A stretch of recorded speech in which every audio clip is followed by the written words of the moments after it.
never guess the places that I've been. You never guess the places that I've been. 'Cause everything is like a dream, yeah, but only in that dream that I live in. I'm never gonna let the day begin. Never gonna let the day begin. 'Cause everything is like a dream, yeah, but only in that dream that I live in. Oh, don't wake me up before you go, and I'll just make this bed my home. Oh, darling, please just let me sleep. Give me my dreams.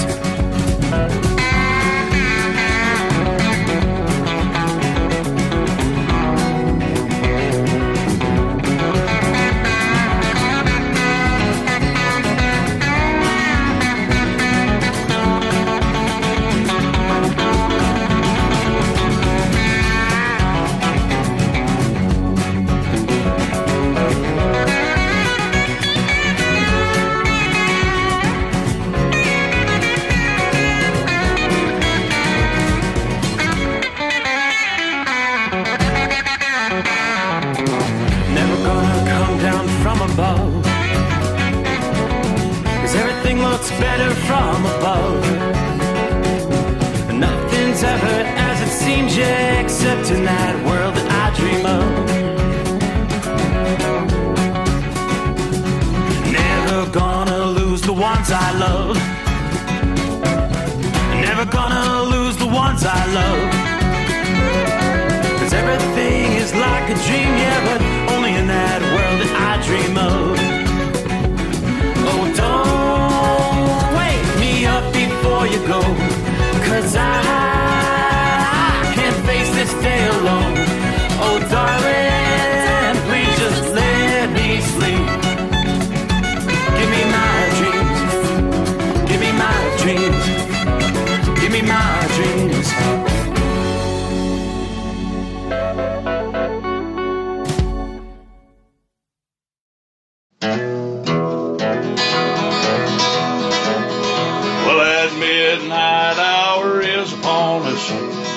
And we really got a long, long way to go. How will we stay awake? Well, thanks to Chris, for goodness sake. We got Steve Sommers on the radio. Got that hot shot secret and the diesel. You know, it really makes this Detroit come to life. We're gonna hear from all our friends. We're gonna do it all again on this overnight drive. How about you, Big Ed? Are you with me? Break one night for that Carolina monkey gouger. Negatory there, hillbilly. You clean clear to Blacktown. Let her roll.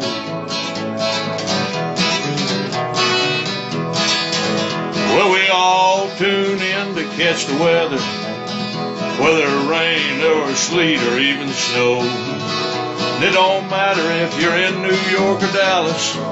You'll catch it all on the Steve Sommers Show. We got that hot shot secret and the diesel. You know, it really makes that Detroit come to life. We're gonna hear from all our friends. We're gonna do it all again on this overnight drive. Yeah, we're gonna hear from all our friends. We're gonna do it all again on this overnight drive.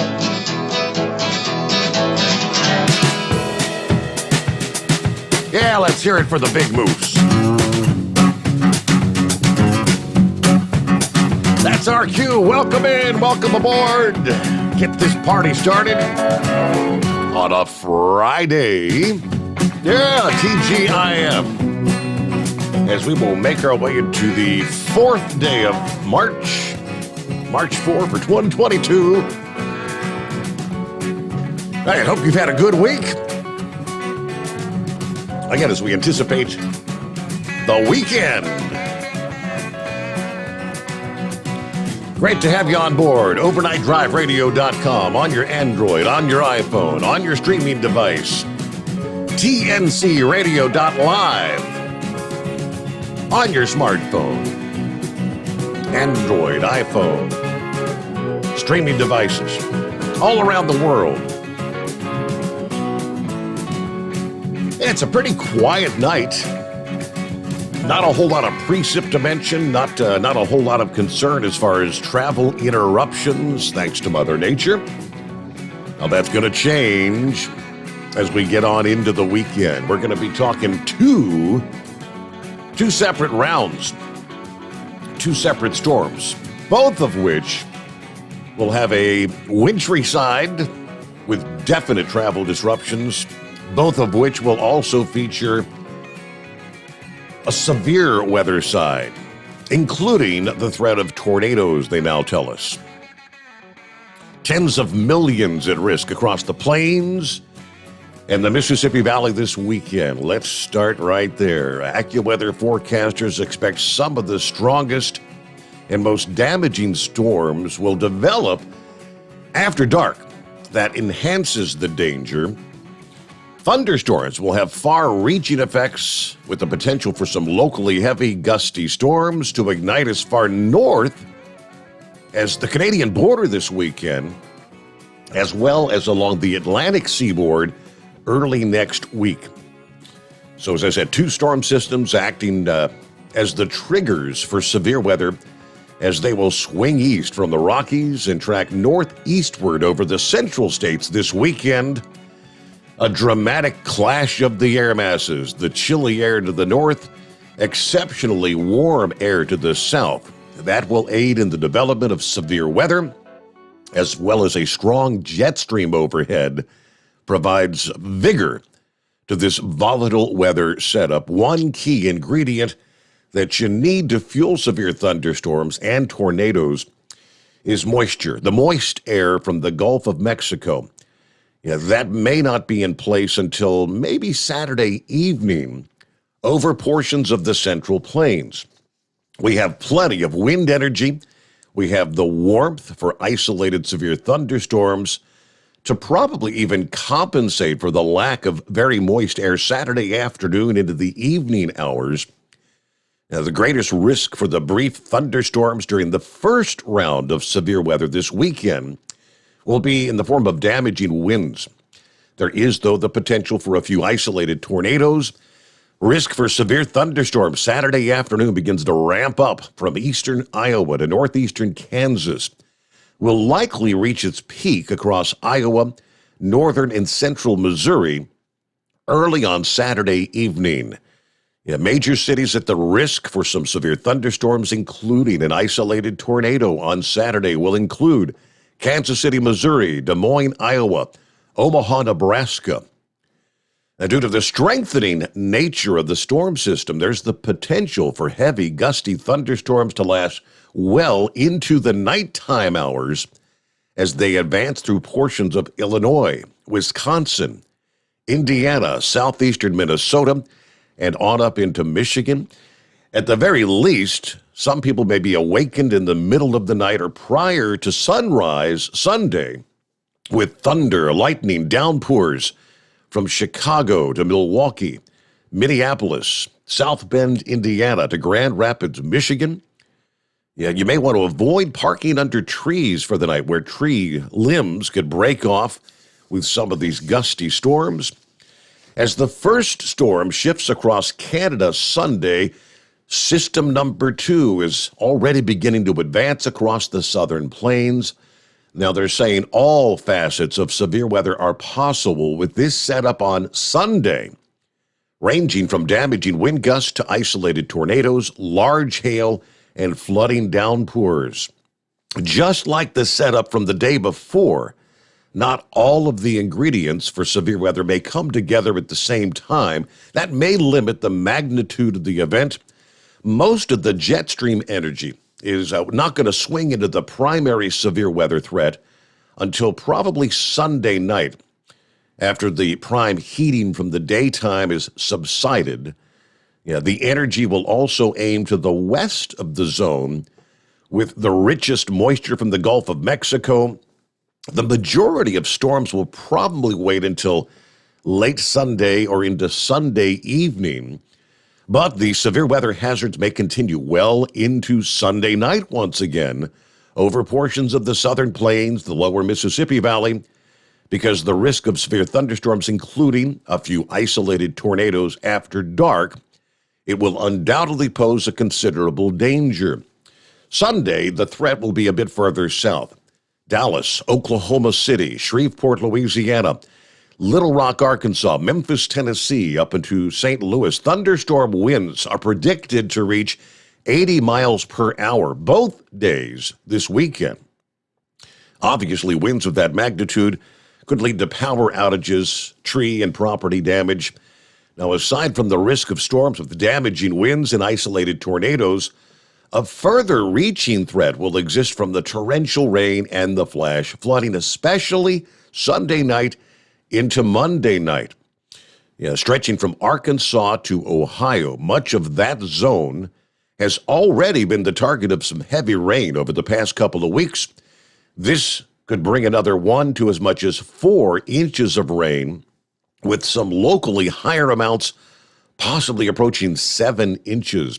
Water levels from many streams and rivers are already elevated, with ongoing minor to moderate flooding. We'll see this new surge of water, perhaps a second crest may be occurring on some of the waterways in the wake of the lake weekend and early week rainfall. This time of year, of course, no stranger to severe weather events like we're expecting to unfold this weekend. The month of March is notorious for the uptick in severe weather, especially over the south central states, where you again have the surging warmth and the moisture as strong systems roll through the region. So there may still be some possibly strong thunderstorms in the Ohio and Tennessee valleys as we look toward Monday. But the highest risk by then will be more along the lines of heavy rain and flooding concerns.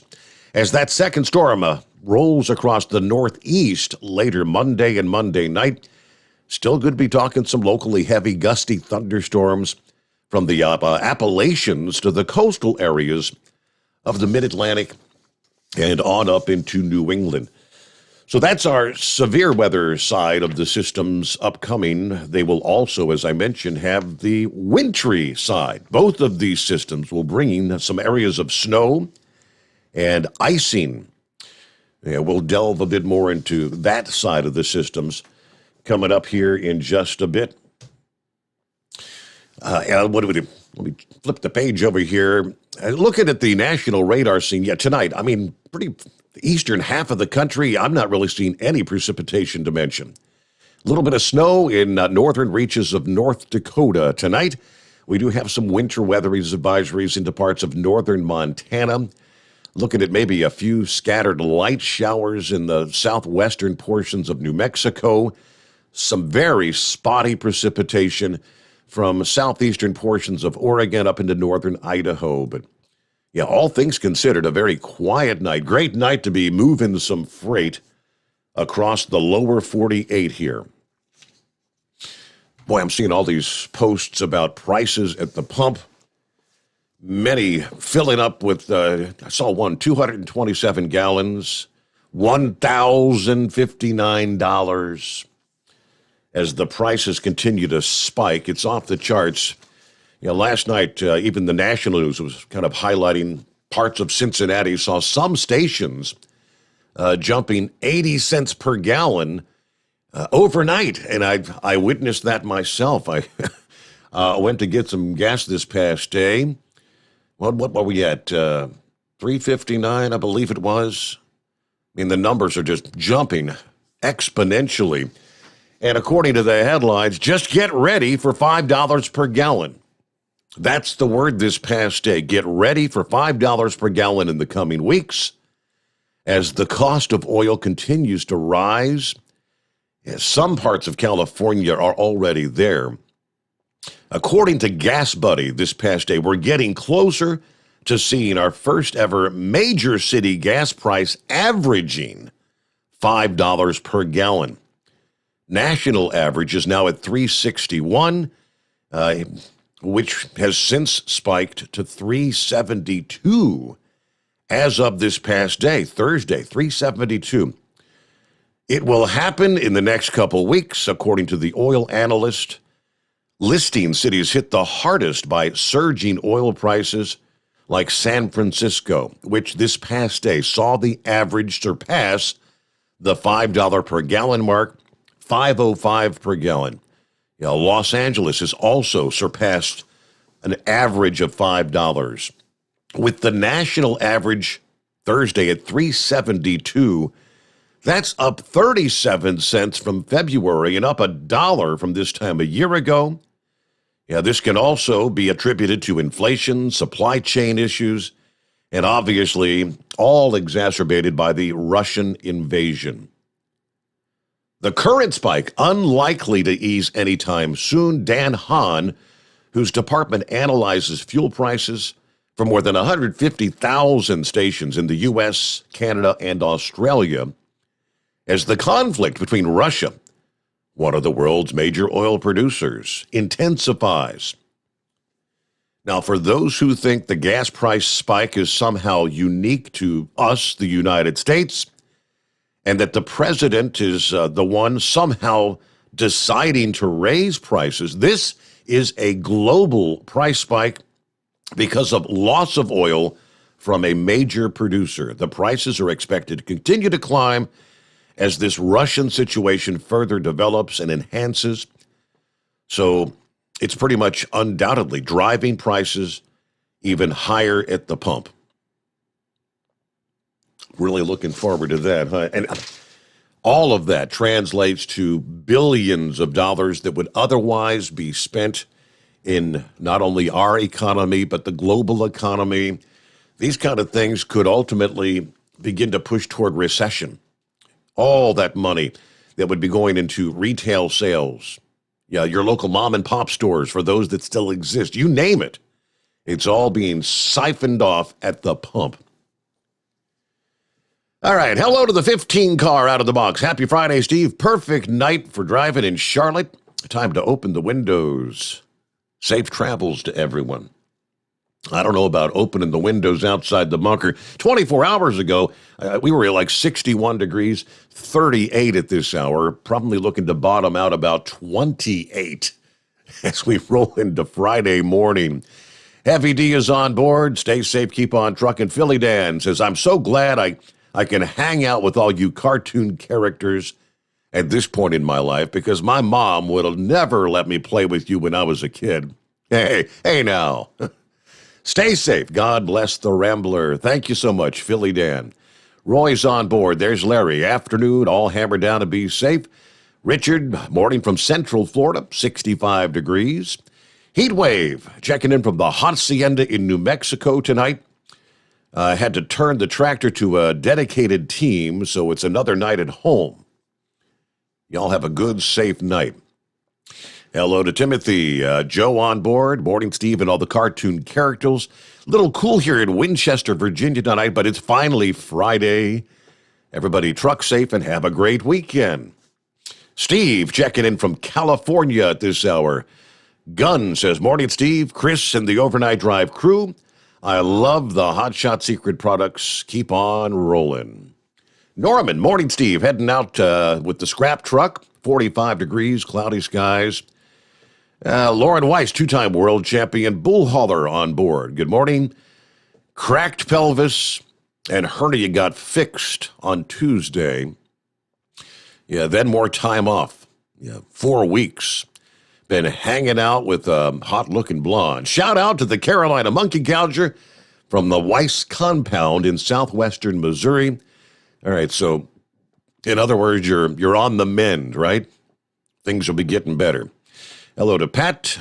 Greetings tonight. The Convoy 22 from the northeast to Washington came through Harrisburg today. It was a sight to see. Yes, I shared a link from the Maine People's Convoy as it was rolling into, I believe, Cambridge, Ohio this past evening. And you've got to check out the video. It's just hard to imagine the number of people that had lined the exit ramp as the lead truck was exiting the freeway there, the incredible welcoming. Thousands of people coming out to greet the convoy where they will be spending the night tonight in Cambridge, heading out Friday morning on that final leg where all those convoys are going to converge, the Northeast, the Southeast, the Peoples, all converging in Hagerstown, Maryland for Friday night. Then it's on into D.C. Saturday.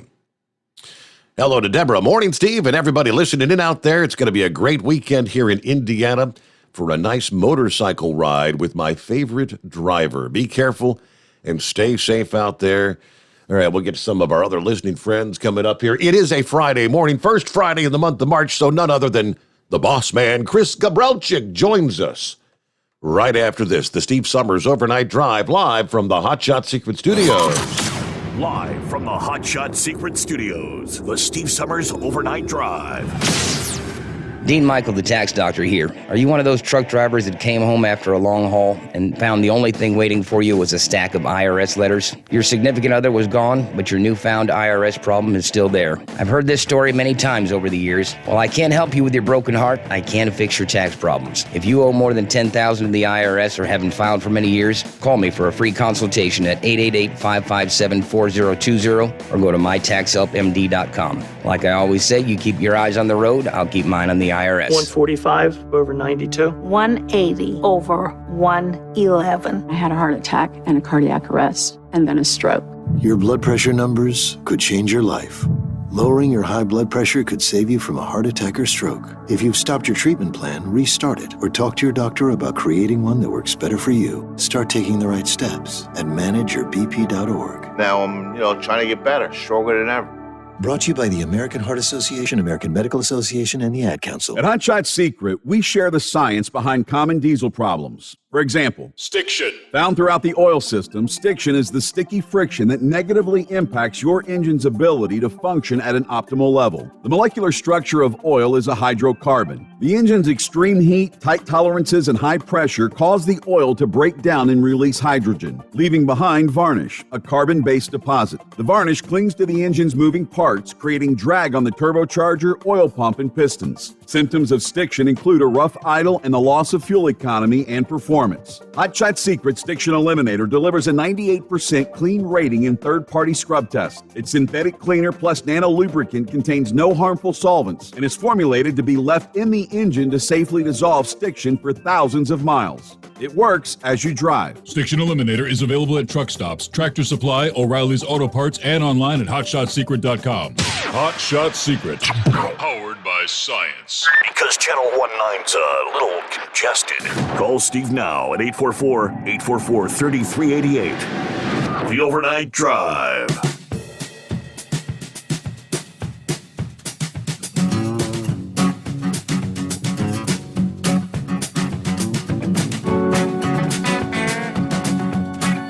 All right, it's been a while since we've had a chance to chat for the month of February. Of course, we had to bump things from the first Friday to Friday number 2. Kyle Fisher.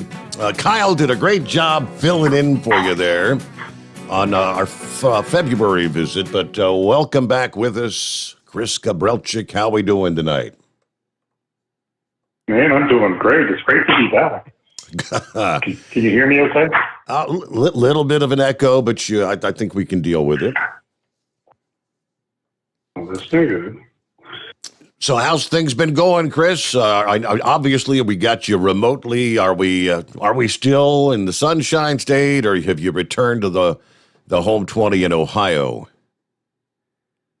No, I am in the Sunshine State, at least till the end of this month. We got a couple trips back home for some meetings, but then back down here for a couple of weeks, and then I'll be home probably for most of the summer. Okay. Yeah, you are a true snowbird, goes to Florida, and I mean, we have had some warm. Hey, they're talking 70 here for like Saturday. It's going to be a real taste of spring, but then after those storms move through, we're going to be, I think, back to overnight lows in the 30s, daytimes 40s and 50s much of next week. But looking forward to Saturday, a true taste of spring. Oh, so 70 degrees. That's pretty exciting. That's pretty good, yes. So since that's going to make you want to go out to the garden then. That's correct. Well, yeah, too early for that, though. Too early. Well, winter's almost over. It's time to start listening for the songbirds and signs of spring. So that's, we're on the downhill side of it.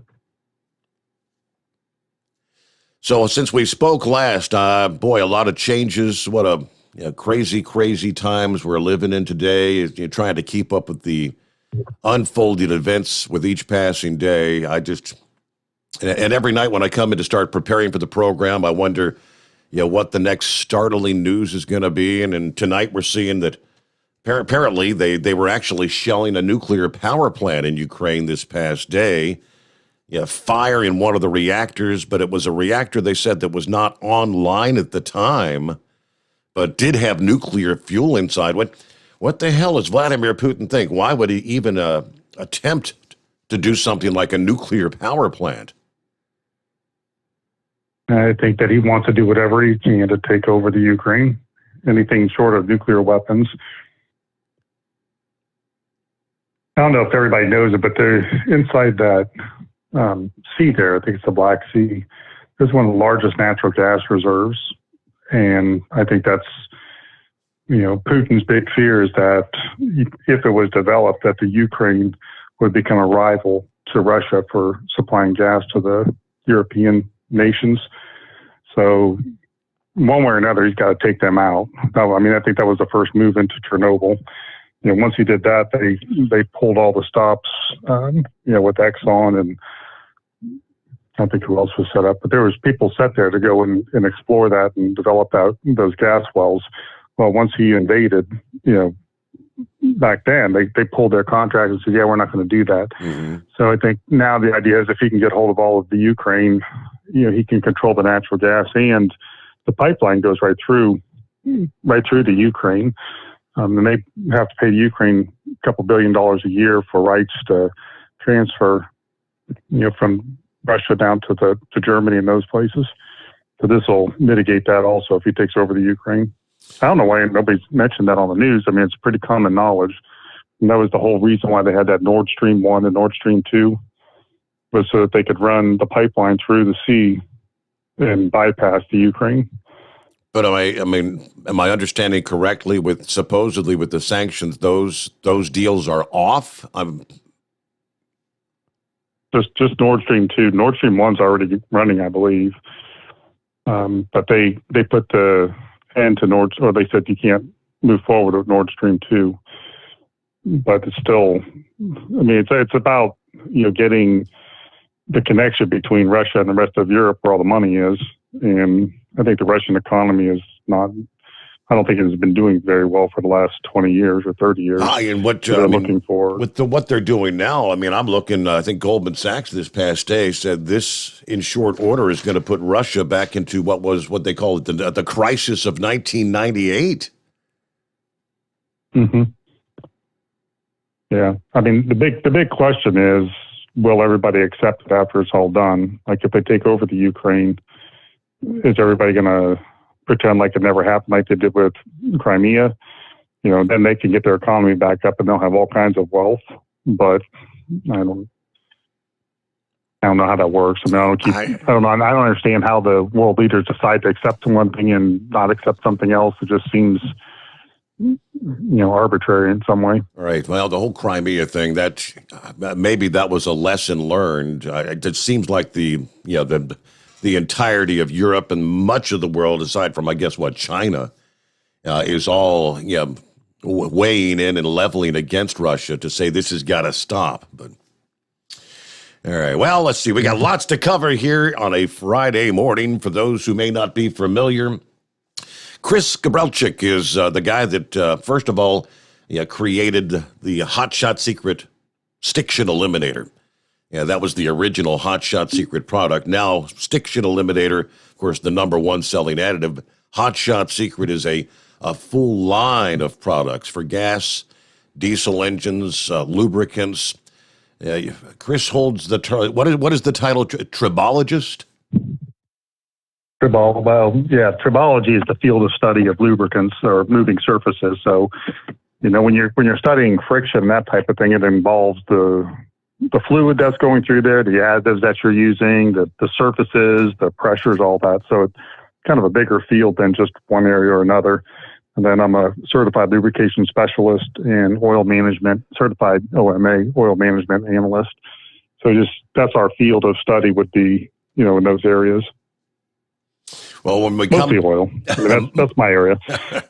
Well, but so much growth over the years since the development of the Stiction Eliminator, and continued growth with the company. When we come back after our bottom of the hour news break here, I'll let Chris, I always try to have him kind of introduce himself. I mean, since we spoke last, Chris, we've actually joined another outlet, which is TNC Radio.live, where they run program. They carry us live, of course, through the overnight hours, and they have trucking-related programming 24 hours per day. So undoubtedly, we've got some new listening friends out there that may be hearing your voice for the very first time. So, yeah, we'll do our typical introduction. Chris, tell everybody how things kind of got started.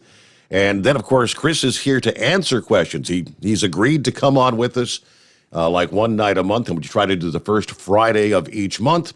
So here he is, your opportunity to pick the brain, pick the mind of a very intelligent man. And the reason we're here, actually, having the opportunity to talk on any given night. All right. It is the Steve Sommers Overnight Drive, live from the Hot Shot Secret Studios. USA Radio News with Tim Berg. Russian President Vladimir Putin says the war in Ukraine is going according to plan. Putin also claiming the casualties were the fault of Ukrainian neo-Nazis. He said Ukraine uses civilians as human shields. Meanwhile, evidence has suggested the war has been poorly planned, and Ukraine says Russia is targeting civilians. President Biden is signing a bill ending forced arbitration in workplace cases of sexual assault and harassment. During a White House photo op, Biden saying too many women are denied a chance to do anything about sexual assaults or harassment they may have faced. Forced arbitration shielded perpetrators, silenced survivors, enabled employers to sweep episodes of sexual assault and harassment under the rug, and it kept survivors from knowing if others have experienced the same thing. USA Radio News. Right now, people are home with their pets more often, and I think now, especially with the shedding, they're more cognizant of what's going on and that it's an actual issue, and Dynovite has helped tremendously in our house with that. I just heard the Dynovite commercial so many times that I said, you know what, I'll give it a shot, and I ordered it and tried it, and it worked. The Dynovite, the being at home, working with them, they all love it. Me and Chewy are together 24/7. Within 3 weeks, he's not scratching and itching, and he's an all-around happier dog. DINOVITE.com.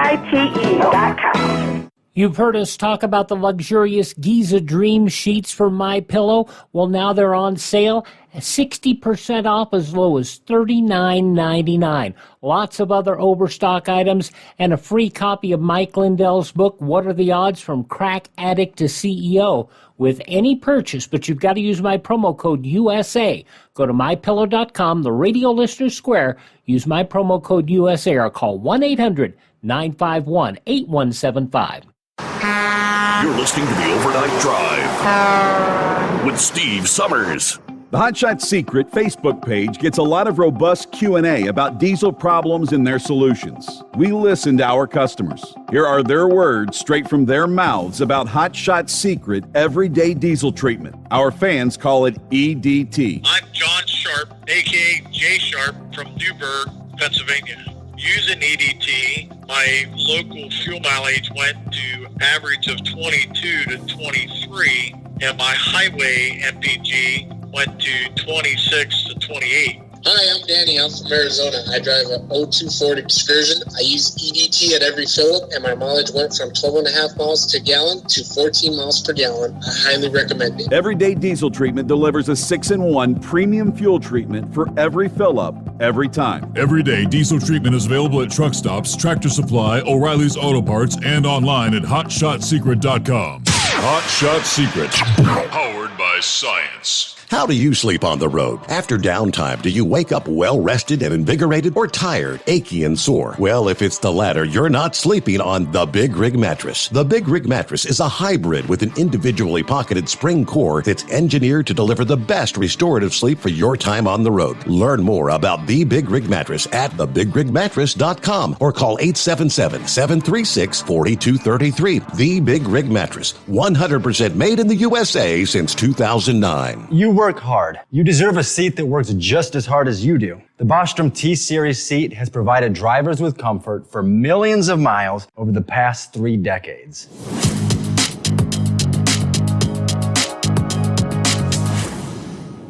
Each seat is built right here in the USA and has 4-position front cushion tilt and higher low-profile air suspension with isolator. It's also equipped with many standard and optional comfort features, such as high and mid backrests, 9.4-inch fore-aft slide adjustment, adjustable armrests, and manual or dual air lumbar support systems to keep you comfortable throughout your ride. Build your T-Series seat today at BostromSeating.com and ensure your ultimate comfort for wherever the road takes you. Bostrom Seating, the ultimate comfort for the open road. At Turbo 3000, our founder Andy Matoush firmly believed you should challenge yourself. Put the most money back in your pocket, where it belongs. Four Wheeler magazine took our challenge, and they wrote it did exactly what we said it would do. As fuel prices keep going up, get your Turbo 3000 from manufacturer direct. Call us at 888-311-9993. Always free shipping in the USA, and for a limited time, save $45 off total purchase using coupon code SteveSaves at turbo3000.com. To some people, the sound of a baby babbling doesn't mean much. But that's not necessarily true. By 6 months, they're combining vowels and consonants. By 9 months, they're trying out different kinds of sounds. And by 12 months, their babbling is beginning to take on some meaning. Especially if there's no babbling at all. Little to no babbling by 12 months or later is just one of the possible signs of autism in children. Early screening and intervention can make a lifetime of difference and unlock a world of possibilities. Take the first step at autismspeaks.org. A public service announcement brought to you by Autism Speaks and the Ad Council. And now, back to the Steve Summers Overnight Drive, live from the Hot Shot Secret Studios. There we go, underway on a Friday, TGIF. Hope you've had a great week. And we're joined this morning, Chris Kabrelchik, creator, CEO of now LSI Chemical. Give us your, you call it the Reader's Digest version of how things got started with Hot Shot Secret for those who may not be familiar. You bet. It started off, I used to do like industrial commercial oil type projects. So my job was to go into a factory and find areas where things weren't running quite right. Like maybe the air compressor was going down every 6 months. So I was supposed to study it, do vibration analysis, temperature, oil analysis, and then say, okay, here's where the root cause is a term we usually use. Like, here's what the root cause problem is. Well, that was pretty much all I did. And then Navistar called. This was like way back in 2004, 2005, and they were having problems with the injectors on the Ford 6-liter engines. Those was a pickup truck that had a diesel engine in it that they were making. So I studied it, looked and seen what was wrong, and basically the oil was baking up inside. It was carbonizing inside the oil side of the injector. So we engineered a solution for it, provided it to them, and then they wanted to spend 2 years studying it to make sure there was no other problem. And their comment to me was usually, we want to make sure that we're not trading off one problem for another. We're fixing these injectors, which is costing us $500,000 a year in warranty. We don't want to have all the engines going down. Well, throughout this process, Ford got really impatient with them and started making their own engines and ended up suing them for, I think, $300 million or something like that for all the difficulties that they had with that engine. So here we were with this really good solution. We being me and one other person in the company, and didn't know what to do about it. Didn't know anything about, like marketing through the web and having websites and all that type of thing. So we went on the forums, came up with the name Hot Shot Secret. That was the only product we had at the time, but that was during the time of all the hurricanes and a lot of FEMA trailers being hauled. So all those hot shotters we're all driving Ford trucks. So I figured that was our target audience. We should call it Hot Shot Secret. So it built up, telling people about it on forums. Of course, they said, this is fake oil salesman. You guys are full of crap. This will never work. Well, one by one, people started using it, saying, "Man, my injectors are working now. Saved me $3,000." Times that by 100, and pretty soon we started to get a lot of orders coming in. At that time, I went on the Steve Sommers show and told people about it, and again, we started getting a lot more wind behind our sales, so to speak. Eventually, we put it on the shelf at a retail store at Tractor Supply, and it sold really well. Kept going from there. Well, the retailers are having a big hit, and they said, "Hey, what else have you got?"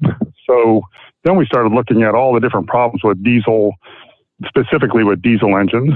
At that time, they were switching over to ultra low sulfur diesel fuel, and we realized that that fuel was so dry, it was creating a problem. But not only that, a lot of companies were dumping additives into it. Those additives weren't compatible, so it was creating another issue. It was called IDID, or internal diesel injector deposits. So we found an additive that specifically targeted that area, and then we blended it with other additives to cover everything in the tank. So what we were trying to do was develop a company that focused on problem-specific solutions. Not making just anything we can to make money. So it wasn't like, let's make power steering fluid, or let's make brake fluid, or whatever to make money. It was, okay, let's stick with things that we're really good at. In the case of the fuel tank side, we looked at rust and corrosion in the tank. We looked at varnishes building up, the pumps that were breaking down because of lack of lubricity, injectors that were going out, then the cleanliness of the tip itself, and even the upper cylinder cleanliness.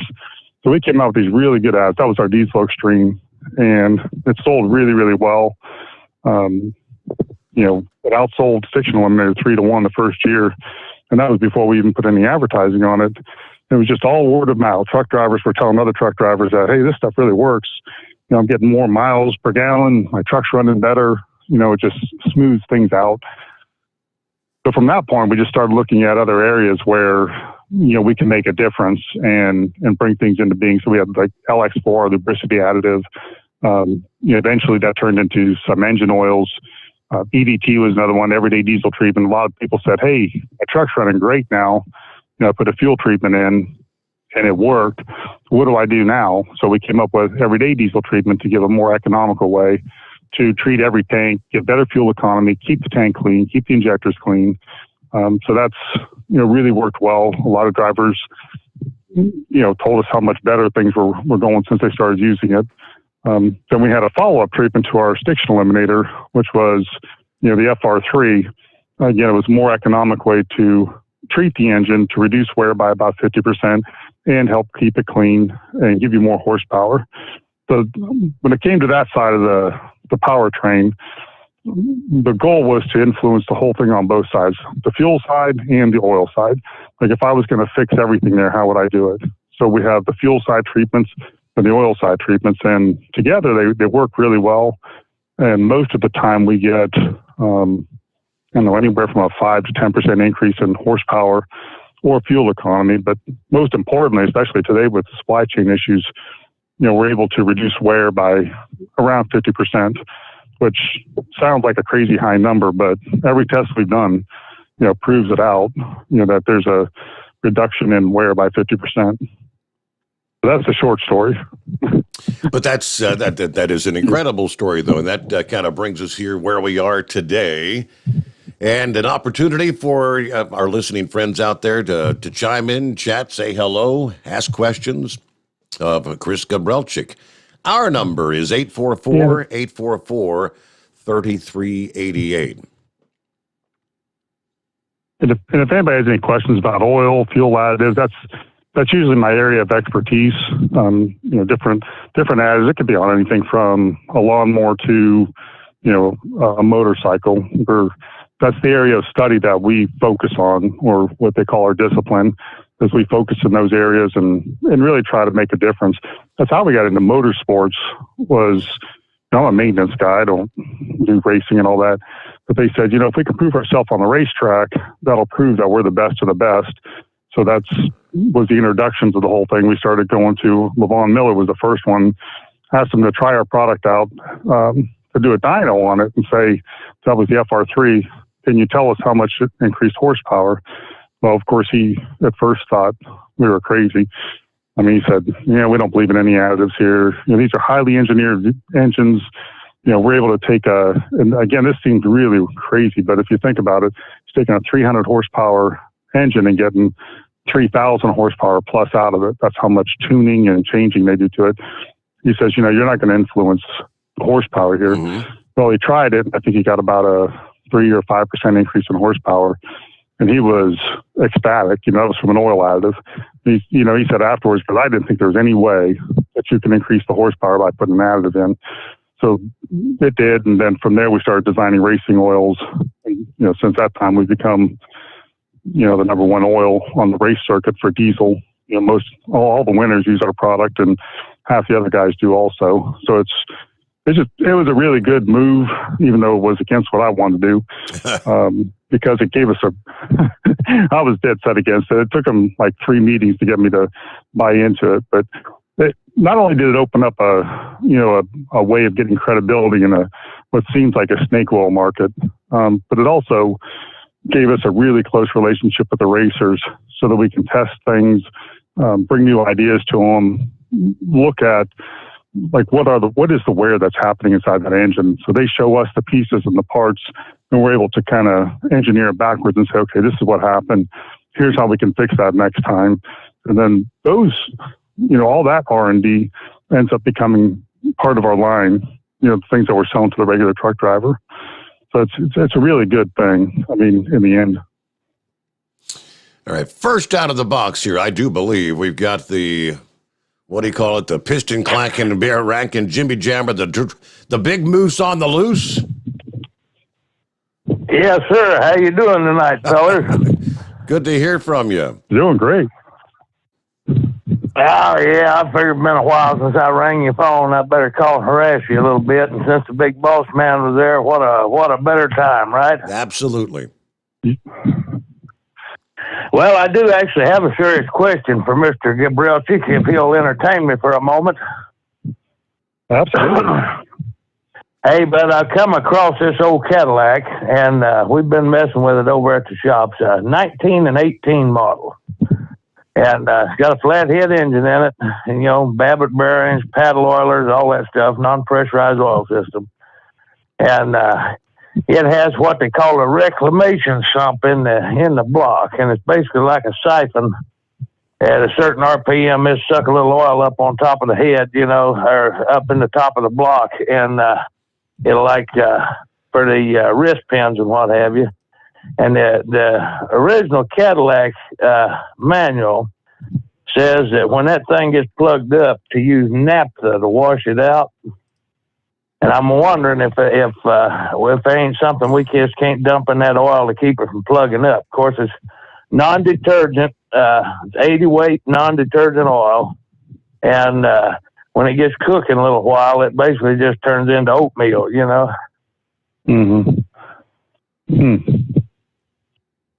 So the stiction eliminator would be safe. What they're worried about with the non-detergent is in older engines, they would use yellow metals.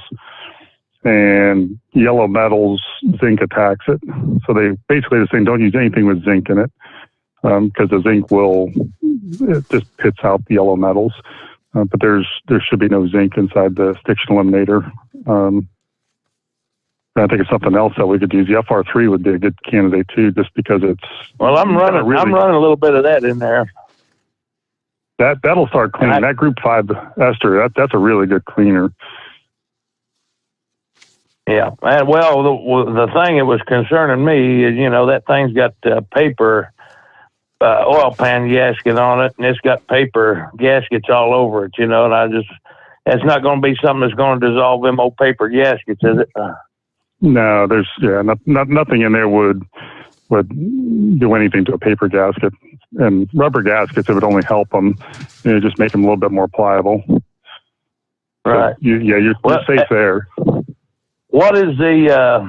What's the deal on our slickum? We got any more of that slickum cooked up? Because I done used every bit that I had, and I done swiped a half a gallon from Billy the Kid, and he don't know about that till about right now, I'm sure.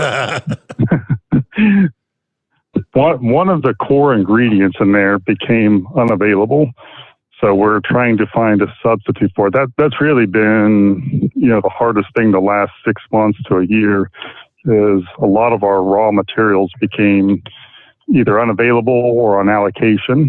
And the allocation thing we can work around, but boy, I tell you what, the whole thing of, hey, we're not making that anymore.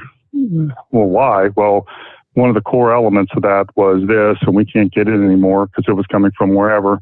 So it's been a full-time job just going through and testing and reformulating and trying to find new products. But the slickum got put on hold because the one core ingredient, they said, we don't have that available anymore. I don't know if it'll come available soon, but they're working on a series of tests. Whenever something like that happens, all we do is we go back to other substitutes, and then we start seeing, first of all, what will stay in solution. So some additives we can mix up. We have a general idea of what we want to do, and we'll have different candidates, but they might not play well together. So you mix them up, and then at the end of the week, you'll see stuff in the bottom of the test tube. It's like, well, that didn't work out too well. Then we'll try different things like heating it up or whatever else just to make sure. And then we move on to the next one. Once we find products that will play well together, we got to check for performance. So that's the point where we start looking, hey, does it work as well? Does it work better? And then, of course, is it going to be it's going to be available from here on out? So it's a long process. Well, the team is very patient. I sound like it. Well, I got the camper all tuned up. I changed the hub oil in it, and we got the FR3 in the crankcase, and we got all the goodies in the fuel tank, and we're planning on having a big time down at the truck show, and I want to thank you and do what? Is that going to be the first trip out, the truck show? Oh, no, Lord have mercy. We've done run that thing all over the country, and other people's used that thing more than I have. I bought it, and everybody else uses it. I had a cousin of mine, he run that thing to Florida and then up to Virginia and back up to Ohio. And another buddy of mine, he just come back from Kansas City in it, and they've run the wheels off that thing. I've probably drove it 1,000 miles, and everybody else have probably put 20,000 miles on it. But we've been having fun, and I wanted to thank you personally now that I got the chance, and thank Kyle again for hooking us up with some passes to the truck show there, buddy. With me and Big Ed and Gouger and Texas. Planning on being there with bells on. It's going to be a good time, especially since it's been a couple of years. Yeah, what I'm thinking. And and Steve-O, Simon's coming up this weekend, and on his way back to Cincinnati, I'm going to have him drop a care package off on your front porch. So if you wake up Sunday morning and there's a big box on your doorstep, you'll know where it come from. Okay. Okay. So I found some old things from the archives I collected up for you, and I'm going to throw a case of that Milwaukee holy water in there, and I'm going to send it down there and drop it off on your doorstep. So is that your son, Simon?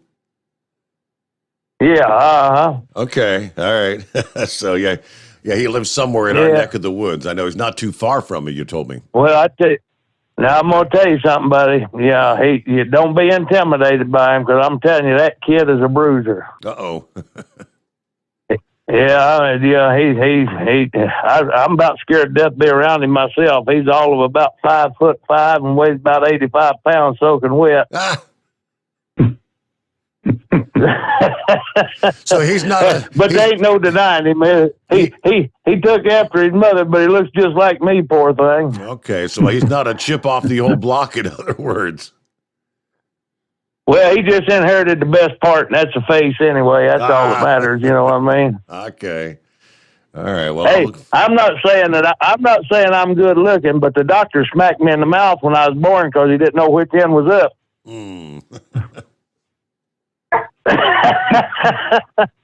Hey, I'm gonna get off here. Everybody play nice, keep it Twix spotted and the solid and sunny side up and all that jazz. We'll be 10:42 till we see you at big Holy Roller Louisville event. All right. Well, you know what? 3 weeks from today, Chris, 3 weeks from today, we have closed out our Thursday. The first day will be in the books. Yeah, can you believe that? It's almost here. So. I know. Yeah. Time goes fast, man, especially today. It sounds like a lot of people are really juiced up. I'm thinking we'll probably have the largest gathering of friends that we haven't seen in a long time, all getting together there. So looking for a big time at the Mid-America Truck Show. We got to get a quick 2-minute timeout. We'll return the Steve Sommers Overnight Drive live from the Hot Shot Secret Studios. You're listening to the Overnight Drive with Steve Sommers. It's coming. Crisp fall mornings turn bitter cold. As you fire up your diesel, you can see your breath on the inside of the cab. Imagine looking deep into your engine. Freezing temperatures impact your diesel's fluids, especially fuel. On a 23-degree morning, the paraffin wax in your untreated fuel starts to morph from fluid to large crystals. These crystals clump together and form a gel. At minus 10 degrees, your fuel hits the point where it no longer pours like a liquid. It's so dense that the flow through the fuel filter will slow, causing hard starts or no starts. Get prepared now for the cold that is coming. Hot Shot Secret Diesel Winter Anti-Gel is a premium fuel additive that lowers your fuel's pour point to minus 65 degrees. If it's that cold out, you shouldn't be on the road. You ought to be at home in front of the fireplace. Hot Shot Secret Diesel Winter Anti-Gel Premium Fuel Additive. Available now online at hotshotsecret.com. Hot Shot Secret. Powered by science. Do you have a Dodge pickup and hate your automatic transmission? Of course you do. Levon Miller at Firepunk Diesel here, and we specialize in heavy-duty and performance transmissions for your 3/4 or 1-ton Cummins-powered truck. So if you're interested in turning your stock slush box into a towing monster, call us today at 614-733-3744 or visit us online at shop.firepunk.com. Honorary Forest Ranger Betty White here, lending a hand to my dear friend Smokey Bear. Because for years, he's only said, only you can prevent wildfires. But there's a lot more to say. Like if you park your car on tall, dry grass, the hot exhaust pipe can start a wildfire. So keep the animals safe, especially the cute shirtless one. Go to SmokeyBear.com to learn more about wildfire prevention. Brought to you by the U.S. Forest Service, your state forester, and the Ad Council. And now, back to the Steve Sommers Overnight Drive, live from the Hot Shot Secret Studios. Yeah, let me take you right back to the phone calls here. And according to the automated screener, it's been nearly a year since we've heard from this gentleman. I know he's out there listening on a regular basis, but March 23rd of 2021 was the last time you graced us with your presence personally. Hello, Just Teach. Hey, good morning. Good morning to you, Steve. Wow, that's pretty, that was something, man. It's been a year. Yeah, but I'm listening every night, man. Best weather report in the country. And yeah, I'm always here, man. Always here. Hey, man, just wanted to reach out to Chris real quick. I've been wanting to do it for several weeks. Can you hear me okay? Do I need to take this? You're all right. No, you're you're fine. You're good. Okay, great. I'll try to be real quick, man. Chris, your story and your humble beginners, man, those stories, it never gets old, man. Never gets old. But I just want to tell you real quick, man, wanted to support the show, so I tried the Fiction Eliminator probably about a year or so ago. And I really had forgot about it, that I follow your directions, ran it in a few of my cars. I ran it in a 98 F-150 that just a work truck. I'm not home much, but man, that thing was so sluggish that you really didn't think much about it. But I got to running it in the truck, and one day I was hauling trash, man, left the landfill, and I noticed it just had spunk. It was just, it really grabbed once you stepped on the gas. So this stuff works, man. It reconditioned that truck like nothing else, man. And I don't run a lot of additives or do a lot of things, but good oil changes, air filters. But the biggest thing was my boy has a 2010 Nissan Murano. And like I said, I'm not home much, but I'm looking around the yard. I'm looking in the driveway. It looked like somebody was spilling cooking oil in the yard. But I think I remember you saying you could put it in power steering fluid and along with the oil.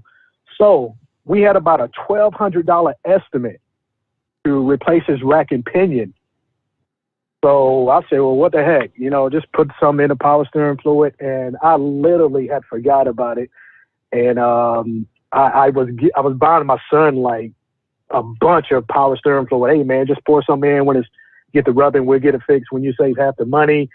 And I just happened to ask him one day about it. He said, well, I haven't put any power steering fluid in it in like a couple of months. And this has probably been 6 months or so. And I don't think you told me that it was going to repair a rack and pinion, but I don't know what this thing, I don't know if it went in and sealed it, conditioned bushings or what, but man, I'm glad that I tried the product. But I think the biggest thing was you coming on and just explaining what goes on inside, what the product goes in and does. So I'm getting ready to run it. I just got an oil change in my daughter's 02 Camry with about 300,000 miles on it. I thought we were going to get rid of it. We bought it for her in high school. She loves this car, man. So we're just going to really work with it. And I think the Hot Shot Secrets is really going to do a good job in it. That's a good story, man. That's a good story. I'll tell you, the toughest thing is trying to convince people, that it works. And you just don't want to say it works because everybody expects me to say that. So we try to do a lot of testing, a lot of, testimonials and that type of thing. But I get it. You hear so much marketing out there. You're just thinking, yeah, right.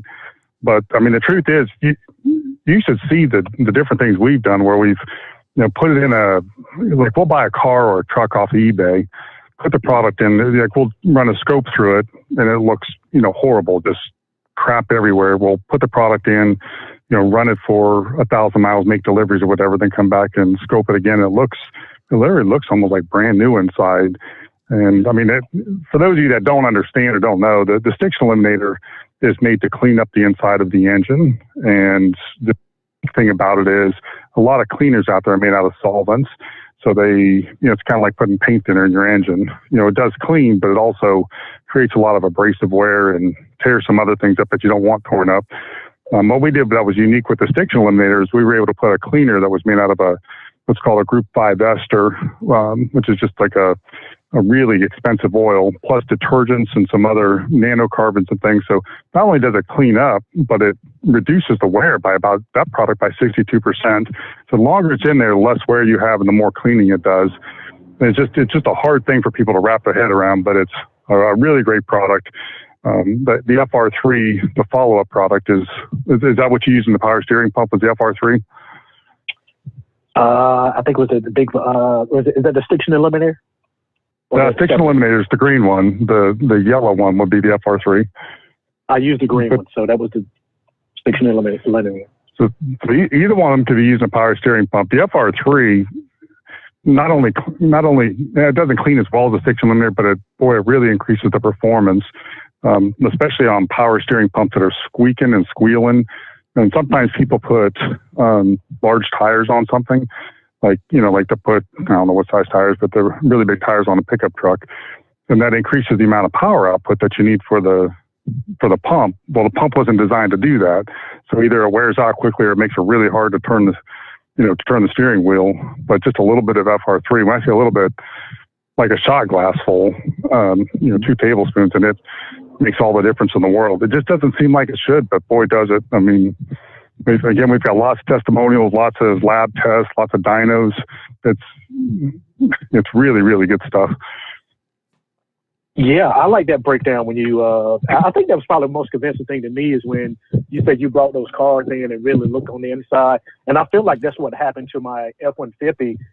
It went in and cleaned up, carbon buildup, and just awesome products, man. Awesome products. Steve, real quick, I'll say this and I get out of here. The gentleman from Chicago, he moved to Nashville. His name is Steve. Has he called in a while? He's working days now. Last time he called, he was letting us know I'm going to be a solar driver. I hear from him occasionally via email and whatnot, but he listens to the podcast. He just can't be with us live. Okay. We work for the same company. I've kind of picked him through the lines. He kind of told me who he worked for. But one time he told Heatwave to check out the company, and I thought about Heatwave last night. I was talking with a lady in Syracuse. We did a meet with some pups, and she said she had a friend that came over from XPO, and he's running the system over here, and he was thoroughly surprised, and just kind of thought about Heatwave when he told him before he might needed it. Hey, man, check out what we got going on over here, man. A lot of guys might be surprised, so just reach out to him a little bit. And but I hate that he's sitting and I heard him earlier say he had to give his truck up to a team, a dedicated team. Yes. Oh, that is crazy, man. Hey, that guy already pulls his hair out every once in a while. I know that got him tonight, but at least he's getting some good rest, man. But thanks for getting me on, man. I appreciate it. Hey, we always listen, nobody. Thank you for listening. Absolutely. That's the kicker. That's the key right there. All right, a little behind. We'll get our news update, though. Much more to come. Chris Gabrelchik just ahead as we roll into a Friday, the Steve Sommers Overnight Drive live from the Hot Shot Secret Studios. USA Radio News with Tim Berg. President Biden says sweeping economic sanctions on Russia are having a profound impact. The goal was to maximize the impact on Putin and Russia and to minimize the harm on us and our allies and friends around the world. The president without proof saying the sanctions are unprecedented. The president also holding a cabinet meeting on Thursday. House Speaker Nancy Pelosi is expressing her doubts on a gas tax holiday for Americans. And that sounds good, but do you know that there is no guarantee that the oil companies pass that reduction on to the consumer? Pelosi providing no solutions for the high gas prices and also noted that she opposes opening more federal lands to drilling. The California Democrat is a fan of banning Russian oil imports. USA Radio News. Have you or someone you know used heartburn medications Zantac or ranitidine and been diagnosed with cancer? Zantac and ranitidine have been positively linked to cancer. According to the FDA, Zantac and ranitidine contain NDMA, a known cancer-causing agent. NDMA has been positively linked to cancers of the bladder, pancreas, esophagus, liver, and stomach. Even in single doses and in smaller doses over time, NDMA is one of the strongest proven cancer-causing agents. Call 888-960-1233 or go to ZantacMoney.com. You may be entitled to substantial compensation without going to court if you or a loved one have taken these products in the past 10 years and been diagnosed with cancer. Call now to see if you qualify for free. Call 888-960-1233 or visit ZantacMoney.com to get what may be owed to you. You may be entitled to a cash reward. Find out now at ZantacMoney.com or call 888-960-1233 to see if you qualify for free. A man is being charged with committing hate crimes in New York City. From the USA Radio News Washington, D.C. Bureau, John Hunt has the details. A 28-year-old homeless man has been charged in hate crimes after a string of unprovoked attacks on women of Asian descent in New York City. Stephen Jonkik was arrested in connection with assaults on 7 women in different Manhattan neighborhoods over a 2-hour period. The victims were all women of Asian descent, ranging in age from 19 to 57. Brett Hankison, the former Kentucky officer charged in connection with the botched raid involving Breonna Taylor, has been found not guilty. Hankison was charged with endangering neighbors by firing shots. He testified he fired 10 times because he thought 2 other cops were being executed. The House passed a bipartisan bill aimed at helping veterans who have been exposed to toxins often found in so-called burn pits. The measure now heads to the Senate. USA Radio News. The greatest radio shows of all time. Frank Sinatra as Rocky Fortune. Classic radio theater. Matt Dillon, United States Marshal. The story of Dr. Kildare. The Pepsodent Show, starring Bob Hope. The greatest radio shows of all time. Classic radio theater with Wyatt Cox. On this radio station or wherever podcasts are served, just by searching for Classic Radio Theater with Wyatt Cox. That's Classic Radio Theater with Wyatt Cox.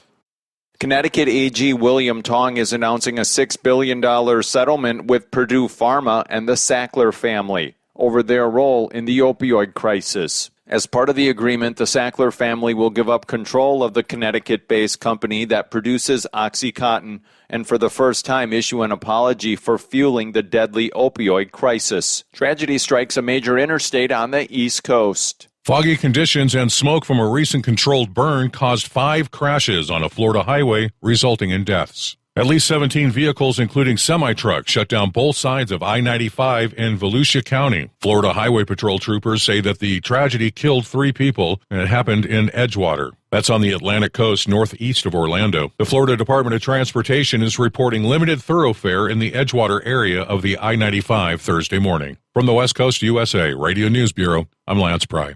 After almost 2 years of restrictions, the NFL and its Players Association are agreeing to stop all aspects of their joint COVID-19 protocols. There will be no more mask requirements, tracking devices, surveillance testing, or capacity limits. The only COVID rules to be enforced next season will be those mandated by state or local laws. An apartment building blast in Maryland has left 10 people injured, some of them serious. Video images show a big chunk of the complex in Silver Spring demolished.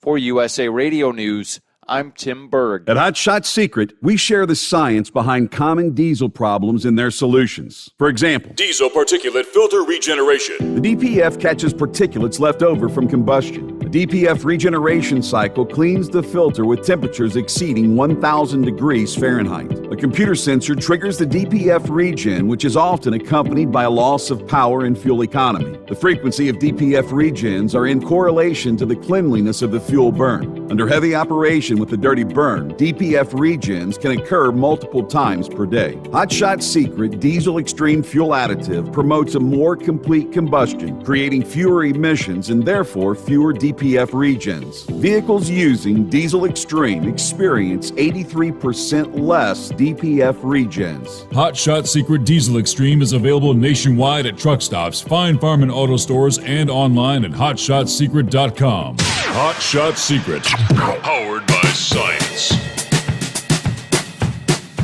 All right, quickly back for hour number 2, or round number 2 on a Friday. I mentioned 2 storm systems, both of which will have a wintry side and a severe weather side. We touched on the severe weather last hour. All right, let's start on the wintry side. The first system will transfer its energy from California to northeastern Colorado and western Nebraska today, as a matter of fact. And then the storm travels northeast along the edge of that bulging area of warmth over the plains Friday night into the Great Lakes region on Saturday, where we will see a zone of snow and ice develop and expand near and north of the storm track. Denver, for example, you're going to have some weather whiplash, big changes in the mile-high city. The high temperature was 72 on Thursday, this past day. Expected to be in the 60s today for your Friday before the cold air rushes in. Friday night into Saturday, you may not even reach 40 degrees for a high come Saturday. Then it's the second storm that has a better chance of bringing a couple of inches of snow and more generally slippery travel to Denver later in the weekend. There will be a band of somewhat heavier snow likely to develop from southeastern Wyoming to western Nebraska and across portions of South Dakota Saturday. Yeah, the snow is then expected to track across central and northern Minnesota into parts of northern Wisconsin and the UP of Michigan there on Saturday night. Then you've got system number 2, which is going to bring wintry precip a bit further to the south. The exact track for the second storm along that further south temperature boundary, that's going to determine where the new band of snow and that wintry mix sets up, and that's going to be more along Sunday night into Monday. The potential for several inches may aim at areas near the I-80-90 corridor of the Midwest and Northeast. It could develop in such a way that cities like Des Moines, Iowa, Chicago, Detroit, and Albany, New York all end up with some snow, again, from system number 2. It's a little bit too far out to be depicting what the exact track of the storm is going to be because you got to get through system number 1 first. Hey, there you go. Some of our travelers' weather back with Chris Gabrelchik this morning, and I want to jump right back to the calls here. The CNI Dog, welcome in. Thanks for hanging in there. Good morning, Steve. Good morning, Chris. Good morning. Fuel in Chicago is $4.19 a gallon in the burbs, which is pretty high. I have a couple questions real quick. Do you have any catalytic converter cleaner, or do you think that even works? Chris? Yeah, that's something that we've looked at, and we've tested several different things that seem to influence it. The problem has been I've not been able to come up with anything that works consistently. So when we look at different products, first we find something that gets us excited, but then we look for repeatability, because if there's no repeatability, then you're kind of in that snake oil area. So we want to make sure that we can prove it every time. I have not come up with you're talking about for the DPF system on the diesel or catalytic converter? No, catalytic converter like on a car. For the gasoline extreme, we have used that, and we've been able to detect a reduced amount of like 50% less pollution coming out of the tailpipe. Same way with the diesel extreme on the diesels, but I don't know if it's actually cleaning the inside or just making things burn cleaner so that it's not being slowed down by that. I'm not sure which way that goes. But I'll look into it and see. I mean, that seems like a good area to think about. Okay, the second question I have for you is, hold on a second here, I'm sorry.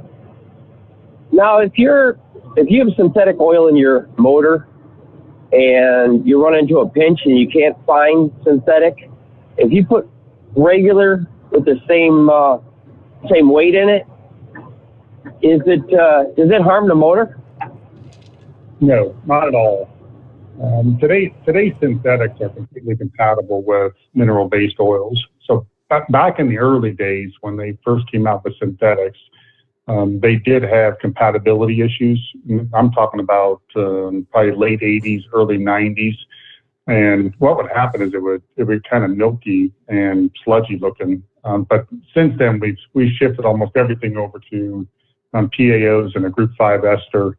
And there's no problems with that whatsoever anymore. That's why you see so many semi-synthetics and different things on the shelf. It's just that problem has been totally mitigated. Great. I remember talking to you about my mother-in-law's car where she put E85 in there. I did mention on Steve's show that it has been cleared up, but I didn't get a chance to tell you that it looked like the charm, the gasoline treatment. Yeah. So when she put the E85 in there, I put the gasoline treatment in there, and it was able to nurse it through. And like you said, purge the system. One more question about the gasoline treatment. Some cars like Challengers and stuff like that, they recommend that you use the higher test gasoline, higher octane. Would the fuel treatment compensate? So if you put regular in there, if you use the fuel treatment, would that compensate as comparable to the high test gas? I'm going to have to give you a weighted answer there. I would give you about an 82.5% chance yes. So what happens with the higher octane gases are normally that they ask for that when they have a high compression engine. So octane in gas works the opposite of cetane in fuel. So on a diesel engine, you want all those fuel droplets to ignite at the same time. The problem being that some of them, if they have a lower cetane, they lag behind. So they actually ignite at the wrong time. So it throws the timing off. That's where you get that knocking and pinging sound. On gasoline, you're trying to hold it back so that it ignites at top dead center. And when they have a high compression engine, which is probably what you're talking about, because the compression's so high, the compression ignites the gasoline instead of the spark plug igniting it. So they're trying to keep it held back. Now we've seen some great results, and I've actually tested it on a couple of vehicles myself and had really good results. But we don't have extensive testing to say across the board it would work. So if you want to try it for a tank or two, you would be perfectly fine. You'll notice a difference if it's working or not. Thank you very much for your time, gentlemen, and have a good morning. Thank you, Seeing-Eye Dog. Thank you for listening in. Be safe out there. All right. Let me see here. Roger Dodger. That's what it says on the screen. Roger Dodger? Yes, sir. Hi there. How you doing? Good. First time caller, long time listener.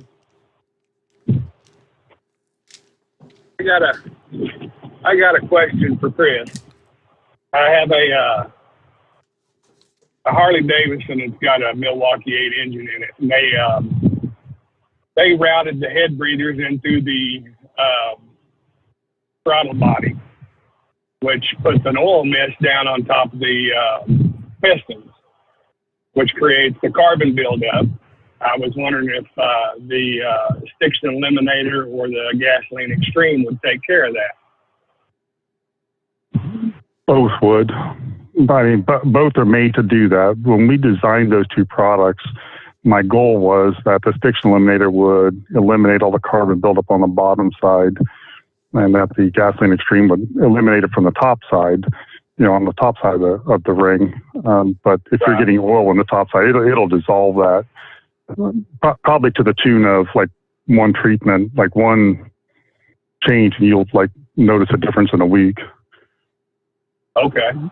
That's a really good application for those two products, because we've seen that over and over again where, somebody's burning oil. There's a fella down in Florida that does landscape things, and he said he got a Chevy Avalanche and he was burning a quart of oil a week. And I said, hey, I just happen to know a little bit about that. Try this. I gave him a bottle of Gasoline Extreme and Stiction Eliminator. He came back like 3 weeks later, knocked on the door and said, man, that stuff is, he goes, I haven't burned any oil since I put that in there. Where can I buy it? So I told him all about it. Okay. Now, Harley Davidson has made their crankshaft with the balancers on it that are pressed on. They're not welded on, they're pressed on. If I use the FR3, will that make it so slick that it'll make them balancers get out of balance? No, it works on a much like a microscopic level compared to that. Does that motorcycle just burn oil then naturally? Just burning through? Yeah, what they've done is in order to get by the cheapest way they can get by the EPA, they routed the crankcase breather up through the head, and then they run like a rubber hose that goes right straight into your throttle body. So it goes into the top, just right along with your gasoline, and it just sprays an oil mist in there. So it's just the way they can breathe. They can let it breathe without it breathing into the atmosphere. Yeah. Makes sense, except if you get the oil buildup. I mean, the carbon buildup. But I'm gonna take some head breathers and I'm gonna reroute them into a catch can, so I don't get any more of that. But I've already got some built up on top of the piston, so I want to try to take care of that. Good thinking. You're on it, man. Yeah. But that was my question. Well, Roger Dodger, I got your number here. First time caller. I'll get you a code. How's that sound? That sounds good to me. Sound like a winner? All right. And then you can follow up and let us know maybe next time Chris is on how things worked out. I will. I might see. Hey, Chris, I get one more question. Do you have a booth down there at Bike Week? Bike Week? Yeah, Daytona Bike Week. No, but we should do that. Doesn't that kick off this weekend, Roger? It kicked off today, I believe. And runs all next week. Tomorrow. It'll be Friday. Yeah, it'll be all next week. You know, I'm so focused on diesel that it doesn't even, things like that just escape my viewfinder. I need to open up my mind to things like that. That's a good idea. Bike Week would be a good place to, set up, especially the FR3. The president of the company, Brett Tanner, he's a big motorcycle enthusiast, and he normally goes to Bike Week and Sturgis and all those types of things. So he took his bike up. Go ahead, I'm sorry. He took his bike up and put it on a dyno, and then put the FR3 in, and he got, I think it was 5% or it's on our website, like 4.7% increase in horsepower. And he was all stoked about it. And I'm kind of used to it, so my brain is numb to that. He goes, they'll charge you, like $3,000 for a tune to get that. He says, even then they get squeamish about it anymore because of the EPA. He said, that's huge. Right. And I said, yeah, I mean, and it only took, I think, 4 ounces of product. So he says, we should really be marketing something just for motorcycles. But we haven't gotten to that yet, but it's probably a good idea. Yeah. Yeah, I believe they have the booth over there at the Speedway. They had our booth there? They got the, no, that's where all the vendors set up, is over there at the Speedway. Oh, yeah. Maybe I'll swing over that way. I'm down here. Yeah. Well, I'm headed there. I'm headed there next week, or actually this week. When I get home on the weekend, I'll be headed that way. Anyway, I appreciate it. Real quick, how many bikes are supposed to be down there for this Bike Week? It's big, isn't it? Yeah, it's big. In my estimate, probably about 3,000. Okay.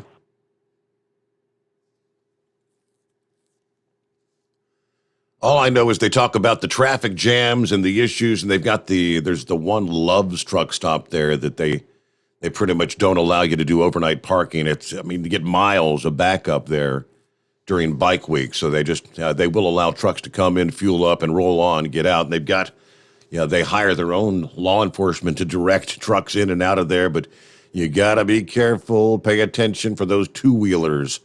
And that again starts, I guess, today, Friday, and runs all next week into next weekend. Big times. All right, I'm a little behind. I'll tell you what, let me just jump right down to the Lone Ranger here, and we'll get our bottom of the hour news break about 4 minutes away. Hello, Ranger. Good morning. Good morning, Chris. Morning. Chris, I'd like to share something with you real quick that I shared with Steve probably a week or so ago. I was watching that show called Truck U on the Motor Trend channel, and they were working on a Dodge diesel pickup, and they explained what happens to these diesel engines because of this ultra low sulfur fuel that we have to deal with. And they showed what happens to the spray of the injector. It sprays crooked if it's gummed up with this crap from this low sulfur fuel. And they said that the sulfur was actually the lubrication in the diesel fuel. And of course, without the sulfur, you don't have it. So you need some lubrication. So they went to commercial and they came back, and on the table, they had your product, all, a bunch of them all lined up. And they said, this is what you need to put that lubrication back into your diesel engine, and they had your product. And I thought that was pretty interesting. It's great exposure for you. And these guys are pretty good mechanics, so when they recommend something or endorse something, that's pretty big in my opinion. But I'm with you. I do have one. Yeah, I do have one question for you. Do you have a product equivalent to your? Well, I can't say your competitors, but there's other products that coat the inside of the engine. You add it to the oil, and it coats the inside of the engine, and it doesn't change the level of the oil because it actually distributes itself. Do you have a product that's equivalent to that? But the FR3, friction reducer 3, there's 3 patented products in there. And it's the same type of idea, but we do it a little bit differently. And in our case, what we're doing is putting nanocarbons all along there. And this product is phenomenal. I mean, if I talk about it, I always sound like I'm overselling it. But the nanos are only 3 to 9 nanometers, which is about the size of human DNA. And they're little tiny balls, like BBs. So what it does, and what we've been able to do that was unique, is we mixed it with a really unique group 5 ester, which has a lot of polarity to it, meaning that it wants to stick to the metal surfaces. It distributes those little balls all along the inside and makes it like a little row of ball bearings, which makes the oil flow even better. So the difference in size is, if you're looking at oil molecules, they would be like soccer balls, beach balls, those types that's the size. And they're all different sizes, literally thousands of different sizes of balls. But then we layer these little BBs on there, and all that oil flows so much faster and so much better that it also reduces the wear by about 50%, 49% exactly. So it's a phenomenal product that's done, amazing things on the dyno in the lab and then in real world testing. But it works kind of like what you're trying to set, what you're looking for there. I could talk about it all day, but I don't see if that answers your question. Have you gotten good feedback from people saying it increases their fuel mileage? Because that is huge for a guy like me that has high performance cars, and this gas is just killing everybody. So it's a big deal to get some better mileage. Have you gotten good feedback on better mileage? Yeah, oh yeah. So we do, when we work on products like this, we start with the lab and we do like pin on disc and we check things, and then we take it to a dyno, and we put trucks on a dyno or cars on a dyno, and we do before and after, and then we take it to real world. When we do the real world testing, we'll normally do anywhere from 5 to 100, depending on how much time and effort we have. But all across the board, the lowest increases that we've seen have been 5%. We have gotten some results back as much as 15%, but normally those are on older vehicles that have a lot of room for improvement. But yeah, at least 5% has been almost everybody, and that's using the FR3 or the stiction eliminator. Normally we use the stiction eliminator first, and then the FR3 as a follow-up treatment. But yeah, 5% increase in fuel economy. Well, always. That's considering the prices we're paying today. That's actually pretty huge. Because I know 5%. 5% of $5 a gallon is a heck of a lot more than 5% of $3 a gallon. Well, it's not. It's pretty inexpensive to use, and then if you use it in conjunction with the fuel treatment, we're affecting it in 2 ways. So the fuel, we're chemically altering it so that it burns more efficiently. So more of the stuff that goes out of your tailpipe gets burned up and it creates energy. And then on the oil side, we're sealing up the rings and we're making things more slippery so that it runs better. The combination of them, we can get anywhere from an 8 to 10% increase in fuel economy. Okay, sounds good. I know you're short on time, Steve, so thanks a lot. It's good talking to you, Chris. Take care.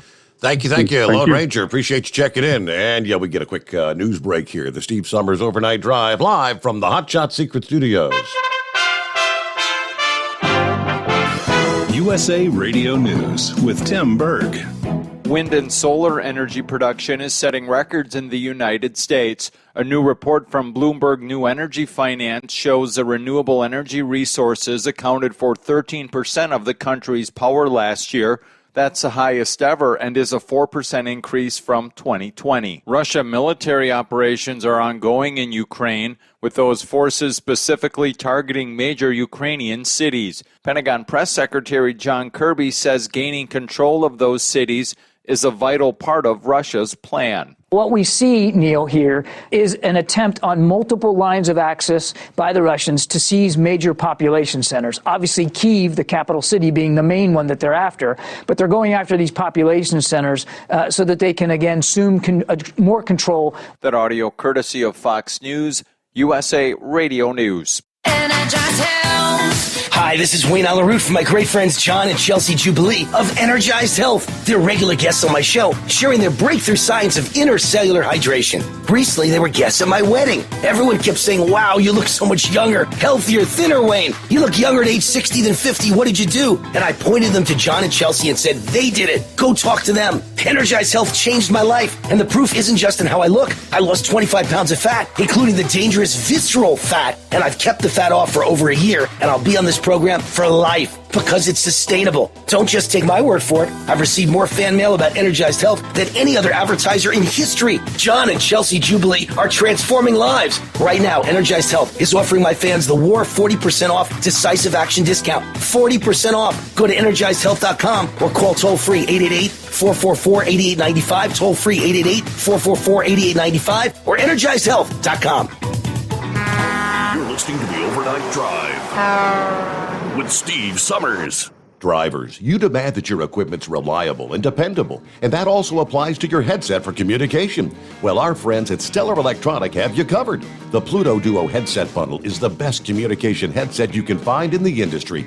No matter the challenging environment you're driving in, the Pluto headset will make you sound crystal clear all the time thanks to their 99% noise cancellation.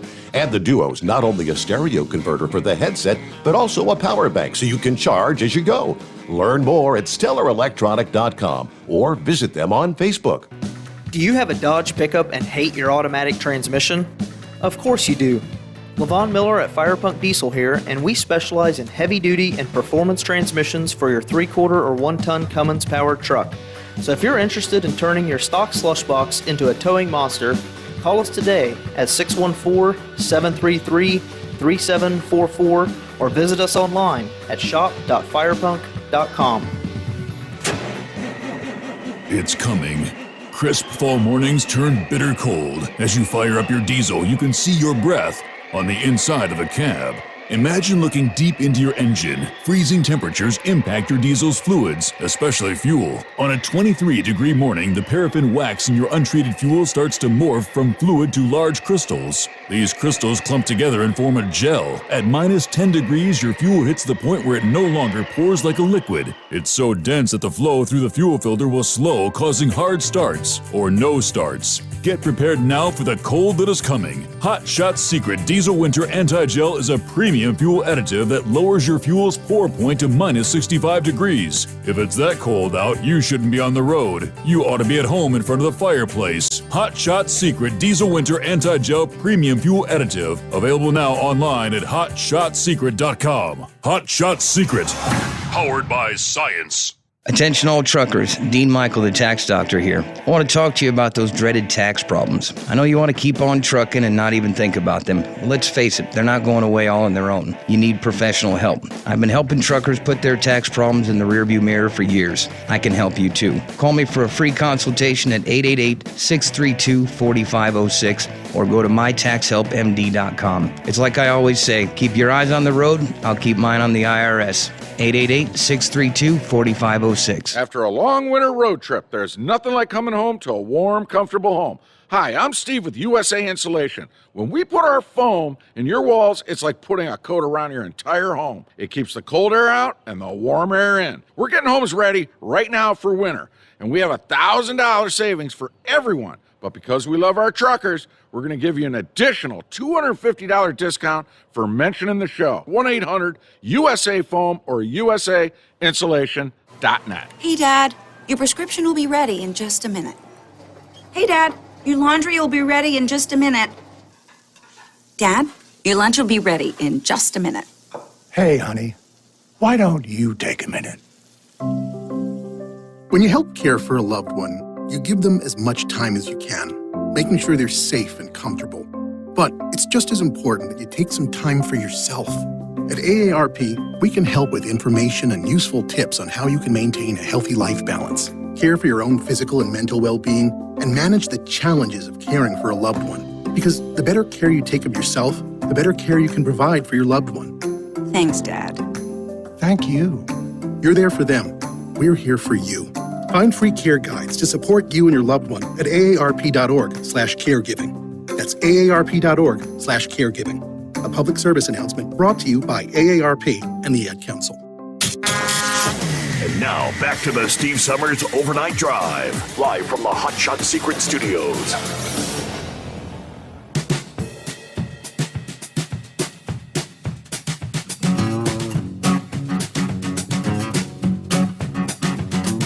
Hey, let me dial back a little bit, say hello to some of the other listening friends checking in via YouTube, Facebook this morning. Hello to Gerald. Said I paid $4.65 a gallon for diesel today. Thank you so much, Joey Biden. Let's go, Brandon. Yeah, Buster Brown on board. Steve, we're appreciative of your presentation and the Hot Shot Secret products. Russia is crazy. Bombing a nuclear power plant. Yeah, real quick, I'll interject there. I was talking to Pappy earlier, and he said, honestly, Steve, I don't believe Putin is crazy enough to have the intention of bombing the actual power plant to cause a meltdown or a nuclear explosion.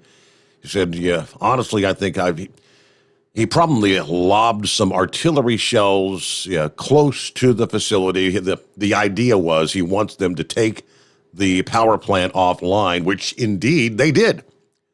Yeah, they shut it down. He wants the power off for the people in Ukraine, for those who, I guess, still do have power. But the reports I'm seeing, yes, they did indeed successfully shut that plant down this past day. Hello to Mr. Q, check it in there. Eskimo Mom is on board. Happy Friday for some out there. For me, it's hump day. Doing my usual tonight. A little chilly, though. Partly cloudy, 38 near Sparta, Kentucky. Jim says, I think we have ourselves a convoy in the Buckeye State. Keep those rigs rolling and overnight drive rocking. Chris, as far as the convoy, where is Cambridge, Ohio, in comparison to Mount Gilead? Is that anywhere close to where you would have been up there? No, Cambridge would be directly east. So if you're driving from, Pennsylvania over, you'll go through Cambridge, Zanesville, that area, coming right into Columbus. We're north, so we'd be directly north of Columbus. Okay. Yeah, because the convoy rolled right. Yeah, they crossed I-70 through Ohio today, and they're stopped for the night. They're in Cambridge. They'll be headed out later this morning for that final leg to where is it in Maryland? There skips my mind right now, but Hagerstown, Maryland, and the numbers are growing. Supposedly the convoy was 35 miles long, and that's just the main line that rolled in to Cambridge tonight. There's supposed to be 4 or 5, half dozen other convoys coming from the north and the south and whatnot that are all joining them up when they get to Hagerstown. It sounds like it may be a massive convoy by the time they get to D.C. How cool is that? I wonder if it'll be on the news at all. Has anybody seen if it's on the regular news? Honestly, I haven't been viewing the regular news. I mean, if you go on social media, there's all kind of videos posted. And the sheer number of people that are lining the overpasses and the exits where they got off this past evening there in Cambridge, it's unbelievable. I did share a link to that earlier if you want to check that out in a bit. Let me see. Zorro is on board. I got a gas station south of Atlanta, $4.09 per gallon for regular gasoline, not diesel. Wow. Buckeye Boy checking in from Ackworth, Georgia, where it's 57. Had a beautiful day. Filled up my truck today, $4.49 a gallon. Almost $700 with DEF. This is brutal, and my customers are going to feel it, but I have no choice. Head to Savannah on Sunday to pick up Monday, then resting when I get back. until I load late week for Santa Fe, New Mexico. Safe travels. Chris, the numbers I've seen, I remember back when when was the last big spike where diesel hit $5 a gallon? 2008, back to during the financial crisis. And do you remember them discussing for every penny, or maybe it's every nickel that the price of fuel goes up, it takes X number of billions of dollars out of the overall economy, because everything that's going into the pump, into the tank, that's money that I would have taken the wife out for dinner or taken the kids to the amusement park, or money that would be going into the overall economy. These prices are going to be killing the economy. Absolutely. Not just that, but then we get all the fuel surcharges. So as all the truck drivers know, when we bring freight in or ship freight out, there's always a fuel surcharge that goes up as the price of fuel goes up, which increases the price of all the goods. I mean, our prices have been, of course, we're in the petroleum business, so everything we get has gone sky high. And we've been getting weekly price increases for 3-4 months now. This week we came out with a price increase because it took us that long to calculate it and figure it out and try to keep it as low as we possibly can. But literally every single thing that we buy has gone up exponentially. I mean, the plastics, the caps, the labels, the oil, of course, has gone up. The additives have gone up. It's just maddening. So, yeah, it's not good. We've been talking about not good. Well, we've been talking about inflation for the last year and a half. I mean, they've been telling us, the Fed's been telling us inflation, it's not transitory after all. So inflation, I think this is probably going to add, I'm thinking probably a couple of percentage points onto the inflation numbers. I believe they knew that all the way back then. They were just trying to buffer the impact of it so everybody wouldn't get so upset. But yeah, everything, it seems like everything they're doing goes against economics 101. Flooding the economy with money when they were doing all the, trillions of dollar spends, just increased the price of goods, and then increasing the price of gas and oil, and, just added to it. So everything just goes up exponentially. I mean, not 2% or 3%. I mean, our costs are up 30, 40%. So when they're saying 8% or 9% on the news, I'm just thinking to myself, there's no way. I mean, there's no way it's 8 or 9%. It's got to be closer to 15 to 20%. Wow. And I did hear one person on the radio I was listening, and they said that they changed the way they calculate it, where like back in Jimmy Carter's day, when they were saying it was 15, 16% increase or the inflation rate, that included the cost of heating and gasoline. Well, they pulled heating and gasoline out, so the number didn't look so bad. So now it's just like food and clothing is all they're measuring. So it's kind of a fixed deal to me, but I'm a grouchy old man, so that's what happens. All right, well, let's get back to, let's see, who's next up here. I think there's old Hillbilly Tex checking in this morning. Hello, Tex. Good morning, Steve. Good morning, Chris. Hey, I want to ask Chris a question. Chris, my yard man is killing me on my wood splitter. That thing, we done blowed 3 motors up in that thing this year. I don't know what he's doing, but with that FR3, could I put just a little douching of that there off in my lawn and that there Braden Stratton engine? Absolutely. I mean, you can use it in any gas engine or any hydraulic system for that matter, but put some FR3 in there. Why is the engine blowing? Is it overheating or what's happening? It's overheating, and he just don't know when to let off of that there plunger, and we done had to blow the rod cap off of one engine. We rebuilt it. We had enough parts to rebuild it, and then he slung the rod through the side of a block on the other one. It's about 3 inches around where he slung the rod out through there. He's killing me of finding engines and parts for this thing.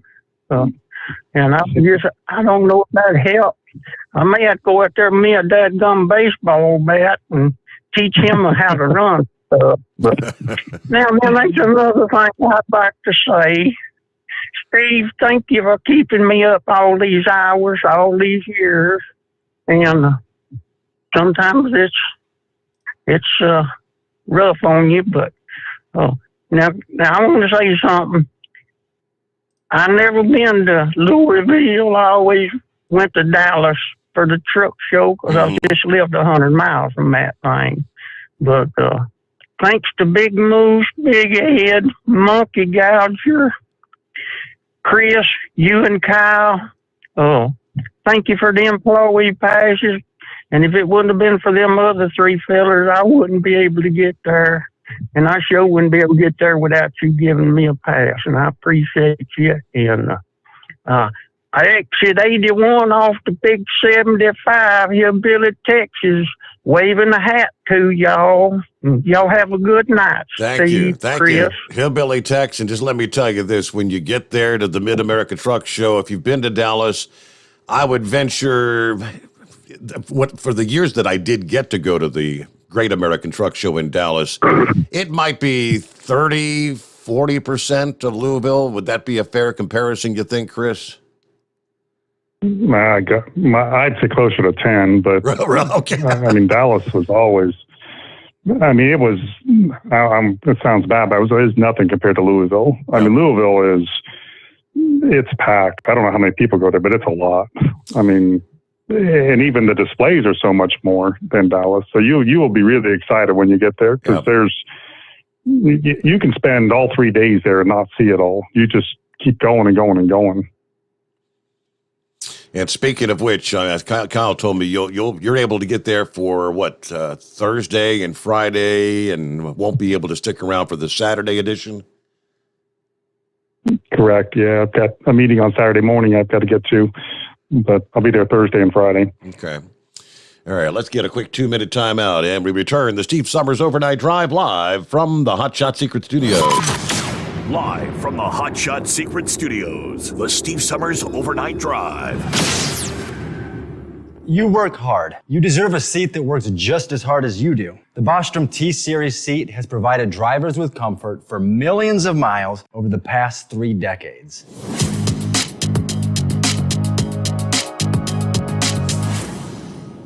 Each seat is built right here in the USA and has 4-position front cushion tilt and higher low-profile air suspension with Isolate. It's also equipped with many standard and optional comfort features, such as high and mid backrests, 9.4-inch 4-aft slide adjustment, adjustable armrests, and manual or dual air lumbar support systems to keep you comfortable throughout your ride. Build your T-Series seat today at BostromSeating.com and ensure your ultimate comfort for wherever the road takes you. Bostrom Seating, the ultimate comfort for the open road. After a long winter road trip, there's nothing like coming home to a warm, comfortable home. Hi, I'm Steve with USA Insulation. When we put our foam in your walls, it's like putting a coat around your entire home. It keeps the cold air out and the warm air in. We're getting homes ready right now for winter, and we have $1,000 savings for everyone. But because we love our truckers, we're going to give you an additional $250 discount for mentioning the show. 1-800-USA-FOAM or USAinsulation.net. My mother was always very active and independent, and she was familiar with her neighborhood. But one day, she stopped at the stop sign for much longer than usual. She wasn't even really sure where she was at. It's important for you to talk to someone about it. I felt so much better after my son told me, Mom, we'll figure it out. When something feels different, it could be Alzheimer's. Now is the time to talk. Visit alz.org/ourstories to learn more. A message from the Alzheimer's Association and the Ad Council. Because Channel 19's a little congested. Call Steve now at 844-844-3388. The Overnight Drive.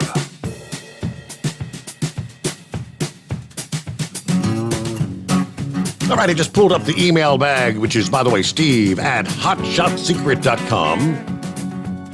And from the Dipsy driver, question for Chris.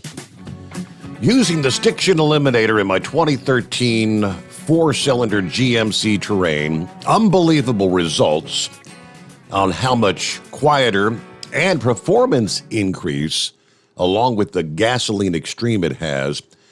I saw a video showing the inside of that engine and how much varnish, aka stiction, it had. Would it be a good idea to change the oil filter like after 1,000 miles? I may anyway because it's on top of the engine and I wouldn't really lose any fluid. It only cost about $10 anyway, so I guess that's the question. Guess what? If you put the stiction eliminator in, going to be eating up all that gunk and stiction and all that, and I guess it all has to get plugged up somewhere. Is that correct or no? Well, I mean, it's always a good idea to change an oil filter whenever you can, so especially in that case where it's right on top. But in general, what we're doing is we're dissolving what's in there. So if you can, you can imagine the varnish and stuff when the station eliminator gets in there, it starts to put it back into a hydrocarbon. So it's not really like there's particles of hard substance in there as much as it is breaking it down and turning it back into oil. So you really don't have to change the filter, but it's always a good idea just to, do that if you get the opportunity to. Okay, fair enough. Now that's why they ask the questions, right? There's your answer. That's absolutely. Let's see. According to is it Martin? Is that the handle? The name?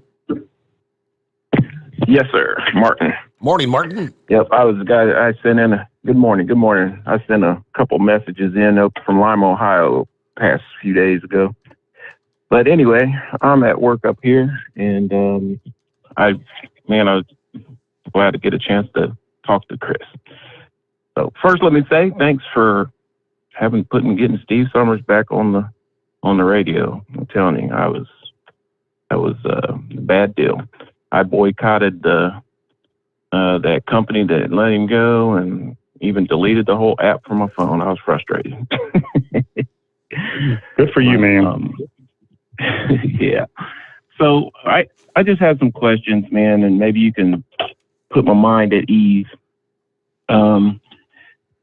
I have a 07 Chrysler Aspen. I have a 07 5.9 24 valve Cummins diesel, and I got it through you. When Steve first came back on with you guys, bottle of Stiction Eliminator, and I was going to put it in my truck. I got this truck. It's a 07, and I got it. It had 94,000 miles on it, and right now it's got 128,000. And I was getting ready to put it in, and my son, who was about 17, says, "Dad, why would you put something in a perfectly good running engine that has no problems?" And he messed my mind up when he said that, because I literally had the hood open, right? And so I didn't put it in because once upon a time I had a older two-door Cadillac I bought off an old man, and it had 74,000 miles on it. It was like a 368 weird engine. I mean, it was weird to me. I never heard of a 368. But the guy told me, he was like, put some transmission fluid in the oil and let it run for about 5 minutes and then drain it out before you change the oil. So I was like, okay. I did that, and then guess what? It had lower end knock. And I had just got it, and I just ruined that engine. So with that backstory there, I still got this bottle of Stiction Eliminator, and I ain't used it yet. Because I worry about the bear. Huh? No, did you hear the caller earlier when we were talking about the cleaner and how it works? I think I caught maybe a little of it because I'm at work here. And so, that hesitancy is natural. And I mean, honestly, I've been in our industry, I fight that even amongst other professionals. I mean, the party line is these engine oils are so well balanced and you never add anything to them. This is crazy. And I understand the idea in general. It's you don't want everybody dumping anything into their engine because it could cause harm. So in the past, and even now, all the cleaners on the shelf, they're basically solvents of some sort. Anything from solder solvent to paint thinner. And the idea is to go in there and clean up the engine and take off the varnish, but it creates all this extra abrasive wear, because you're breaking down what's called hydrodynamic lubrication. And the way that works is if you can imagine a jet ski, the faster it goes, it starts to pull up off the water, right? So the same thing happens with your bearings and your surfaces inside your engine. The faster it goes, the more oil wedges in there.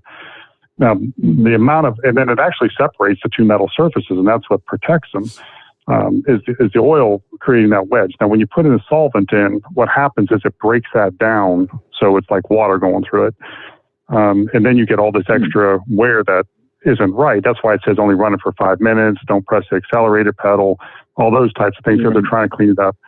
It really is not the best way to go. What we did, which was unique with the Stiction Eliminator, is we made a cleaner that actually reduces wear. And how we did that was by using, we would call it an exotic Group 5 ester, meaning that it's not easily available. We have to have it made just for us. It's an oil, but it has this really high polarity rate, which wants to dry off the varnish and clean it. On top of that, we put in these nanocarbons, and then the nanocarbons go in there and they plate everything behind it and leave these little tiny roller bearings, which actually reduces wear.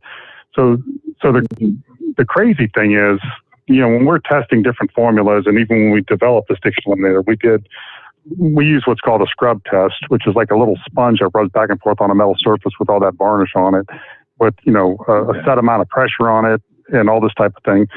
And we're able to compare different formulas, like hundreds of them we did, to see which one cleaned the best. But then we went back and did wear tests to see which one reduced the wear the most. And the goal was to have the best product that would clean better than anything on the shelf, but at the same time reduce wear more than anything that anybody else was offering, anybody like STP. We pulled those products off and tested them, and we did a wear scar where you kind of run a pin back and forth on a steel plate, again, like 30,000 times, to see how much metal it gouges out, and then you measure that gouge in the steel, and then it tells you, okay, this one did a better job than that one. So we were able to reduce the wear with the Stiction Eliminator by 62%, and reduce the Stiction 30% more than anything else out there. So it was a home run, because we were doing both. We were reducing the wear and cleaning it up. So to put your son's fears at bay, yes, you're right. It is kind of nerve-wracking putting something into your engine, especially if you don't have a problem. But the truth is, if you were to pull that engine apart and look in there, you would see Stiction in there, like on the main bearings and places, we call them hot spots. Just, the oil temperature is what it is, but if you go inside there and look around where there's heavy spots of friction, that's where the oil actually, burns. That's where it leaves behind the Stiction. So you can't see it easily, but it just builds up over time, and it'll help. You'll be happy you did it. Okay. Yeah, I was like between those two, that 07 Aspen and my 07 Cummins, I'm at opposite ends of the spectrum, because that Aspen has 199,000 miles on it, but it does have very clean oil at oil changes, and the truck has lower miles. But the other thing I wanted to ask about was so the truck, it says right in the manual, it recommends Valvoline 1540 Premium Blue, and so I was kind of the guy that I have service it. He's constantly trying to push AMS oil on me, but I kind of got a mental block on it when he tells me how much it costs. And I was wanting to try. I heard you another time, and you were talking about how they rate the oils or whatever for the cars, and they put it right to spec or something, and you go beyond that. So I was just kind of wondering what oil. I guess I could have just called in and asked her or something, but what oil would replace that 1540, that 1540 Premium Blue? And also the rear axle and the front axle, both of those are four-wheel drives. Okay. How many miles do you drive a year? I would say probably, it's probably 20, 25,000. It's not getting a lot of miles You know, I just got it because the wife's got a camper, and every great now and then, you know, we pull the camper. No, that's fine. So, you know, we've got a couple different options.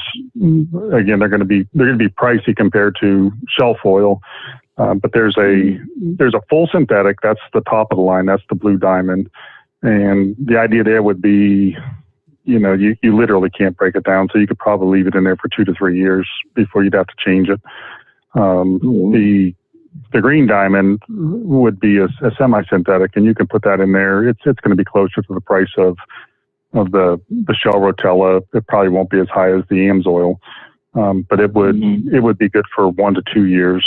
And you know what we're trying to do is create oils that are for the people that have more of an appetite for extended oil changes, and you know, put bypass filters on and that type of thing, which you may want to consider, because the Cummins is a really easy engine to put a bypass filter on.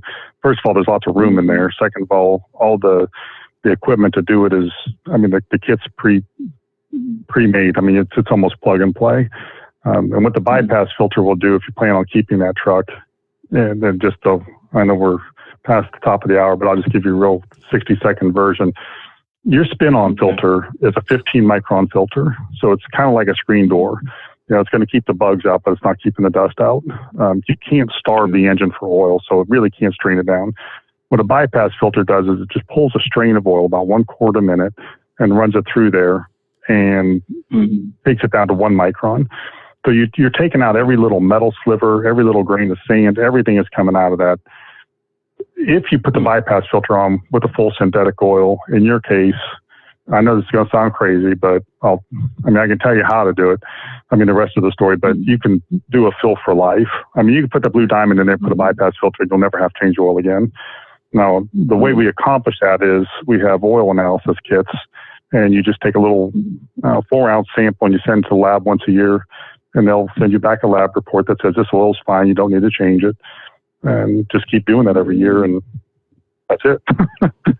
Okay, that sounds good. I would like to have my oil tested too. I used to be an owner-operator, and you know, I had all the oil tests done back in the day, but it was through the company I was leased to. All right, I was going to tell you about a story about because you were talking about the Cambridge, but I'll let you go since it's top of the hour. Only other thing you can answer is that other Steve's old sponsor. You know, the one where it's not an additive. You know, I used that, and I mean, I had cars that, like my wife's minivan, you know, it was over 300,000 miles, and we sold it and it was running. And I had a 04 Dodge 2500, and I just used that stuff, and it seemed to work really well. But I'd only use it like once a year. But can I or should I mean, use that with your product, or should I just leave that alone? Because I would always do it. I'd always use that the first oil change of the year. I'd use that, and that would be it. So what that is what's called a chlorinated paraffin, and they make things really slippery inside wherever you put them. I mean, that's why even some race car drivers will use it. Now, the problem with it is because chlorine is a corrosive, the longer it's in there, it starts to corrode. So your first 3,000 miles, you're golden. I mean, you're getting all the claims they make, you know, better fuel economy, more horsepower. But then after that, it starts to pit the inside of the engine. So it's a short-term gain, but it's not really a long-term solution. You know, it's just, so we do it at a whole different level in terms of using really more exotic materials and a lot more engineering to get the same effects, but we get the reduced wear and the long-term gain with the short-term gain. Okay. Hopefully that makes sense. Yeah. If you just look up chlorinated paraffins on Google, and they'll show you all kinds of pictures of it and what it does. Again, it is used. I mean, people use it like for a quick horsepower boost, but they usually never want to leave it in there for very long because chlorine is a corrosive, and eventually it starts to corrode the inside of the engine. Yeah. Okay. I appreciate it, man. Hey, thank you much, Martin. Oh, anytime. Hey, we'll get there. Let's get our news break. The Steve Sommers Overnight Drive live from the Hot Shot Secret Studios. USA Radio News with Tim Berg. President Biden says sweeping economic sanctions on Russia are having a profound impact. The goal was to maximize the impact on Putin and Russia and to minimize the harm on us and our allies and friends around the world.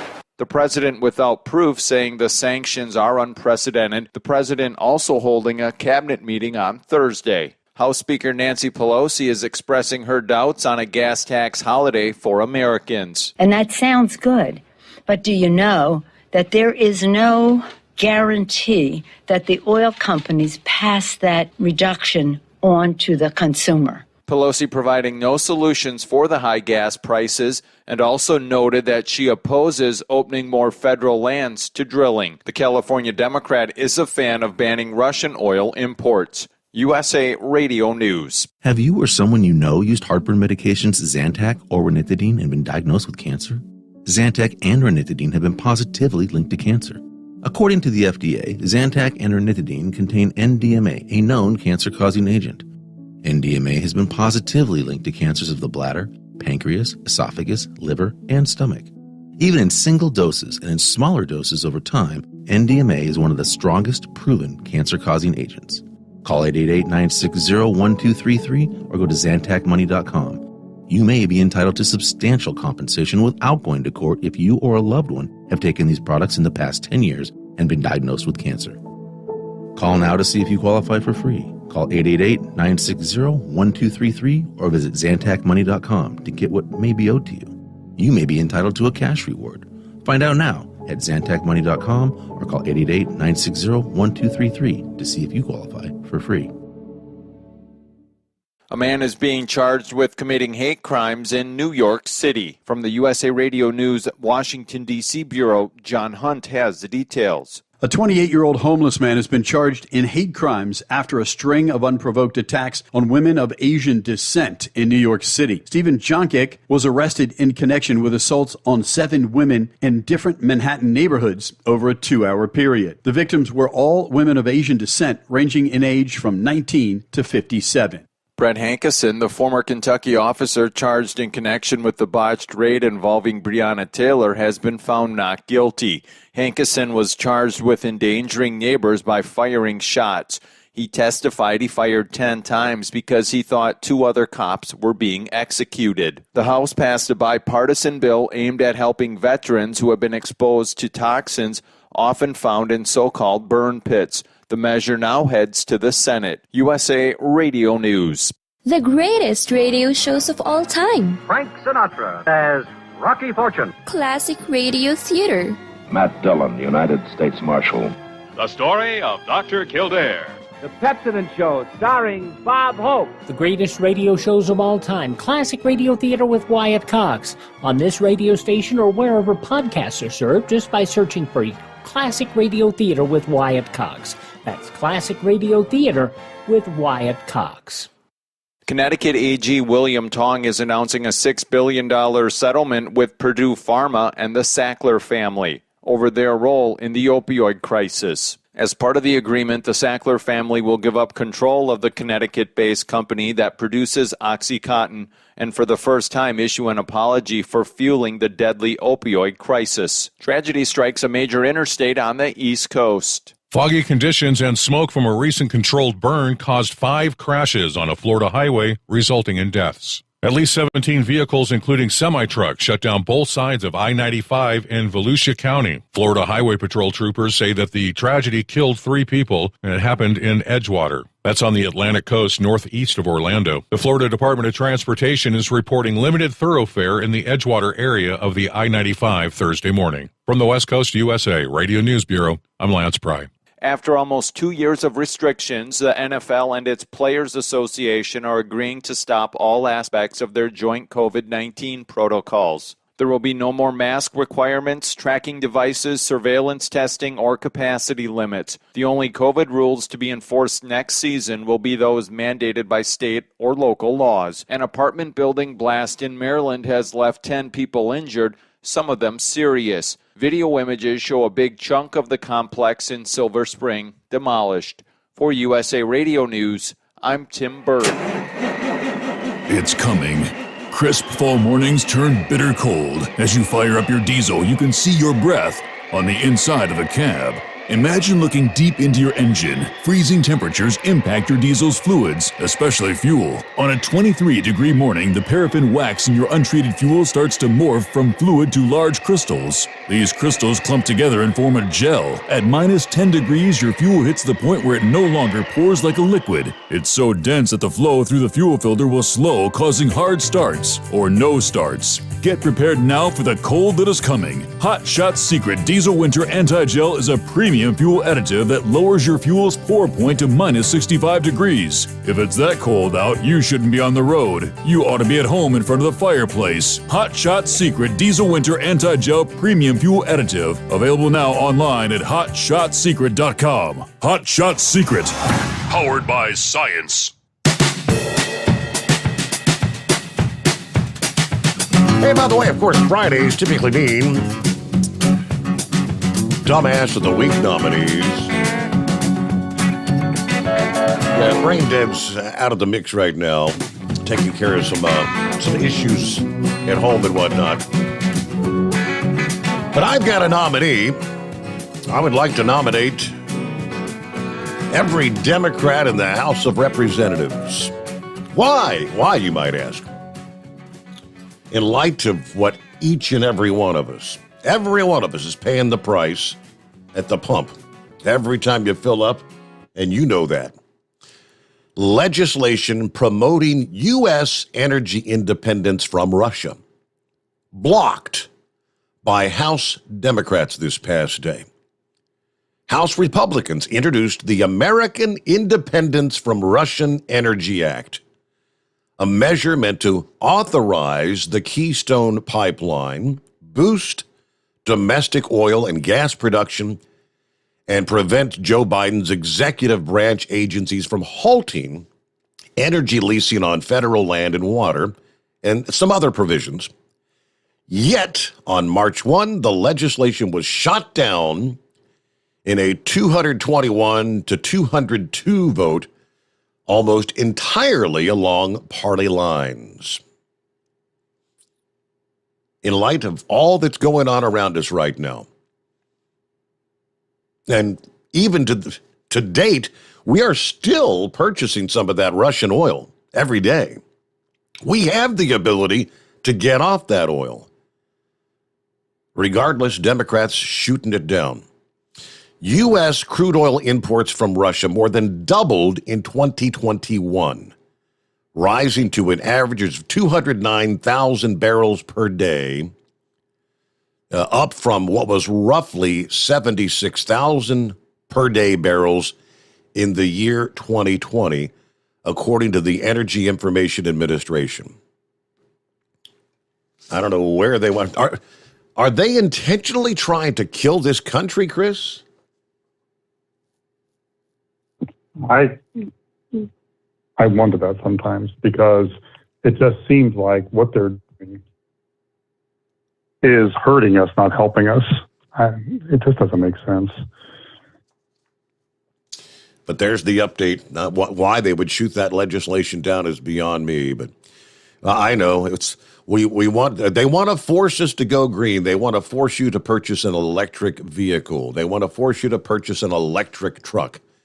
But at the same time, we don't have the infrastructure to support that to begin with. But all right, let's get back to our calls. On that bright note, Rubber Duck got you on with Chris Kabelchik. Good morning. Good morning. On that bright note, gee, thanks. You had asked if the news was covering the convoys. The local news up here in South Bend showed a little bit of them down by Indianapolis yesterday. I guess they all had to take a reset or something. Pretty much stayed parked down there Wednesday. Yep. And then if you used your app and went in and watched the news from Washington, D.C., the fence and everything's going up like they're going to get attacked again by the Russians. I'm sorry, that's wrong. They're doing another country. They didn't do D.C., but you know what I'm saying. They think the war's January 6th, yeah. And it's just ridiculous. It really is. But Chris, I like to thank you for your product. It really squared our Cadillac and its issues away. My one question is the 09 General Motors 3.6 V6s. They were really designed to burn a quart of oil every 2,000 miles. That was GM's theory when they built those motors.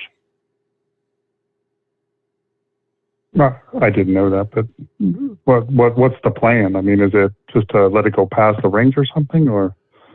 I don't know. Apparently, that's what I've been reading on this motor and its oil use problems was that they designed it to hold 6 quarts, go 12,000 miles between oil changes, but it'll burn a quart of oil every 2,000 miles. If you're not careful, you won't have no oil in it. Wouldn't that mess up your emissions? Maybe that's why it needed catalytic converters at 138,000 miles. Yeah. Oh yeah. I mean, they were absolutely just we used your fuel treatment and everything, trying to square it away to see if we could keep from spending the money to have to buy the converters, but there was no choice. We had to. But the converters were so hot that one side there was no plutonium left in the converter. It was gone. You could look straight through it.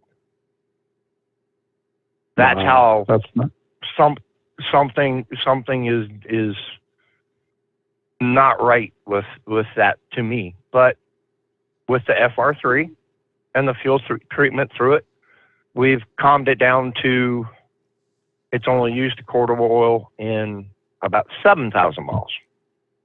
Oh wow, that's a lot better. Yes. A lot better from what I was reading of what the oil history was on the car from the previous owner. So I'm not quite sure what it is. But my other question is, with our car haulers, you notice we have the posts that the decks go up and down on. And if you notice that most of them, sometimes they're a nice shiny gray or a black, but other times they look painted or rusty. That is a graphite paint on tedious material that the drivers, or if you're lucky to be a union guy, you can get the shop to do it maybe every 6 years, but we do it about every 2-3 weeks in the summertime to try to keep them. Is there something that you guys have that would lay on a metal, resist in the open, resist the rain, the dust, and bond with the two metals and not come off and get on your clothes and not be a paint? Or is that asking I'm too intrigued. much? No. We love problems. I mean, we love to fix problems. So you're talking about the exhaust smoke is coming out? This is a material that we use to keep our decks going up and down, to keep the friction from binding them up, and it's a graphite-based material. The corporate brand name is Slip Plate Slide and Glide, and you have to stir it up with a paint stick. I mean, and it is a thick, nasty paste, and you have to get up with a paintbrush and paint it on the posts to keep your decks going up and keep them from getting stuck and going up crooked. I didn't know if you guys had anything that would stick but not be filmy, that would come off on contact. Yeah. We do. I think I do. We have a spray grease that works really well in that type of application. It's actually a spray can, and it doesn't take a lot. So the problem is that we can't get it right now because of supply chain. I don't know when we're going to get it. It's been 6 months now. It's crazy. I thank God for used cars. I do, because that's what's keeping me fed. I had to get away from hauling new cars. I was going to starve, And thank God people are buying 100,000-mile cars, 120, 130,000-mile cars.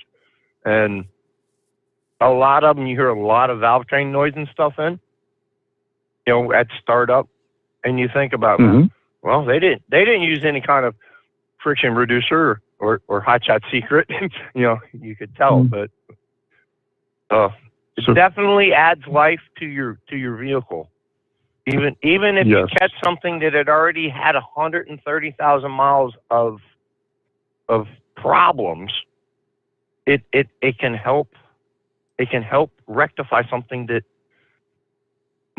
other people might have said, "Oh, we got to take it apart. We got to do this. We got to do that." But it fixed it. You're out of car every day. That's our thing, fixing problems and making sure it goes. So the spray lubricant I'm talking about is called Spray and Stay Grease, and it would do what you're saying as soon as it gets back into stock. But the other thing that you could think about trying until we do have this back in stock is put the least amount of graphite on there that you have to. This is a concept that takes a long time to sink into your brain, because I know a lot of people, I'm the same way. I mean, like you're greasing up a bearing, you want to put as much grease in there as you can, right? The truth is that 80% of bearings break down because of over-greasing. That seems crazy when you think about it, but the truth is you only need a film of grease between the two metal surfaces. Everything else that's there is causing a problem. On a bearing, when we watched the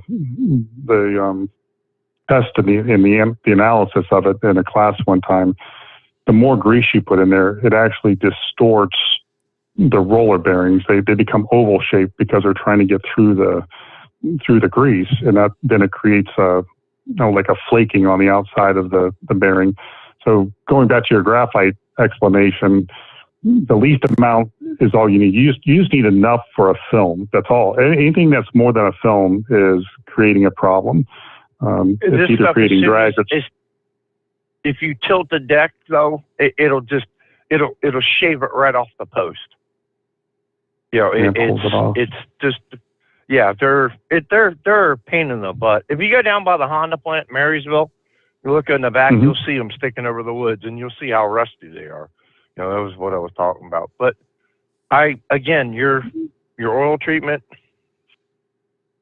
your friction eliminator or stiction eliminator, it's done everything I've asked it to do between the car and a tractor we had purchased. And I thank you again. And we thank you for Steve. And we thank you for Kyle, for helping Kyle with that pickup truck. That pickup truck is amazing. Yes, it is. And Kyle he's a huge help. He's been a great find. And so is Steve. I mean, this whole thing is, the way the whole company has come together has really been kind of a miracle. But yeah, you're welcome. I'm glad that we can be there and that we've been able to pull it all together. We look for good, talented people. Go ahead. As you're into the diesel performance and everything, do you do anything with Mr. Gale Banks? Not that I know of. I don't think so. But that's probably a good idea. We should team up with him and see what we can do. He's building the motors for the new military vehicle. He got the contract to build those motors. I believe they're a Duramax base. But some of his dyno poles, watch his YouTube channel. At his age, he still gets in the shop and tinkers. And it's amazing to watch him. He's a legend in the business. And I'll do that. Hopefully we could get him to Louisville, maybe. All right, that's a great idea. I'm sending Kyle an email right now. Okay. God bless you guys. Thanks, Rubber Duck. Have a good morning. God bless you too. Let me jump down to, let me see, I'm not sure. Somebody wanted to talk about the Freedom Convoy, Cambridge, Ohio. Who we got? How's Mr. Q? Mr. Q, hi there.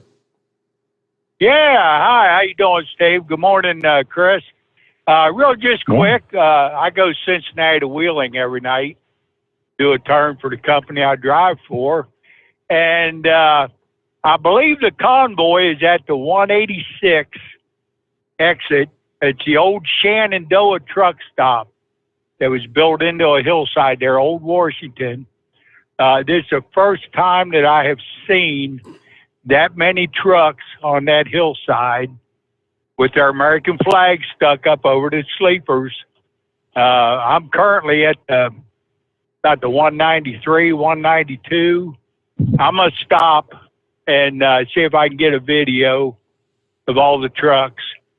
But going east, I looked on the hillside and I thought, that's got to be the convoy, because I've never seen that many trucks in one spot. So if I get a video, I'll share it to your link there, Steve. That's great, yes. See if anybody's got a drone. If anybody get a drone footage of it, that would be really cool. To see all those trucks like from... Yeah, it's definitely got that hillside lit up. And I thought, whoa. Because I wondered myself where they were going to stay in Cambridge, because Cambridge is kind of up on 77 a little ways. And so I kind of watched for them, and I came around the bend, and I seen all these trucks, and I thought, that's them. So this is great. I'm enjoying it, following it. Very cool. Shame I can't be a part of it, but we'll stop in here in just about 5 minutes, and I'll see what I can do about getting the video just from the ground level. Okay. Yep. Sounds great. 5-10 minutes. Shoot it our way. All right. way. Well, y'all have a good morning. Yeah, we'll let you get back to your callers there. Thank you so much. All right. Yes.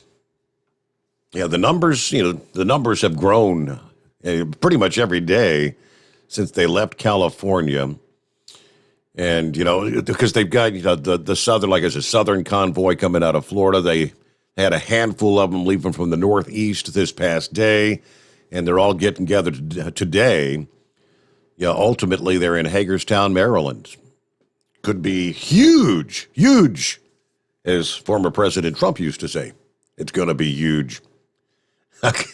All right, let's get our news break here. Bottom of the hour. Diesel Dave, we got you coming up here. I want to talk about his Ford F-150 EcoBoost. I think John is on the line talking about a 2015 Subaru Legacy.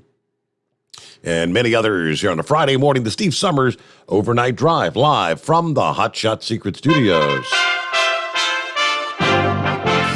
USA Radio News with Tim Berg. Russian President Vladimir Putin says the war in Ukraine is going according to plan. Putin also claiming the casualties were the fault of Ukrainian neo-Nazis. He said Ukraine uses civilians as human shields. Meanwhile, evidence has suggested the war has been poorly planned, and Ukraine says Russia is targeting civilians. President Biden is signing a bill ending forced arbitration in workplace cases of sexual assault and harassment. During a White House photo op, Biden saying too many women are denied a chance to do anything about sexual assaults or harassment they may have faced. Forced arbitration shielded perpetrators, silenced survivors, enabled employers to sweep episodes of sexual assault and harassment under the rug, and it kept survivors from knowing if others have experienced the same thing. USA Radio News. It's time to pump up the volume and get your story published as an audiobook. Audiobooks give your readers a way to rediscover your book in a new format. Plus, you'll generate new readers and fans who love the storytelling format of an audiobook. Audiobooks are the fastest growing trend in the publishing industry because your readers have an active life. They're multitaskers. They appreciate strong storytelling, and they can enjoy your audiobook anywhere. It's time to bolster your book sales with Audiobook Network. With an audiobook, you'll earn more profits, tell your story to a new audience, add excitement to your storytelling, and get discovered easily. Call us today for a free audiobook guide. We produce and narrate your book with voice professional actors and audio engineers. But there's more. We bring your audiobook full circle from script to sales on Amazon, Audible, and Apple iTunes. Call Audiobook Network at 800-495-1223. That's 800-495-1223. Call today, 800-495-1223. You're listening to the Overnight Drive with Steve Sommers. Do you have a Dodge pickup and hate your automatic transmission? Of course you do. LaVon Miller at Firepunk Diesel here, and we specialize in heavy-duty and performance transmissions for your 3/4 or 1-ton Cummins-powered truck. So if you're interested in turning your stock slush box into a towing monster, call us today at 614-733-3744 or visit us online at shop.firepunk.com. After a long winter road trip, there's nothing like coming home to a warm, comfortable home. Hi, I'm Steve with USA Insulation. We appreciate our truckers and the long hours you're putting in to serve us all. Without you, we wouldn't even get the materials to insulate. So we want you to feel like a king when you get back. We put our foam in your walls. It's like putting a coat around your entire home. Keeps the cold air out and the warm air in. And with the rising energy costs, that's going to save you a bundle. We're getting homes ready for winter right now, and we have $1,000 of savings for everyone. But because we love our truckers, we're going to give you an additional $250 discount just for mentioning this show. So give us a call, 1-800-USA-FOAM. That's 1-800-USA-FOAM or usainsulation.net. We're going to give you an additional $250 discount for mentioning the show, 1-800-USA-FOAM or usainsulation.net. USA Insulation.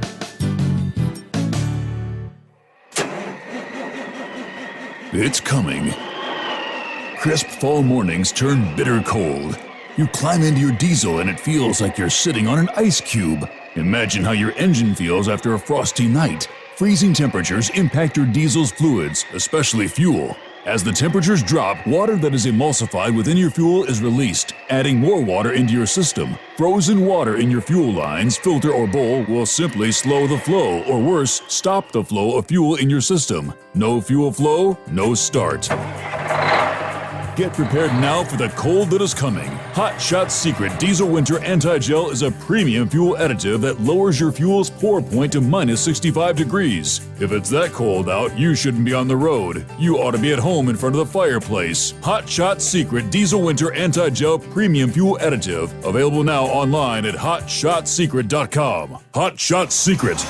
Powered by science. Dean Michael, the tax doctor here. I have one question for you. Do you want to stop worrying about the IRS? If the answer is yes, then look no further. I've been around for years, I've helped countless people across the country, and my success rate speaks for itself. So now you know where to find good, honest help with your tax problems. What are you waiting for?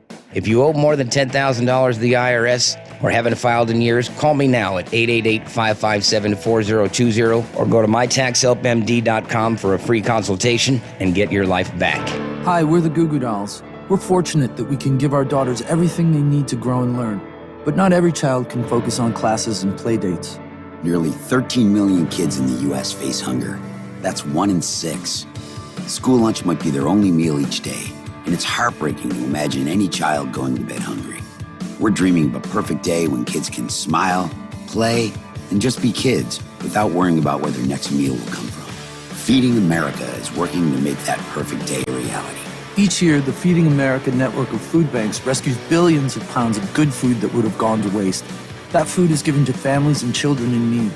Being a kid should be about doing things that make an ordinary day extraordinary. Learning to play an instrument, building a sandcastle, hosting tea parties. Hunger should never be an obstacle to growing up.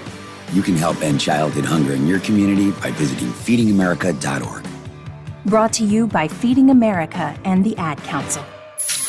Keep the bugs off your glass and the smokies off your This is the Overnight Drive with Steve Sommers. Indeed it is on a Friday morning. Hey, heads up, coming up later on this afternoon via TNCRadio.live, 4 p.m. Eastern, 3 o'clock Central.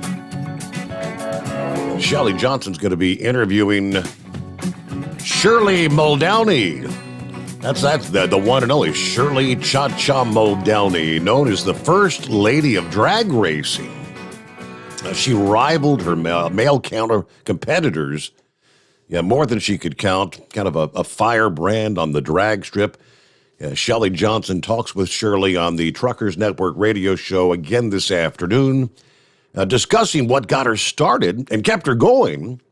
They'll even talk about the competition that Shirley had with Big Daddy Don Garlitz. Nothing stopped Shirley in her classic hot pink dragster. Won a total of 18 NHRA national events in her career. She also earned the NHRA Winston Points Championship and became the first person to claim drag racing's most prestigious title 3 times. Should be an interesting interview. Cha-cha.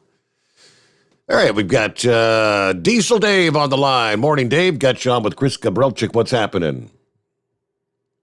Morning, Chris. Good morning, Steve. Start off, wish our buddy Spaceman a happy birthday, which he had, I think, the other day.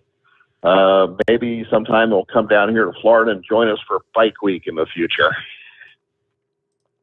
Hey, I did a quick search on Daytona Bike Week. That's the one that's kicking off today, and it says if I'm correct, it says approximately 500,000 people make their way to the rally over the 10 days of that.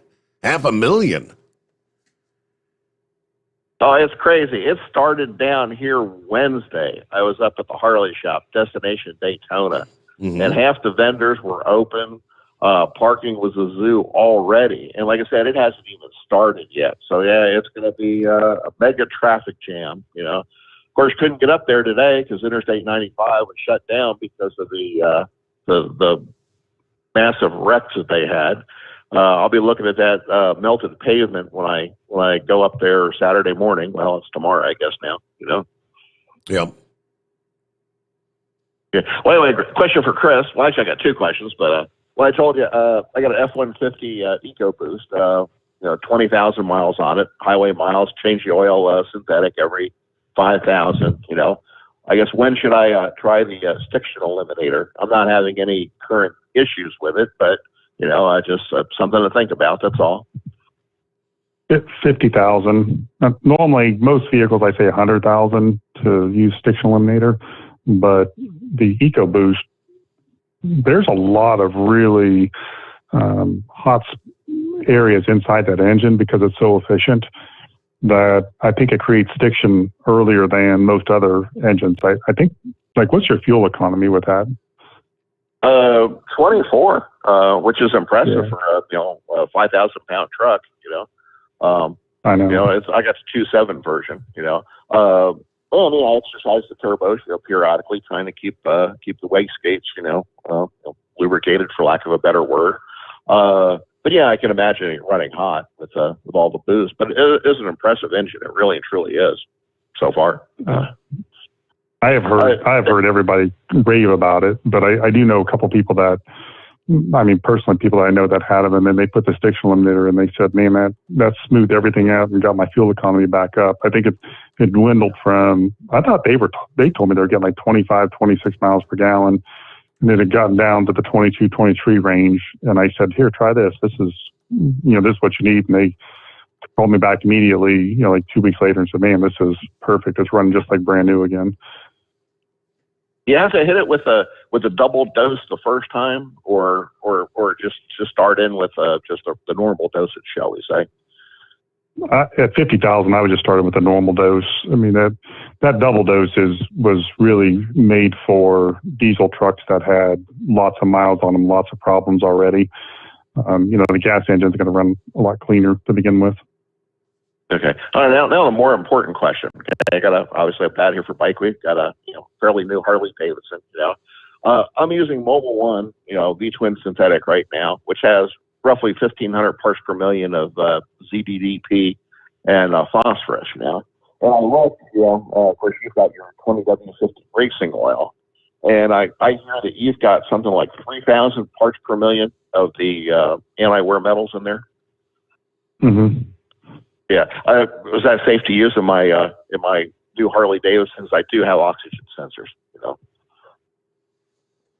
Can you? My email is chris@lubricationspecialties.com. If you send me an email, let me check that out, because I am not a motorcycle expert, but in the past, somebody that was a motorcycle expert told me that the reason that the Harley Davidson oil was special just for them is because it has a lower amount of zinc, because they had problems with ash. So most of the things we're talking about are metals like zinc. And when they say low ash oils, they have less in it because it burns and it creates a ash. And normally they think about those things when an engine runs really hot. Most engines don't burn up the oil and they don't leave ash behind, but there are some that do, like natural gas engines, and maybe a Harley, but it's not my specialty, but I can find out tomorrow. Yeah. Okay. Yeah. I'll keep that in mind. I mean, the oil consumption is, extremely low. I mean, maybe half a quart in 5,000 miles, and if I'm going to spend, a lot of money per quart of oil, I might as well just give it to you. Yeah, and I was impressed that you, like I said, that you've got twice the ZBDP. So I mean, it seems like it would be a good choice, for Harley Davidson, like you said, other than leaving some ash behind.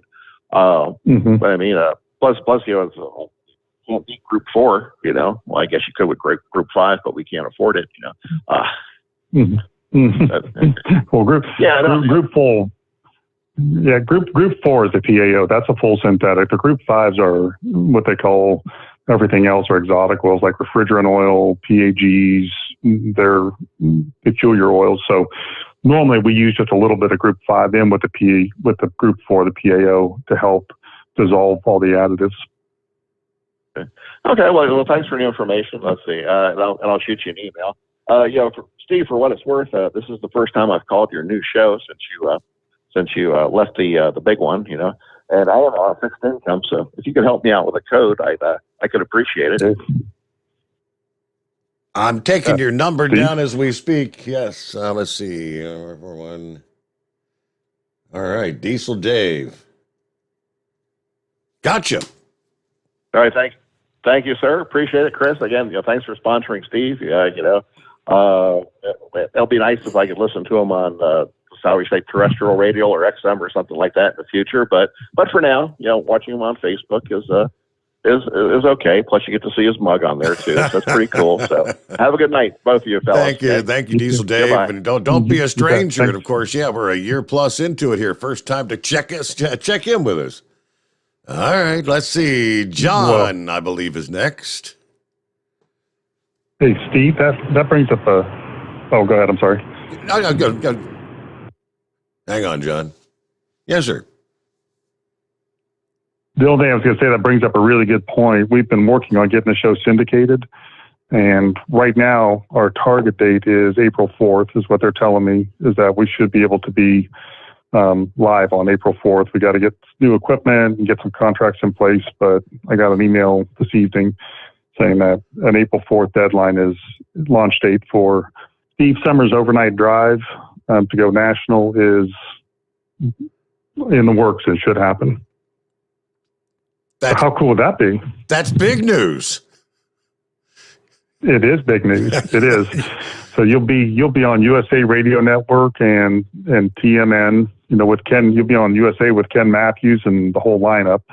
On top of that, we're putting the app in place where people are able to listen to, like the one you're listening to now. We're going to upgrade it and have 24/7 programming. So you'll be able to listen to, people like Ken Matthews and a lot of those other types of trucking programs that we're going to try to populate the whole thing, live shows, so that it becomes, just something you can leave on if you choose to do that. Via the overnightdriveradio.com app. Correct. Yeah, we'll just expand it. So, we asked them, can we put all these shows on here and put the lineup so that if a driver's there, he doesn't have to switch over? And they said, sure, we can do that. We need to, make some changes, but yeah, we can fill the whole thing. So that's the thing that we've been working on for the last 90 days. And hopefully, April 4th is our deadline. You should be, across the country at that point. Well, and you'll be there. The way I understand. Go ahead. I'm sorry. I was going to say, at least it's not April 1st, because otherwise it'd be an April Fool's thing. So April 4th, that's good. No. April 4th. And from what I understand, you're going to be like the premier, the lineup guy for the midnight to 5. So I don't even think there's going to be any other options. So, most of the radio stations will be choosing that. So it could be good. Could be really big. That's unreal. Wow. Okay. Big news here on this Friday morning. TGIF. All right, John. I got John with Chris Gabrelchik. What do you say? just answered one question I wasn't even planning on asking, but I was kind of curious about that programming. So that is great news. Hey, Chris, I got a question for you about my Subaru. I do a lot of commuting. It's 2015 Legacy. I got about 233,000 miles on now. When somewhere north of 100,000 started using a little bit of oil between oil changes. It uses a full synthetic with 6,000 mile intervals, and it used the factory recommended oil was a 0.20. So when I started bringing it in between oil changes to have them add some, the service manager, I was talking to him one day about it. He suggested that I go to a 530 and then also add a quart of oil stabilizer. And that took care of the problem with it using oil. It makes it between oil changes again. And so I've been kind of reluctant to mess with that. But listening to you talk about your products and that, I kind of think maybe, especially with that kind of miles on there, I would benefit from that stiction eliminator and then maybe a little bit of friction reducer. But I'm not sure how would that interact with that oil stabilizer? What exactly does an oil stabilizer do? Does that just pump up the thickness of the oil to help it stop the usage, or what's it doing? Yeah, that's all it is. I mean, it's mostly just like a 60 weight oil. So what happened is as your Subaru started to get a little bit of mileage on it, the wear started to increase. So the areas for the oil to get through increased. Do you live in a cold climate? I'm in Missouri. So Missouri? I'm kind of in between. I commute to the reason Chicago, so the reason they go with a 0.20 is because when they used a 530, it starved areas of the engine that were, like really fine tolerances, and the 5W30 couldn't get in there and lubricate it. So on startup, they were getting premature wear, just wearing it out quicker than it should. So they went to a 0W20 because it would get into all those little tiny spaces and give lubrication when you first start up. So that would be the danger of doing that. Now, as time goes on, things wear and those openings get bigger.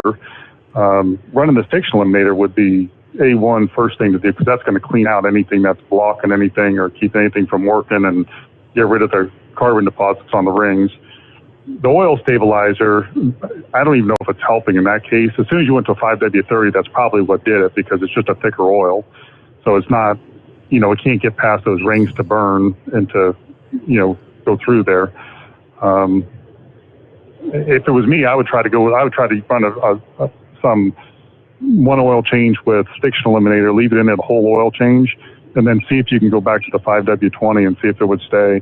And if it didn't, then I'd stick with the 5W30. But the stiction eliminator has the friction reducer in it.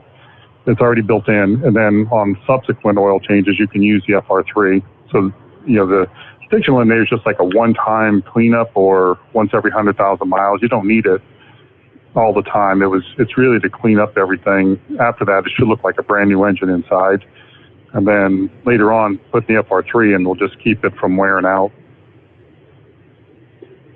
Reduce the wear. So you would suggest the stiction eliminator with the 530 without putting any stabilizer in it at all?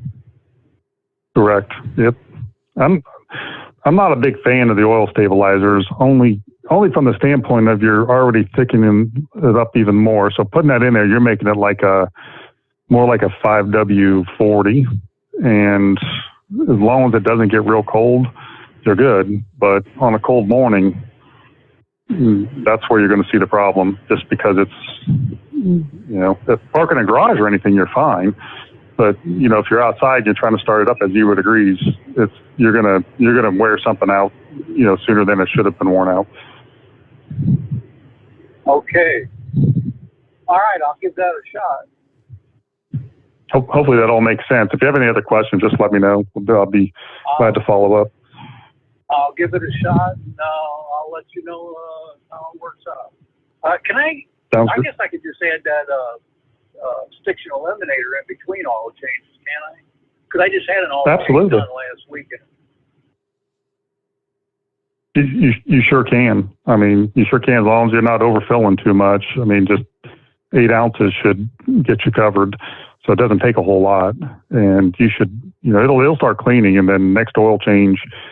And I would try to switch back to the lower weight only because I'd want to make sure that everything's getting lubricated the way it needs to get. If it doesn't work, it's fine. I mean, just go back to the 530. The service manager, when I was talking, because they checked out the PVC valve and that, trying to figure out why it was used. But he said that Subaru's main reason for using such a thin oil was just all about. He said they're just all they're really concerned about is fuel mileage, which it does get good fuel mileage. But he said the 530 wouldn't hurt it at all, and he suggested the Florida stabilizer. But again, He's right. No, he's right. That's part of it. The thinner the oil, the better fuel economy you get, because there's fluid friction. It's like running through a swimming pool, just slows you down. So the thinner the oil, the better. But man, that could very well be. He's probably gone to classes at Subaru and knows their whole lineup on why they do things. I mean, in the books we read and the classes that we go to, they talk about oil starvation and that type of thing. So he may know more about that specific engine on what their motivation was. 530 may be perfectly fine. Well, I've been running it like that it's been probably over a year now, and I haven't had any. Like I said, I haven't had to add any more extra oil in between oil changes, and there hasn't been any problems. And I asked him if that would, because the Subaru has a warranty on there. As long as I get that oil changed at their location, and I keep up on it on regular intervals, if that engine ever goes out, they'll replace it up to the value of the car. Really? For like the life of the engine, or life as long as you have it? Life of the car. And Wow. I got 233,000 miles on it, so I figure I may as well stick with what I've been doing. I don't know what the value of the car is anymore, but if the engine went out, it probably the value of used cars going up. It'd take for at least a good portion of replacing that motor. I'd rather keep running it until it falls apart than buy another one. I know that. No, I'm with you, man. I'm with you. Stick with the 530. Run the stiction eliminator and just let us know how it works. I think the 530. You've not run the 530 without the oil stabilizer to know if it's which one's actually affecting change. Okay. That's right. You didn't. Go ahead. I'll give it a shot. Oh, sounds great. Thank you, Chris. John, thank you. Thank you for Anytime. checking in. All right, what do we got here? Hold the front door open. Horse feathers. Morning, Your Honor. Good morning, Chris. Good to have you on the air. Morning. It's my pleasure. I love doing this. Yeah, I don't know. Is it staying up midnight to 5? You really love that or not? Not that part of it, but it's a lot of fun. Yeah, I understand. So anyways, I got on the air yesterday morning there with Tom Kelly there on the tncradio.live, and he was talking about changing the oil in his car. And he says he usually does it annually, once a year, because he's got a whopping 5,400 miles on it since the last oil change. 5,400 miles. And I said, maybe you possibly don't need to change your oil. The only reason that would really be needed is if he was having an acid buildup, from the lack of actually using it, running and, the lot of sitting in between. The way Kyle's told me that acid starts to build up in your oil with, lack of use. So I said, well, if you got the oil sample and you had analysis done on it, you'd know if you needed to change the oil, or if it was all right, or if it needed maybe an additive, like your TBN. So did I do good, or did I steer them the wrong way? Dude, you could be working in our customer support room, because you nailed it all the way down the road. You had it all perfect. All right. Well, as I say, I was just I try to remember what Kyle tells me, and try to pass it along. But he's another one of these people that's the whole I got to change my oil, and I'm like, well, maybe you can just do an oil sample, and then they asked where to do it, and of course I said, well, I believe if you call Hot Shot Secret, you could get a little bottle sent to you, and I believe if you returned it to Hot Shot Secret, that don't you guys have a lab that you do all the analysis there? We do. We have our own oil analysis machine. Actually, we have our whole lab is like $1 million lab, but we send those out to a third party lab so that there's third party verification. So they do those here in Ohio. But you're right, and right on the lab report, it will tell you what the acid level is, and he only has to do it probably like 1 year. Because that's the hard part with cars. The oil analysis is like $20. Well, you can get your oil changed for not all that much more. But once you know what the system is, it doesn't really change much. If you can go, he could probably actually go 3 years between oil changes. But if he does one oil change or one oil analysis, then that'll pretty much set the basis for him for the rest of his life. Okay. Saves him a lot of money and heartache. Well, the thing was, is he said he was using a full synthetic oil, which I know is a little more expensive than just a regular conventional oil you get from Walmart. And the other thing is maybe with Hot Shot Secret, maybe, I don't know, was it the Blue Diamond oil? Is that the one that the passenger cars would use? Maybe step up to something like that. And I don't know. As I say, I try to do my part every time somebody kind of leaves a door open for me to stick my foot in, and hopefully I just stick my foot in the door and not my mouth. But you did great. If he used a Blue Diamond, he could probably do a fill for life. I don't know that you would ever. I don't know that you'd ever wear that out. It hundreds of thousands of miles, and there's so much detergent in it that the acid would never get very high. I've done that with cars before. Just put Blue Diamond in and check it every couple of years, and it's always fine. So that's, on a low mileage car like that, that's a really good option, only because it makes your life so much more convenient. It just takes one more thing out of your things to worry about. Yeah. And one quick thing, the guy that had the car hauler, I think what he was talking about with his slides is kind of like having two pieces of box steel or a piece of C-channel on a box steel that has to go up and down on each other, has to slide through each other. And while you're talking about that, would your RV slide, what you use for the RV slides, would that be a good option for him for those? Yeah, it would, and that's the spray and stay grease. Is that okay? Yeah, we still can't get it. Everybody's trying. Everybody's trying hard, but it just seems like there's so many issues right now as far as getting anything. But yeah, that would be the perfect solution for that, I believe. I'd even send them a can for free just to try it and have them call back and let me know how it worked. Yeah. Well, all right. Well, other than that, it's almost top of the hour. Steve, I emailed you that donation page thing again, so hopefully that email came through. I got it. Having you on, and I thought I shared it earlier. Apparently, it didn't go through, and I was just looking as you were speaking to Chris there, and I just shared the link. That's that Will Tutton. That would be Horse Feathers, and that's the link to his fundraiser for the Make-A-Wish Foundation Mother's Day Convoy. So click over there via my Facebook page again. I just shared that. So back to the top of the page. All right, very good. And thanks for all the good news this morning, Chris. It's good to hear about all the additional ways you're going to be able to hear Steve. Boy, pretty quick, he is going to be wall-to-wall and treetop tall. Our goal is to be the number 2 program by the next 12 months, and then become the number 1 program. We want to see if we can knock out George Norrie. I could go for That'd that. be fun. Me too. I think it'd be cool, man.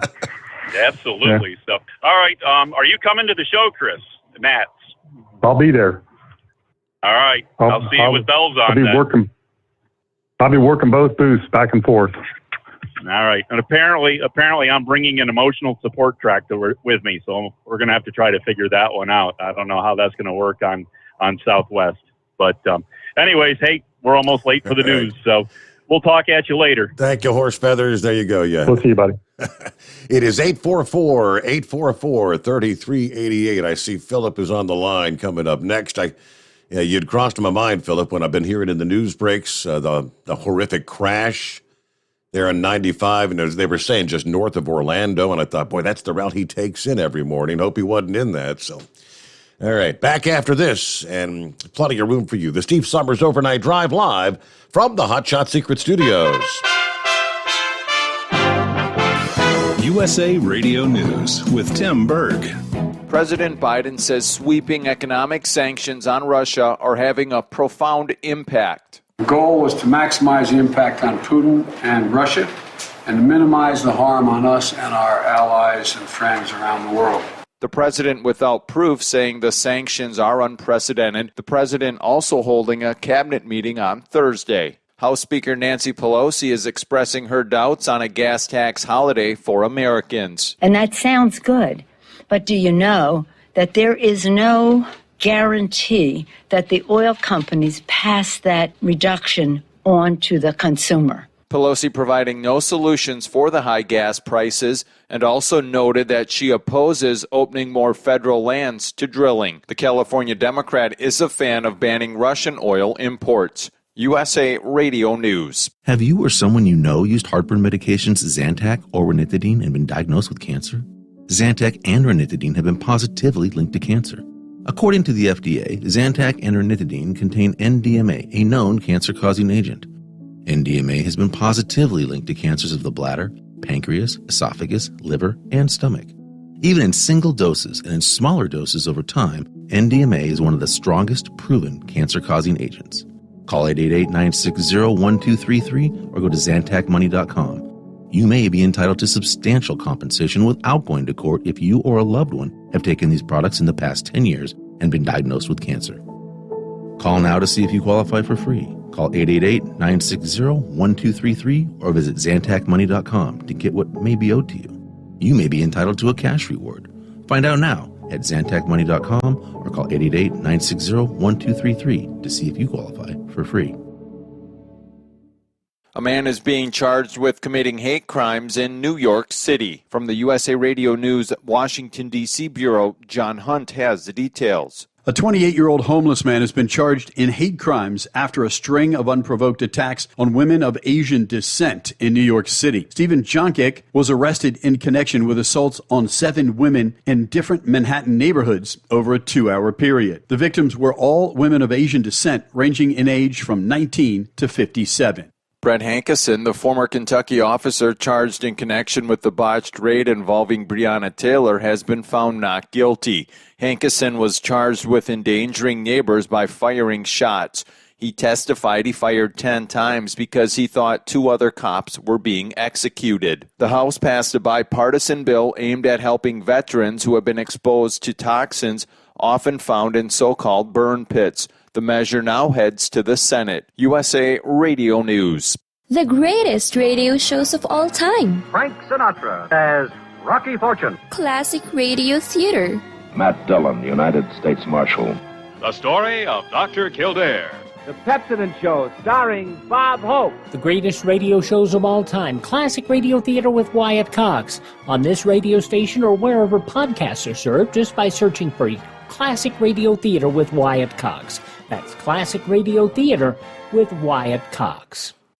Connecticut AG William Tong is announcing a $6 billion settlement with Purdue Pharma and the Sackler family over their role in the opioid crisis. As part of the agreement, the Sackler family will give up control of the Connecticut-based company that produces OxyContin and for the first time issue an apology for fueling the deadly opioid crisis. Tragedy strikes a major interstate on the East Coast. Foggy conditions and smoke from a recent controlled burn caused 5 crashes on a Florida highway, resulting in deaths. At least 17 vehicles, including semi-trucks, shut down both sides of I-95 in Volusia County. Florida Highway Patrol troopers say that the tragedy killed 3 people, and it happened in Edgewater. That's on the Atlantic coast northeast of Orlando. The Florida Department of Transportation is reporting limited thoroughfare in the Edgewater area of the I-95 Thursday morning. From the West Coast USA Radio News Bureau, I'm Lance Pry. After almost 2 years of restrictions, the NFL and its Players Association are agreeing to stop all aspects of their joint COVID-19 protocols.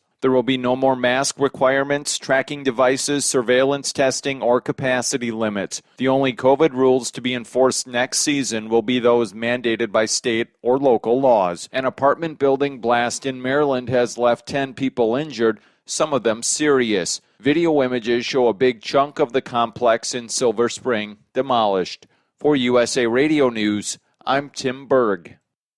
Live from the Hot Shot Secret Studios, the Steve Sommers Overnight Drive. At Hot Shot Secret, we share the science behind common diesel problems and their solutions. For example, ultra-low sulfur fuels. The primary function of diesel fuel is combustibility. One of the little-known aspects of fuel is its role as a lubricant to metal-on-metal moving parts. The introduction of ultra-low sulfur fuels diminishes the fuel's ability to lubricate because sulfur, which has been mostly removed, has lubricating properties. Hot Shot Secret Everyday Diesel Treatment with LX4 delivers unmatched lubricity. Third-party testing confirms that it takes 3 times the amount of leading fuel treatment to match the lubrication benefit of 1 dose of Hot Shot Secret. Everyday Diesel Treatment is a fully formulated 6-in-1 premium fuel treatment for every fill-up, every time. Everyday Diesel Treatment is available at truck stops, Tractor Supply, O'Reilly's Auto Parts, and online at HotShotSecret.com. Hot Shot Secret, powered by science. Well, that midnight hour is upon us, and we really got a long, long way to go. How will we stay awake? Well, thanks to Chris, for goodness sake. We got Steve Sommers on the radio. Got that Hot Shot Secret and the diesel. You know, it really makes this Detroit come to life. We're gonna hear from all our friends. We're gonna do it all again on this overnight drive. How about you, Big Ed? Are you with me? Break 1 line for that Carolina monkey gouger. Negatory there, hillbilly. You clean clear to Blacktown. Let her roll.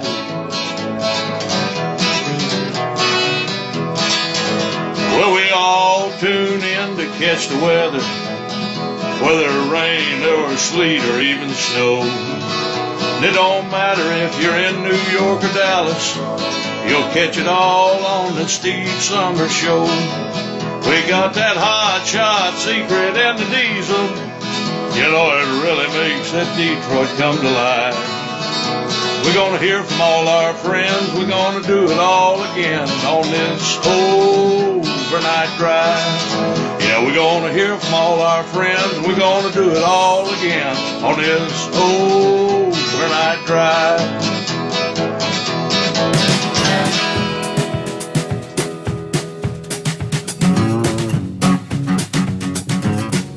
All right, the legendary Big Moose.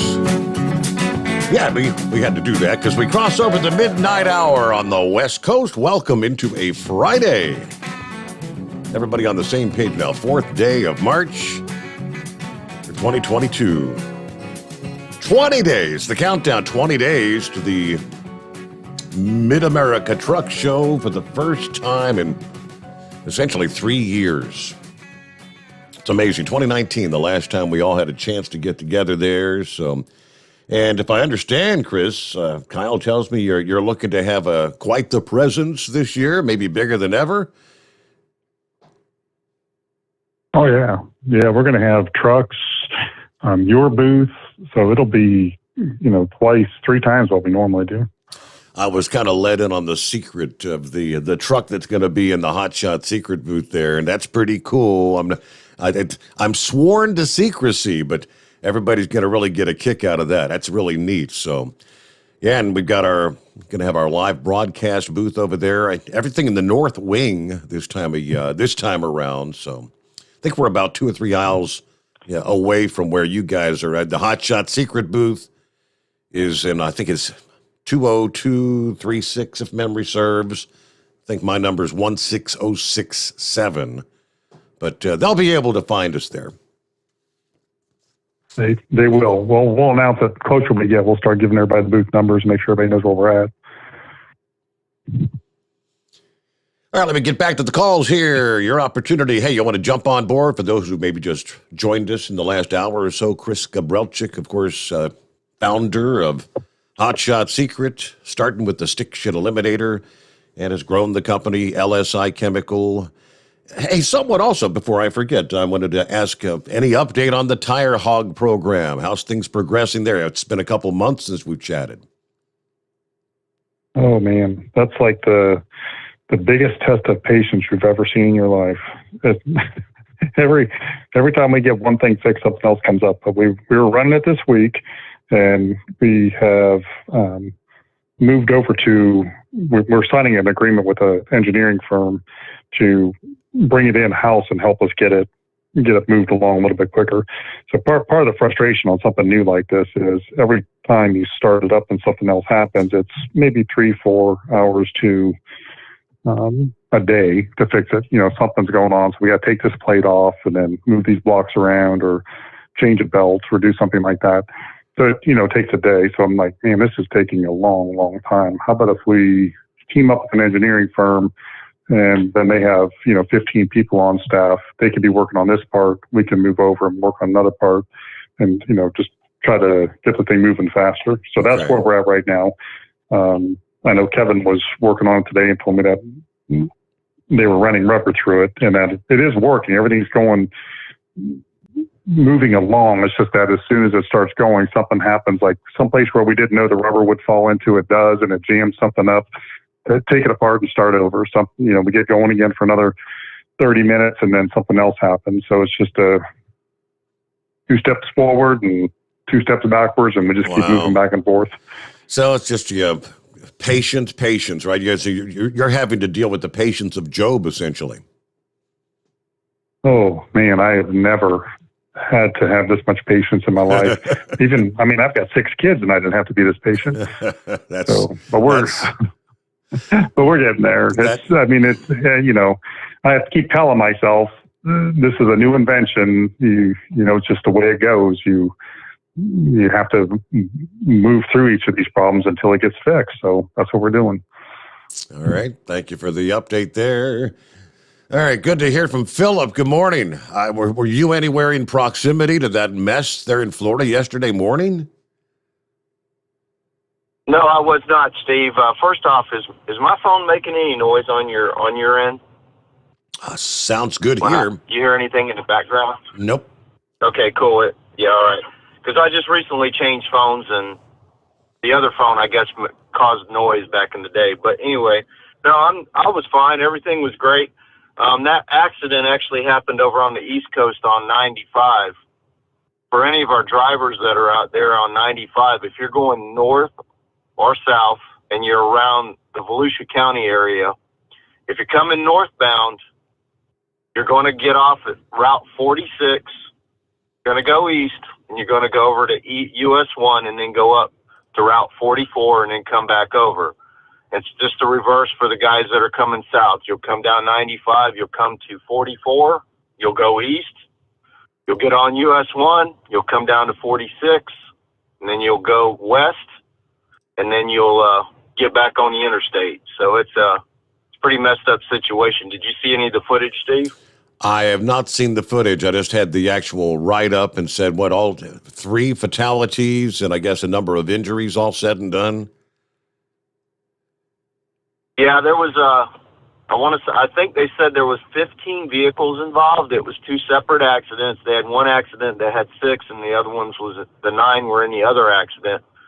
It involved a lot of trucks, and there was a pretty substantial fire with 2 of the trucks, and they had to life flight out one little child to Arnold Palmer, and if anybody's out there and you're driving fog, I mean, I drove for 25 years. I drove fog a lot, and you've got to slow down. But if you come to a situation, and I heard this yesterday on the interview with one of the truck drivers, he said that they stopped in the middle of the road because the fog was so bad. Wow. So if the fog is getting bad out there for you and you have to stop the truck or the vehicle, whatever you're driving, please get off of the road. Do not stay on the moved portion of the road. Because what happened yesterday was a bunch of them got so slow to the point where they were barely moving that a lot of people were driving at high speeds and rear-ended them. And that's essentially what happened. They had some people carrying so much speed, they didn't care. Oh, it's fog, big deal. I'm going to go fast. You know, when you get into driving conditions, we all know this. All the professional drivers out there know this. You slow down. Slow down, and if it's bad enough, you get off the road. And that's what a lot of people didn't do yesterday. They just kept flying and kept going.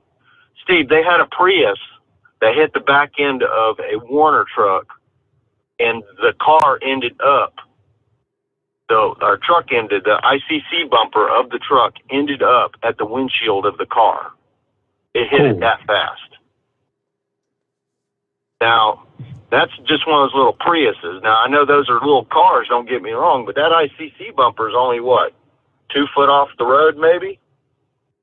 Went underneath that and went all the way to the windshield. Wow. That's how fast it was going. Most of that road is 70 miles an hour down in there. I don't have a problem with people driving fast. Don't get me wrong. I see it all the time. I don't have a problem with it. If it's 70 miles an hour, you go. But anybody that knows, that drives for a living, knows you drive to the conditions and you have to slow down. You have to slow down. I mean, what I was reading, they were making it sound like there was nearly zero visibility, they were saying. I mean, so you couldn't see past the hood of your vehicle. Steve, it was literally, even if you look at the Local 6 footage of it, and all you have to put in is Local 6 News down here, click Orlando in Florida, and there's a lady that does all the FHP, that's our highway patrol. Her name is Ken Montevez. She's the one who does all the, like when they bring up anything that's related to the FHP, like accidents or whatever, she's their spokesman. And she said that people were literally had inches in front of them that they could see. Wow. At the very most. See what happened, and Chris, I hope you don't mind if I go technical on you here. I know you're a technical guy. What happened was we had a controlled burn and a fog on top of it, okay? And it formed what they call a super fog. Now, what that means is when the smoke and the fog mix together, they invert. They have an inversion. And it comes down to you can't see nothing. They invert with each other, okay? Because one's heavier than the other one is. And it caused the super fog. We've had 3 incidents of this since 2008 down here. With 2008, we had the Interstate 4 one. In 2012, we had the one on I-75 at Gainesville. And now we've had this one. This is 3 incidents we've had since 2008 with these fogs down here. So it's nothing to play with. It's serious business. I hope you guys don't mind me getting passionate about this, but people need to be aware of their driving conditions when they're driving instead of playing on phones and eating. You know what I mean? So, but Chris, I do have a question for you. I just recently changed oil in my car, and I went down and bought an oil filter. Now, I'm a Fram guy. I've been using Fram for many years. Does the really differences of the Fram oil filter make a difference when you go to a store and you buy an oil filter? You know how they have the PH model, which is the basic one, then they have the TG model, which is the middle grade one, and then they have the XG, which is the upper line one. Do those the expensive ones, do they really add up to the extra performance and what you get out of your oil change? So I believe so, and that's probably something we should, when we get past this group of R&D stuff that we're working on, we should do a deep dive into. So the thing that we want to keep in mind is the engine cannot be starved for oil. So oil has to get there. So there's a bypass spring there. If you turn that filter over, you look in the hole, you'll see a spring in there. And what that spring does is it starts to open up a bypass. The more it gets clogged up, the more the oil bypasses the filter so that it can get to the motor, which makes perfect sense. Now, where the higher end filters should make a difference is they can use different kinds of media inside there. And a synthetic filter, the synthetic filter is like the best way I can describe it is like a nylon pantyhose. So if you stretch it out, every hole is exactly the same size and they're all lined up perfectly right. If you look at like a paper media, it's more like toilet paper where the openings are all random, so you don't get as much flow through it. And the other thing they can do to increase, how efficient that filter is by putting more pleats in it. So the surface area of filter makes a big difference. If you've got 1 cubic foot versus 3 cubic foot, by putting twice as many pleats, it can hold more dirt so it can flow better. But there's a lot they can do with those filters to make them better. And yeah, I would say that the more expensive one, I don't know the brands. I've not come apart to see, but I know that they can make a difference on the high end filters. We've done that for construction companies and manufacturers. We would offer different kinds of filters for them to, just like I just explained, for hydraulic systems and big trucks and tractors and bulldozers and things. On the filters, is it better to use a paper medium? With synthetic, does the paper medium work okay on the full synthetic? Because that's what I run. This time I bought the TG one, which is supposed to be the synthetic one, like you said there. That's like the pantyhose. Which is it okay to run the paper medium with the synthetic oil? Yeah, the oil will.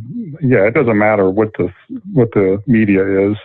It's not going to have any good or bad reaction with the oil. It's really the interface with the dirt that we're looking at. Which one's going to take out the most particles of dirt. So, the synthetic should be able to do a better job just because the holes are all lined up perfectly even, where the paper media, it's not. The compatibility is not an issue. Gotcha. Yeah, I do. I'm, these guys. I'm one of those guys. I'm just the old Mobile One synthetic. That's what I've had pretty good luck with, and that's what I've done. I want to try some of that Blue Diamond. How much is it a gallon? Because that's exactly what my car holds.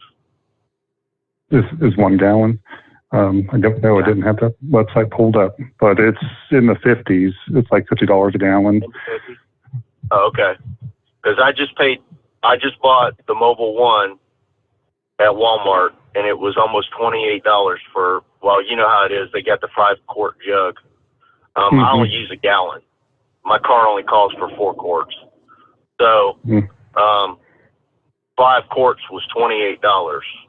So I thought about the Blue Diamond. I know you've talked about it, and I thought about going to it.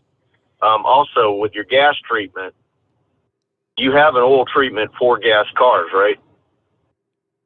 Correct. Well, the Stiction Eliminator or the FR3 are both for gas, and we're going to be, they come in small containers for that, and we're going to probably rebrand them soon, like the next 12 months, to offer for the gasoline line. So we've been testing them on cars to see where what's the big selling point, what would make somebody with a car. So we're trying to verify all those claims and come up with a better, just a better way to explain it. But everybody that we're talking to in terms of retailers, they're asking us to put different names on it because they said there's going to be too much confusion with the Stiction Eliminator and FR3 with diesels. And they're like, just people, they don't get it. So they're like, can you just come up with new names and new labels? Because that's what they're going to want to see. I said, all right, fine. I'll do what you ask. So they're fine. They're fine with gas. It's just we've marketed the diesel, and that's been where all of our R&D has gone because that's our passion. But now that we're looking at the gas, we see the crossover and we see the carryover on how they can help with the gas car, especially like the LS engines and the Hemi engines. They make a huge impact on those engines. Yeah, I would be interested to see how it would work in my if I was to put that in my 4-cylinder what would you suggest, the FR3 or the stiction eliminator, or how much of it would I have to put in? How many miles are on it?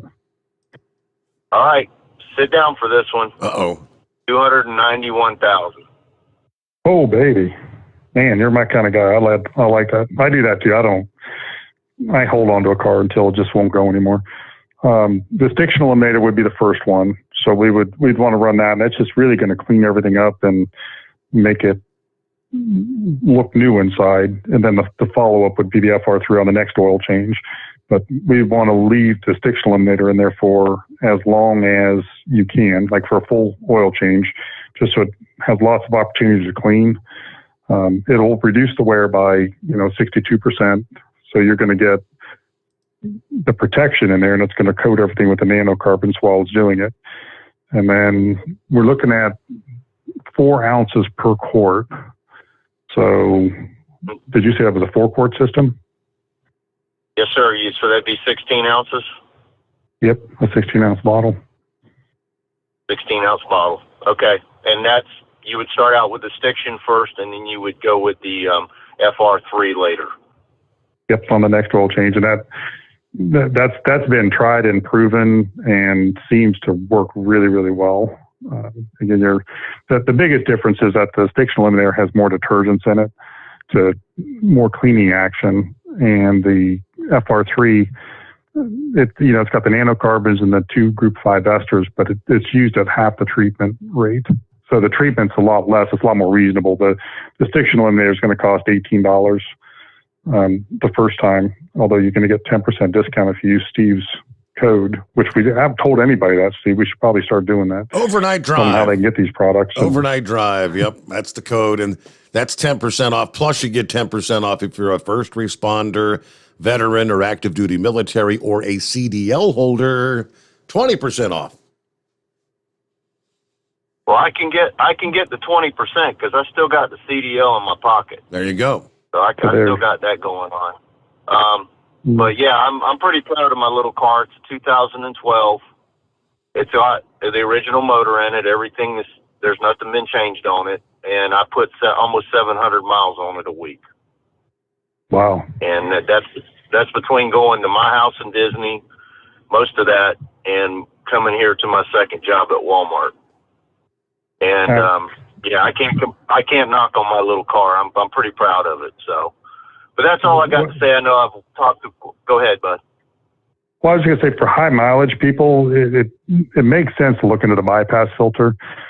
I mean, it takes about 30 minutes to install it, but if you put the bypass filter on there, you can get 100,000 miles out of an oil change, maybe 200. So a lot of times it doesn't make sense because it's so inexpensive to change your oil for a car. But if you're doing it, I mean, you've got to be changing your oil every couple of weeks. That's for what that'd be. I change my oil about I do it by what the Honda tells me. This thing's got a little thing in here that tells me when to change it. But the way it works out, and I've done the math on it, I change my oil about every 10 to 12,000 miles in this car. What I get. Okay. About every 10 to 12,000 miles, which doesn't bother me. I mean, the other day I did it. I did the filter and the oil, and it was $32 and some change. Change oil in my car, and that's me doing it myself. So that's like once a quarter? Yeah. Pretty much, well, yeah. Not bad. About every 4 months. 3 to 4 months, something like that. And it's not bad, I mean, I got kind of rooked when I first bought this car by the dealership. I'm not going to go into depth about it, but essentially I found out that dealerships don't pull the oil filter. They usually just change the oil. When you see these discounts on these oil changes at dealerships, that discount is because they are too lazy to pull the filter. They just want to dump it and put the new stuff in and call it a day and make your money. Really? And I found that, and I caught them. Yes, sir. I caught a Honda dealership in that. And I told him, I said, and it was the Honda dealership I bought this car from. And I told him, I said, that's it. I'm done dealing with your maintenance. I'll go and buy parts from you. I'll do it my damn self before I deal with y'all. So if anybody's out there and they got to go to a dealership and you see this $39 or for some reason it's a real cheap price for the oil, it's because they're just dumping the oil. That's all they're doing. They're not pulling the filter. And it's not a legitimate change, in my opinion, if you don't pull the filter. Mm-mm. Now, I know sometimes you can get away with that, but I don't do that kind of stuff. So that's all I got to say. I know y'all at the bottom hour. I'm sorry it took so long. And if any of the drivers out there on 95, it's probably going to be open today. The way they're looking at, they've got to take the road out and repave it because of the fire. So just be kind of patient with the traffic out there. I'll catch y'all later. Thank you, Chris. Oh, anytime. Thank you, Philip. Have a great morning. We do get our news break here. It is 844-844-3388. The Steve Sommers Overnight Drive, live from the Hot Shot Secret Studios. USA Radio News with Tim Berg. President Biden says sweeping economic sanctions on Russia are having a profound impact. The goal was to maximize the impact on Putin and Russia and to minimize the harm on us and our allies and friends around the world. The president without proof saying the sanctions are unprecedented. The president also holding a cabinet meeting on Thursday. House Speaker Nancy Pelosi is expressing her doubts on a gas tax holiday for Americans. And that sounds good. But do you know that there is no guarantee that the oil companies pass that reduction on to the consumer? Pelosi providing no solutions for the high gas prices and also noted that she opposes opening more federal lands to drilling. The California Democrat is a fan of banning Russian oil imports. USA Radio News. Do your pets have the same energy they used to? Do they have problems with itching, scratching, a dull coat, or goopy ears? Then your pets need Dinovite. DINOVITE.com. For over 20 years, pet owners have trusted Dinovite to supplement their pet's diet. We started Dinovite, and in our first box, we noticed a difference. Dinovite is an all-natural daily supplement made from whole foods that help support your pet's immune system, digestion, skin, and coat. Within 3 weeks, he's not scratching and itching, and he's an all-around happier dog. Today's commercial pet foods are processed at high temperatures, which bakes out all the essential goodness. These processed foods can lack the essential vitamins, enzymes, and probiotics that contribute to overall good health. Adding a scoop of Dinovite to your pet's food bowl is the answer. If you love your pets as much as I do, you'll want to do what's best for them to live long, healthy, happy lives. I have 2 cats and 2 dogs. All 4 of them are on the Dinovite. You won't believe how happy your dog will be. DINOVITE.com. You're listening to the Overnight Drive with Steve Sommers.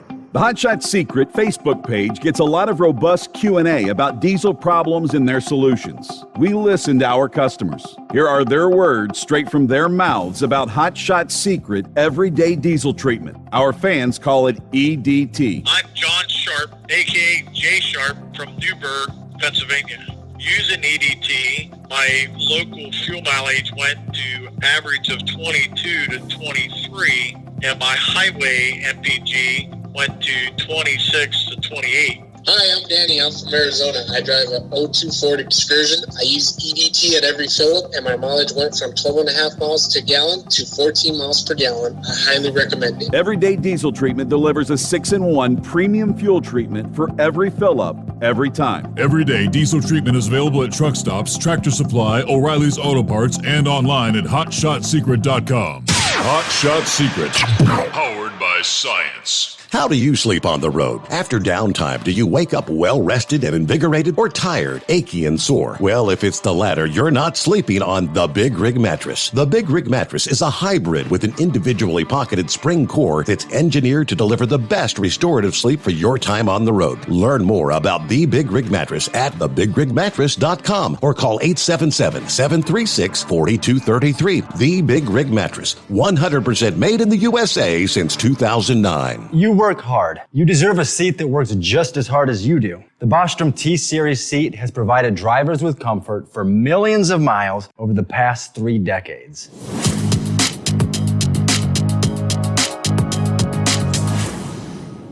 Each seat is built right here in the USA and has 4-position front cushion tilt and higher low-profile air suspension with Isolate.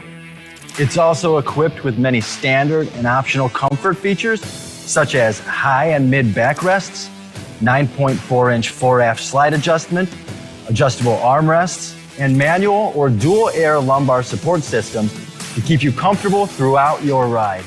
Build your T-Series seat today at BostromSeating.com and ensure your ultimate comfort for wherever the road takes you.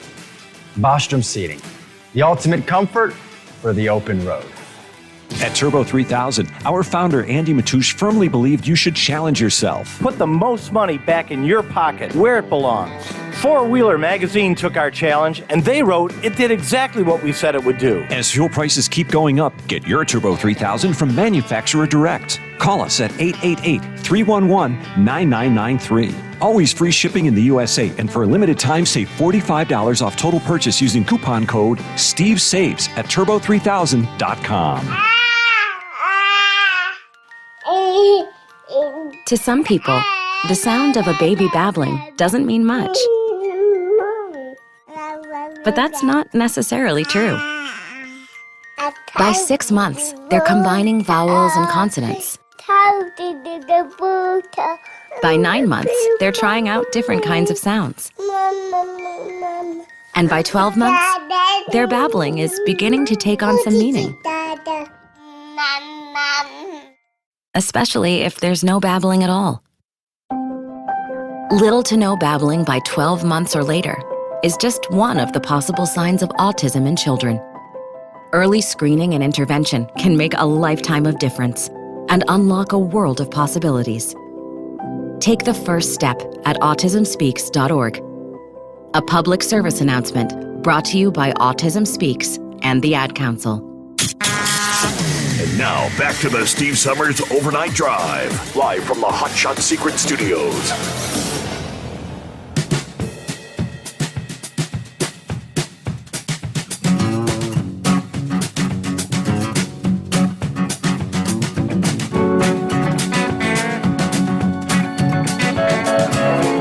There you go. Back at it here on a Friday. Great to have you on board. And I got a follow-up email from Martin. Now, Martin had called in earlier. He said, sorry I took so long with Chris. I'm the kind of guy that actually gets into conversation about oils with perfect strangers in the oil aisle at Walmart. Anyway, sharing knowledge that I've gained from listening to your program. But I did have one more question. Does Stiction Eliminator have any sort of shelf life? No. The petroleum products don't really have a shelf life. The bottle, on the other hand, it'll start to give way after about 7 years because it just breaks down the plastic.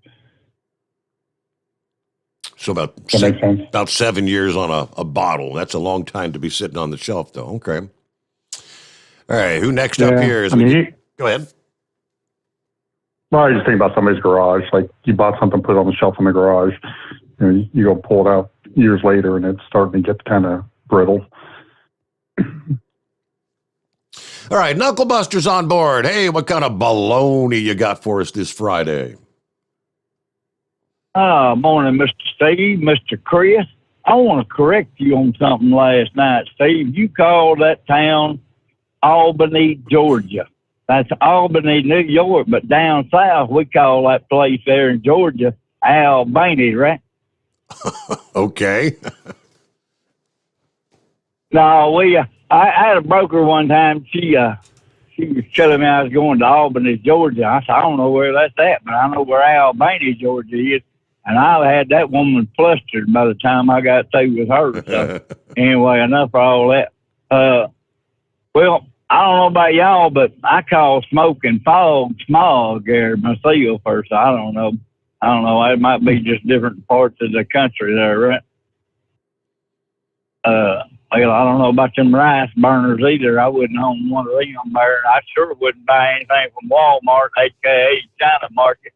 You know it can't be that good there if they've got it in there on their shelves there.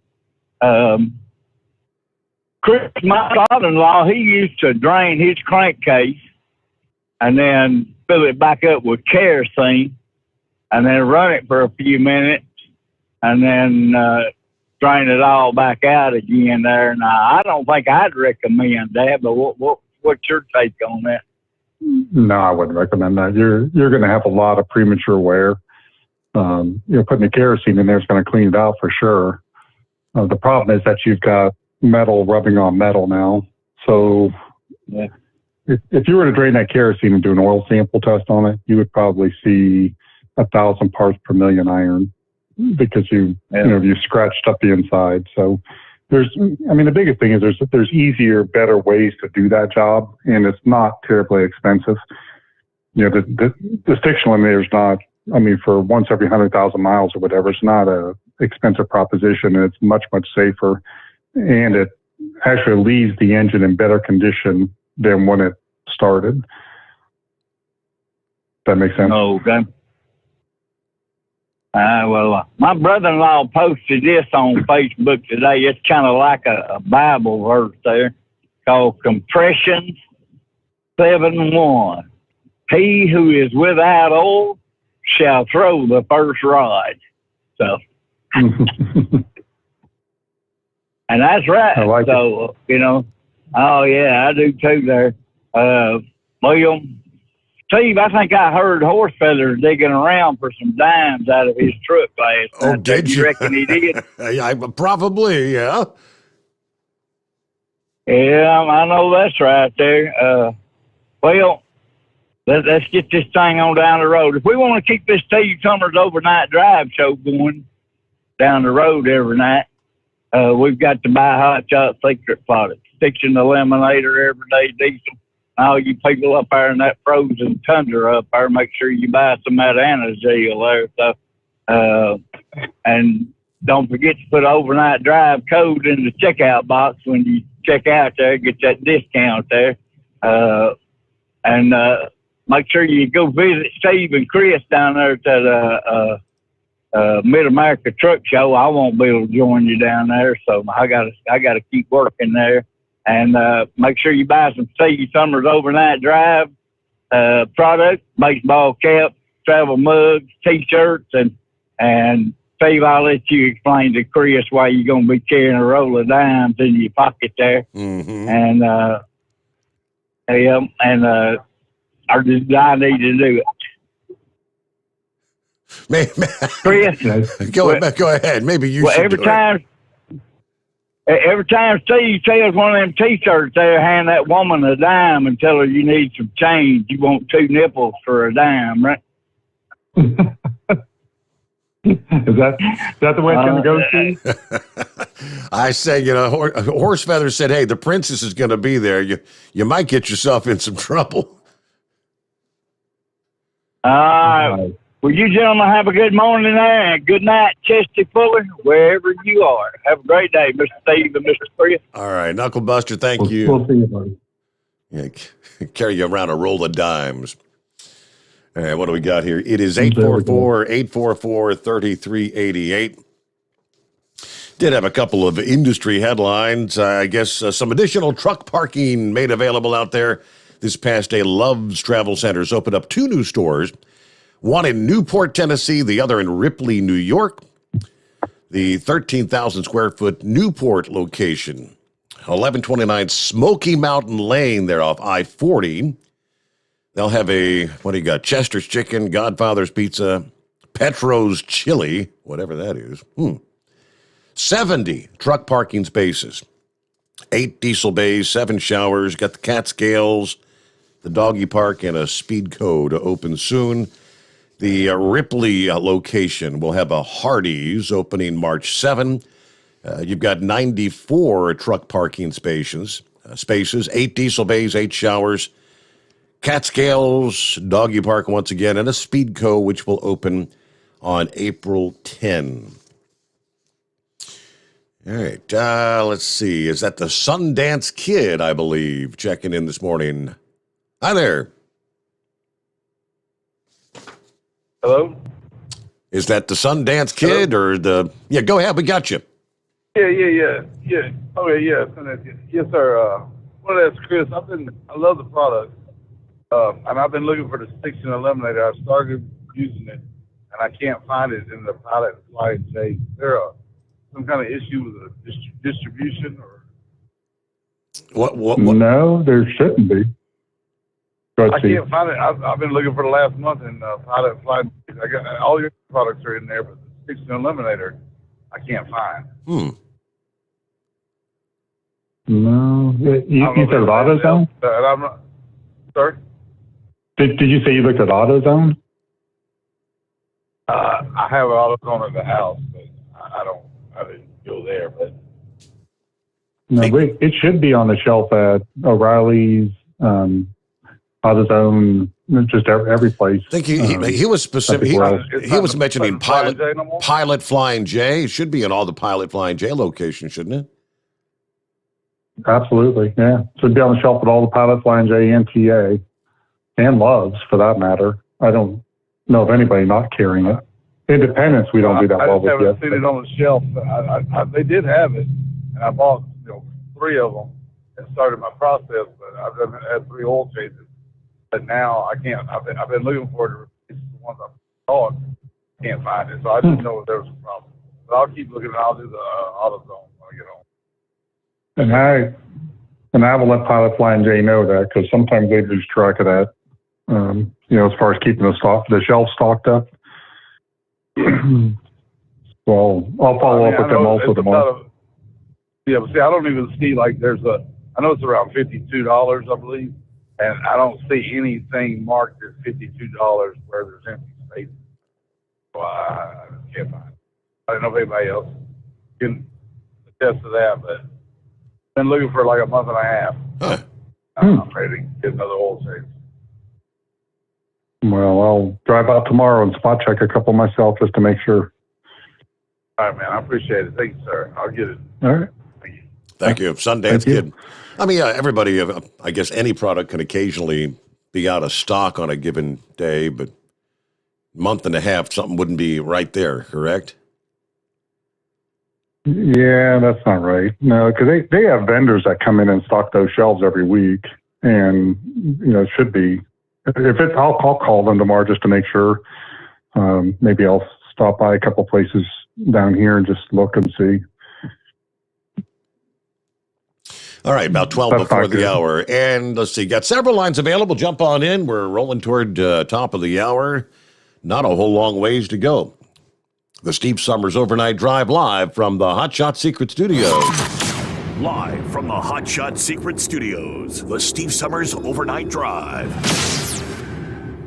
You work hard. You deserve a seat that works just as hard as you do. The Bostrom T-Series seat has provided drivers with comfort for millions of miles over the past 3 decades.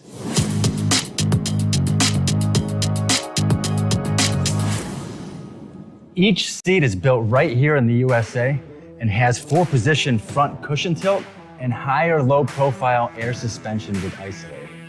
It's also equipped with many standard and optional comfort features, such as high and mid backrests, 9.4-inch 4-aft slide adjustment, adjustable armrests, and manual or dual air lumbar support system to keep you comfortable throughout your ride. Build your T-Series seat today at BostromSeating.com and ensure your ultimate comfort for wherever the road takes you. Bostrom Seating, the ultimate comfort for the open road. After a long winter road trip, there's nothing like coming home to a warm, comfortable home. Hi, I'm Steve with USA Insulation. When we put our foam in your walls, it's like putting a coat around your entire home. It keeps the cold air out and the warm air in. We're getting homes ready right now for winter, and we have $1,000 savings for everyone. But because we love our truckers, we're going to give you an additional $250 discount for mentioning the show. 1-800-USA-FOAM or USAinsulation.net. My mother was always very active and independent, and she was familiar with her neighborhood. But one day, she stopped at the stop sign for much longer than usual. She wasn't even really sure where she was at. It's important for you to talk to someone about it. I felt so much better after my son told me, Mom, we'll figure it out. When something feels different, it could be Alzheimer's. Now is the time to talk. Visit alz.org/ourstories to learn more. A message from the Alzheimer's Association and the Ad Council. Because Channel 19's a little congested. Call Steve now at 844-844-3388. The Overnight Drive.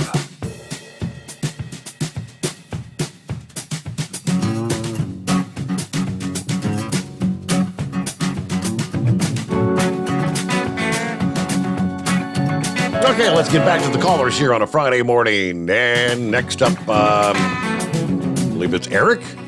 Good morning, Eric. Hey, good morning, Steve and Chris. Morning.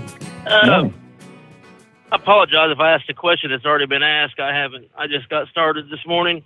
Can you, that FR3, can you run that in your tractor's hydraulic system? Yes, you can, and it will make a big difference. I actually wanted to do a test and see how much more hydraulic power we can get by putting FR3 in, because we know it increases it. We just don't know how much. But yeah, it smooths it out tremendously. Where we had controls like on a skid loader where it was kind of janky, like hesitating a little bit when you move it. Well, we put that in there and it smoothed it right out, man. It's like, wow, night and day difference. Yeah, I got that. I've got a hydrostat tractor, and it's just all hydro system. I was just wondering about that. I just changed the oil and everything, and I messed up. I put the FR3. I mean, you can run FR3 gas or diesel, correct? Correct. Yeah. It's good for any oil. Yeah. Okay. And then I was going to put the stiction and eliminator in it because it's about a 7-year-old tractor, and I thought I might as well do it. But I put the FR3 in first, and then I forgot I was going to do the stiction and eliminator. Can you run them together? And because I only change oil a couple times a year. Yeah, you can run them together, but it's kind of redundancy. A big part of the formula for stiction eliminator is FR3, and then there's more detergents and there's some other things in there, but VI improver. But you can just wait till the next oil change and do it. You can run them together if you really want to. It won't hurt anything. You want to weigh out the cost or something here? You're just dumping the FR3. I mean, I know what you're saying, yeah. Okay. Yeah, the stiction. All righty. Well, that was my question. The stiction eliminator cost a bit more than just the FR3. So once you've run your stiction eliminator, Chris has explained that for the next oil change, you just bump down to the FR3 and save you some money. Yeah. Correct. That's right. How real quick, how often should you do that? If like that tractor, I do about 2 oil changes a year. So what? Every other one, you think, or do you just do it once every couple of years, or what do you think on something like that? I get about 100 hours a year on it. Oh wow. I would just use this, like one time is all you're going to need to stiction eliminator. The rest of the time, I would just put the FR3 in with every oil change. It increases your power. In your case, I mean, this fuel economy or power, that's what we get with the FR3. And it keeps the inside of the engine clean and reduces wear. So in the tests we've done, we've been able to reduce wear by 49% with the FR3. And that's pretty well proven. I mean, we've done it probably hundreds of times where we're rubbing a pin on disc or a pin on plate and checking to see how big the wear scar is. So it's worth it to put it in there just to keep your engine from wearing out, and it'll give you more horsepower. Yeah. Okay. I wasn't sure, but one of the callers, it was 4 ounces to a quart. I put it in my Polaris, the FR3. I probably put 4 or 5 ounces in it. I wasn't sure what the ratio was. I guess probably because I'm too lazy to read the back of it. I don't know. But anyways, I figured if it got a little bit, it's better than nothing, right? So. No, you're fine. I did get a can of that spray here not too long ago, and that's good stuff. That is some good stuff. I got a utility bed on my pickup truck, and them doors are really hard to shut, and I sprayed them hinges and stuff.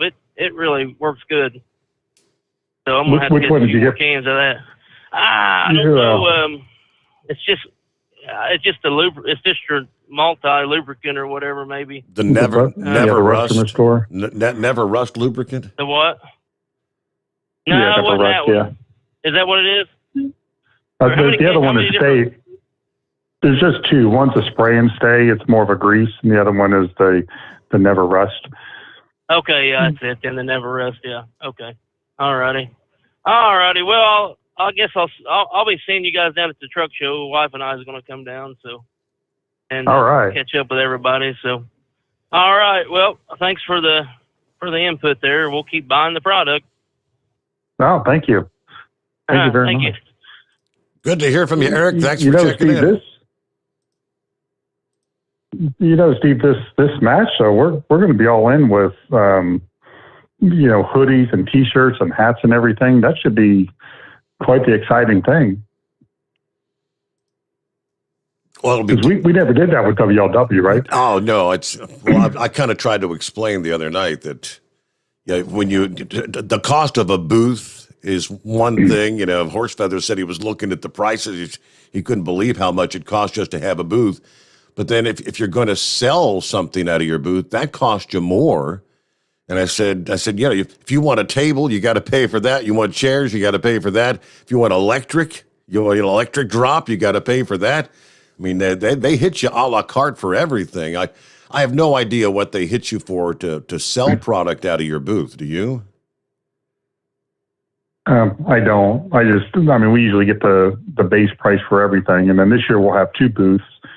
But I'm just thinking it's going to be kind of exciting, to have more to do than just, the broadcast. So I think it'd be cool. So we've got the Princess is planning to work the booth because when I talked first to Kyle about it, he said we're going to be kind of stretched thin, and I don't know if we'll have people to be able to work your booth because you're not going to be able to be handling sales and stuff because you're going to be broadcasting. So Princess is going to be there, and she's got one of her good friends from back in the high school days that's going to be coming up from Dalton, Georgia. Her name is Wanda. We call her our Georgia Peach. And you'll get a kick out of Wanda. She is one bubbly character, so she's going to work the booth with us as well. I can't wait. It's going to be exciting. It's going to be a good show. Plus, it'll just be more fun.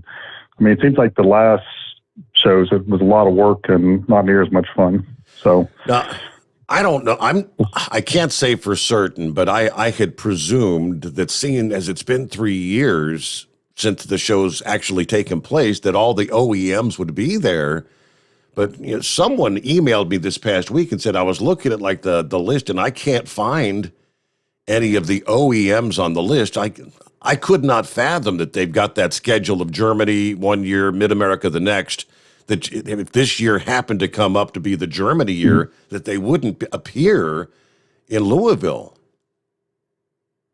I don't think that that's the case. I did not see nearly as much promotion on this year's show as in past shows. Normally I get emails like every week from them. Matt's is coming up. Do you want a booth? Do you want this? I didn't see a single email, so I don't know that they did a great job of promoting it. And, with all the, not uncertainty, but the confusion, between the last ones being canceled out, people forgot about it. So unless you call me and say, hey, this is what's going on, a lot of people probably didn't get around to it. Interesting. Okay. That'd be my guess. All right. Well, we've got our... It takes a lot of promotion. Oh, yeah. You'd think everybody's been asking year after year because, it took them to the very last second. It was December of last year when they finally canceled the 2021 show. And so they decided to go all the way up to 2022. So it's been 2019 last time they actually had the show. Yeah, so a lot of people probably just forgot about it unless they did a really good job of keeping up. But that's all right. Well, I think there'll be a lot of people there because I think people are anxious to get out and do something. The SEMA show was packed. We had lots of people there. So I expect the same thing here. And that's even when you still had the mask mandates and vaccine requirements and all that crap going on. So I'm glad that's behind us. All right, final hour coming up here. All right, we got plenty of room for you. John has a follow-up question about the Subaru, after which clear lines at 844-844-3388. A Friday morning, the Steve Sommers Overnight Drive live from the Hot Shot Secret Studios. USA Radio News with Tim Berg. Wind and solar energy production is setting records in the United States. A new report from Bloomberg New Energy Finance shows the renewable energy resources accounted for 13% of the country's power last year. That's the highest ever and is a 4% increase from 2020. Russia military operations are ongoing in Ukraine, with those forces specifically targeting major Ukrainian cities. Pentagon Press Secretary John Kirby says gaining control of those cities is a vital part of Russia's plan. What we see, Neil, here is an attempt on multiple lines of access by the Russians to seize major population centers. Obviously, Kyiv, the capital city, being the main one that they're after, but they're going after these population centers so that they can, again, assume more control. That audio courtesy of Fox News, USA Radio News. Hi, it's Wayne Alaroot, and I want to tell you a real story. A husband and wife were driving home from dinner. While stopped at a light, they were suddenly surrounded by an angry mob, and the mob forced open the driver's side door, attempting to drag the husband from the car. But he reached for his Hero 2020 non-lethal weapon. He shot his attacker twice in the chest, unleashing a powerful chemical pepper irritant, forcing the attackers to back off, and the couple escaped safely. No bullets were fired, no lives were lost. I know how training and preparedness makes the difference. I've seen and reviewed many guns and self-defense products, and the Hero 2020 is one of the easiest to use, carry, and conceal. Plus, it saves lives. Hero 2020 is a high-powered, award-winning, non-lethal defender. That's why I have one in each of my cars and in multiple rooms of my home and office. To order your own Hero 2020, visit Hero2020.com. Use coupon code WAR for a special discount. Hero2020.com. That's Hero2020.com. State law restrictions may apply. A Republican senator is calling out President Biden. From the USA Radio News Washington, D.C. Bureau, John Hunt explains. President Joe Biden continues to tell Americans and Russian President Vladimir Putin that his administration was fully ready for war all along. But Senator Marsha Blackburn, the Republican from Tennessee, told Newsmax there's a lot more than just the Russian threat. He should be focusing on Russia, China, Iran, and North Korea. I call them the new axis of evil. So we know that Russia and China and Iran were quite emboldened by what they saw take place in Afghanistan. The American people want answers. Florida Republican Governor Ron DeSantis announcing that his wife is cancer-free. In a video posted on Twitter, the governor saying the update comes after his wife went through both treatment and surgery for the cancer. The Major League Baseball strike continues with no end in sight. And you're listening to USA Radio News. Hi, this is Dr. Joel Wallach, and I want to tell you that arthritis is not a genetic thing. It's not a disease of aging. Neither is osteoporosis. Get a hold of my book. It's all in your head. It goes into the 25 different diseases you get when you have osteoporosis of the skull. These are all reversible. You take the Healthy Bone and Joint Pack, the MSM, vitamin D3, stay away from all the bad foods, including gluten, and guess what? You'll regrow all your bones, including your skull and your legs and your hips and everything else. Contact us at usaradiohealth.com. That's usaradiohealth.com. An automaker is making a big announcement. Ford CEO Jim Farley is shifting company operations, creating 3 separate automotive business units that include its existing commercial division. We can't compete with the very best of the ICE or the BEV world by working on battery electrics from 9 and 10 in the morning. We have to be focused. This announcement is all about focus and capability. Ford Blue will focus on the traditional internal combustion engine. Ford Model E will develop the battery electric vehicles and connectivity. From the West Coast, USA Radio News Bureau, I'm Lance Pry. Actress Bethany Frankel is helping Ukrainian refugees through the Be Strong initiative, which focuses on getting Ukrainians out and getting aid in. She joins Fox News to talk about it. We now are very organized in having travel partners to book them tickets by plane, by train, and handle transportation for them to get these refugees to where they need to go. We are working on a very substantial lodging partnership, which will be a way that we can get these people someplace to stay around Poland or in other countries. The View host Joy Behar is laughing off a fall on the set of the talk show.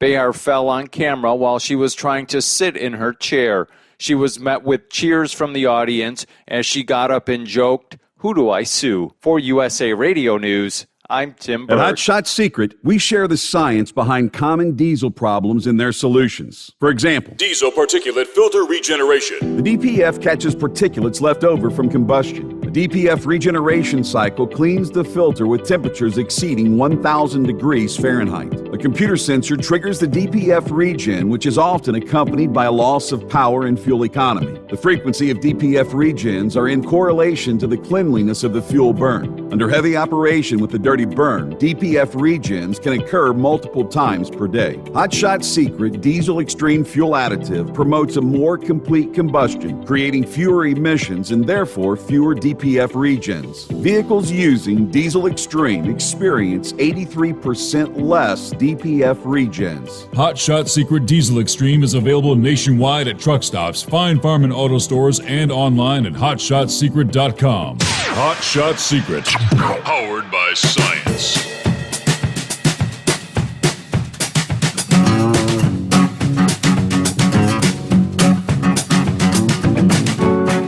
All right, and then back for our final round. One more hour here on a Friday morning.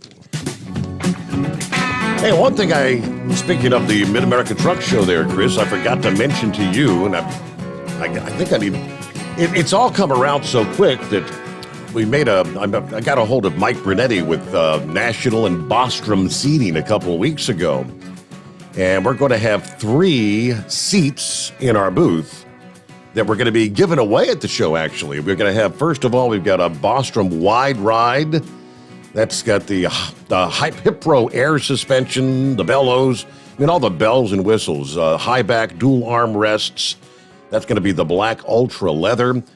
We'll have a Pro Ride seat to give away. That's got the 915 air suspension, which is all Greek to me. I don't know what it means.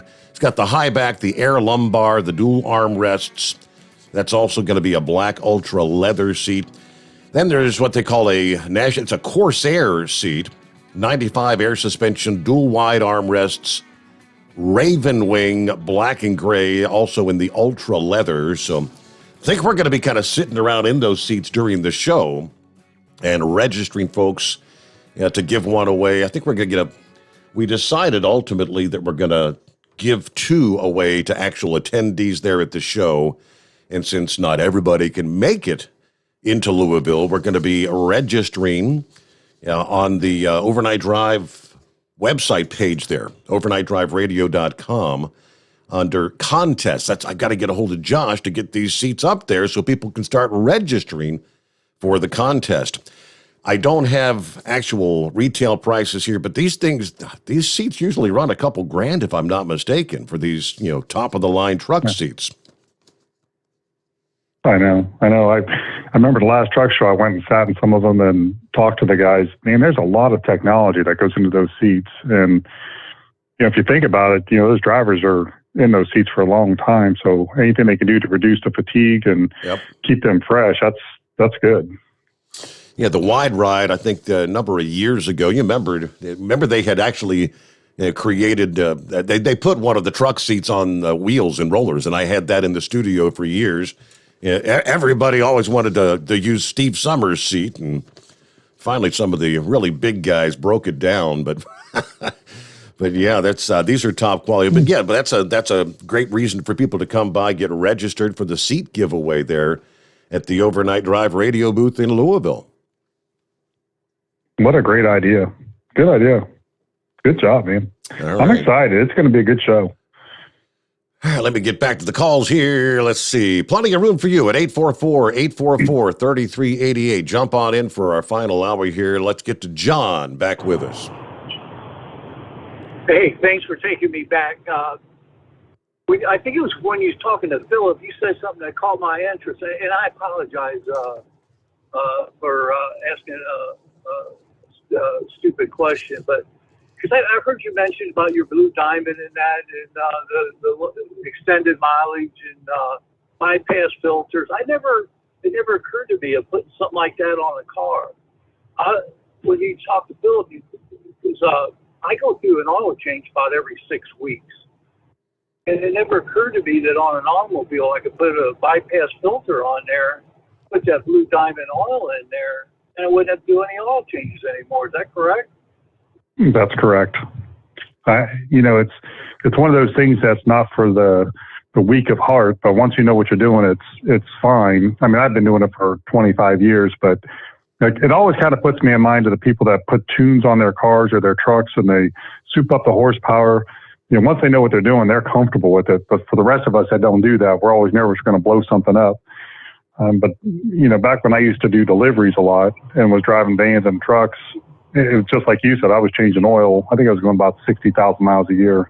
I was changing oil all the time. So I put a bypass filter on the transmission and on the engine and never changed it after that. I put the Blue Diamond version in both the transmission and in the engine and tested it every 6 months. I would send an oil analysis and it would come back telling me, hey, everything's fine. And I just left it in there.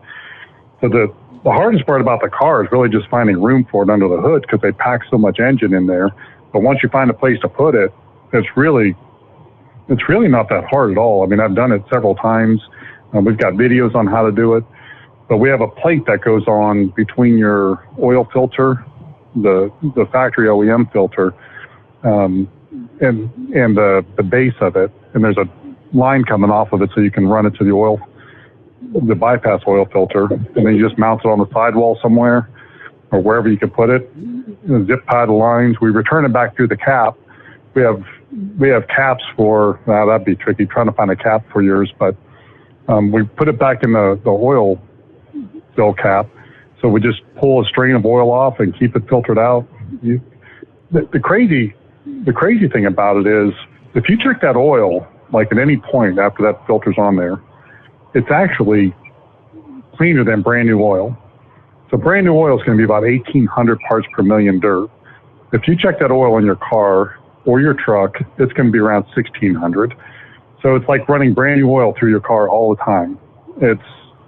It just makes sense that the engine will last forever doing that. So do you sell those bypass filters? We do. They're on the Hot Shot Secret website, and they're called Franz filters. We may come out with a Hot Shot Secret brand of it just to keep things consistent. But if you just go under our products where it says Franz filters, and then you can help get the kit. And we have people in-house there that can help you with that too. How often would I have to service that filter then? About every 30,000 miles, and they're not. Yeah, I mean, they're like the synthetic filter is $10. I'm looking at it online right now. And then the cellulose filter is, I think it's $5. So it's not not expensive, you know what I mean? It's a $5 filter. I'd save a ton of money. So I guess there wouldn't be any need to put your additives in that Blue Diamond then, would it? Or would you still put the sticks eliminator once a year or something like that? No. It's all built into the Blue Diamond. So if you put the Blue Diamond, the bypass filter, it's got everything in. You literally would be good for probably years. That's better. I'm going to look into that. Now, again, that stiction eliminator, it's 4 ounces per quart? For the initial cleanup. First time out, we go 4 ounces per quart. Because it's just a 4-cylinder in that Subaru, but I believe it holds 6 quarts. So I may need to bring it in, either or do it myself, drain a little bit of that off so I can get, I guess I'd have to put in 24 ounces. Yeah, that seems high. It seems like it shouldn't be that much, but I'll just double check that. I guess for the initial cleanup, it might be I'd probably go 16 or 20 ounces. Well, I want to do the cleanup for sure, but I'm going to look into the bypass and get that Blue Diamond. I've done it. I mean, I've done it with all of our vehicles, and then we've had a lot of truck drivers and people that drive a lot of delivery vehicles do it. Normally with gas cars, because it's, unless you're driving a lot of miles, it's hard to get the payback on it. Because I think they're about $100 or so. So, a lot of people would just change your oil on a regular basis because it's just not that much. But if you're doing a lot of deliveries and you put a lot of miles on a commuter or salespeople, man, it's the way to go. It just makes life easier, Yeah. Yeah, it's hard for, I used to do my own oil changes. I got away from it. And I bought this car. You had so many free oil changes in the initial purchase. And then after that, it's been years since I've even done my own oil changes. I don't have time to mess with it.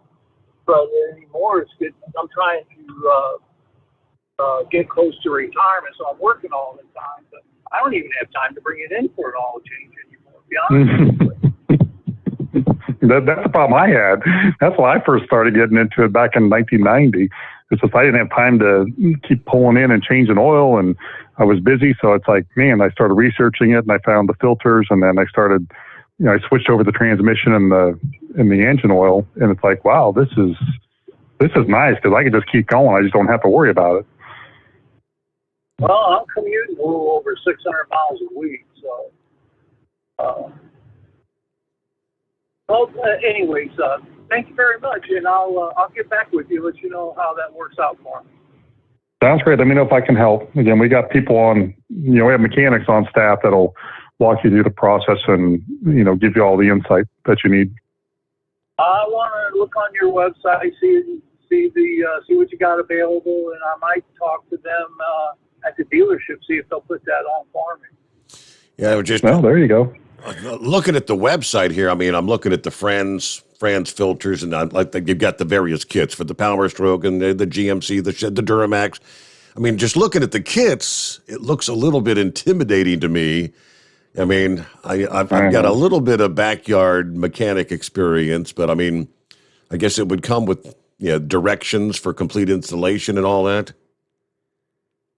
It does, and we've got a lot of videos. For a while there, we were running specials where we would give you a rebate back if you put a video on your installation. So we've got a lot of those online. The basic kit is the one that he would need. That's why we came up with those. The other kits was just to make it easier for people, where we actually made all the parts and pieces just for that specific vehicle. But the basic kit is really not that hard to put on. It looks really intimidating, and you get all these bags of, it's like an IKEA piece of furniture. You're like, holy smokes. Right. It's like 6,000 pieces, and it's just a little bookshelf. So you're talking about the universal, is that what you're talking about, is the universal Franz? That's for what he'd probably be looking for? Yeah, the universal kit. Okay. Yep. Okay. Very good. And we have a real sharp guy there in customer support. His name's Glenn, and he'll walk you through it and give you more specific instructions. The problem with the universal kit is we had to put a lot of pieces in there to cover every vehicle. But once you break it down, probably half of those aren't even used. But it really is not that hard to do. If you and I were doing it, it's 4:18. We would be done by 5 o'clock. Really? Wow. Okay.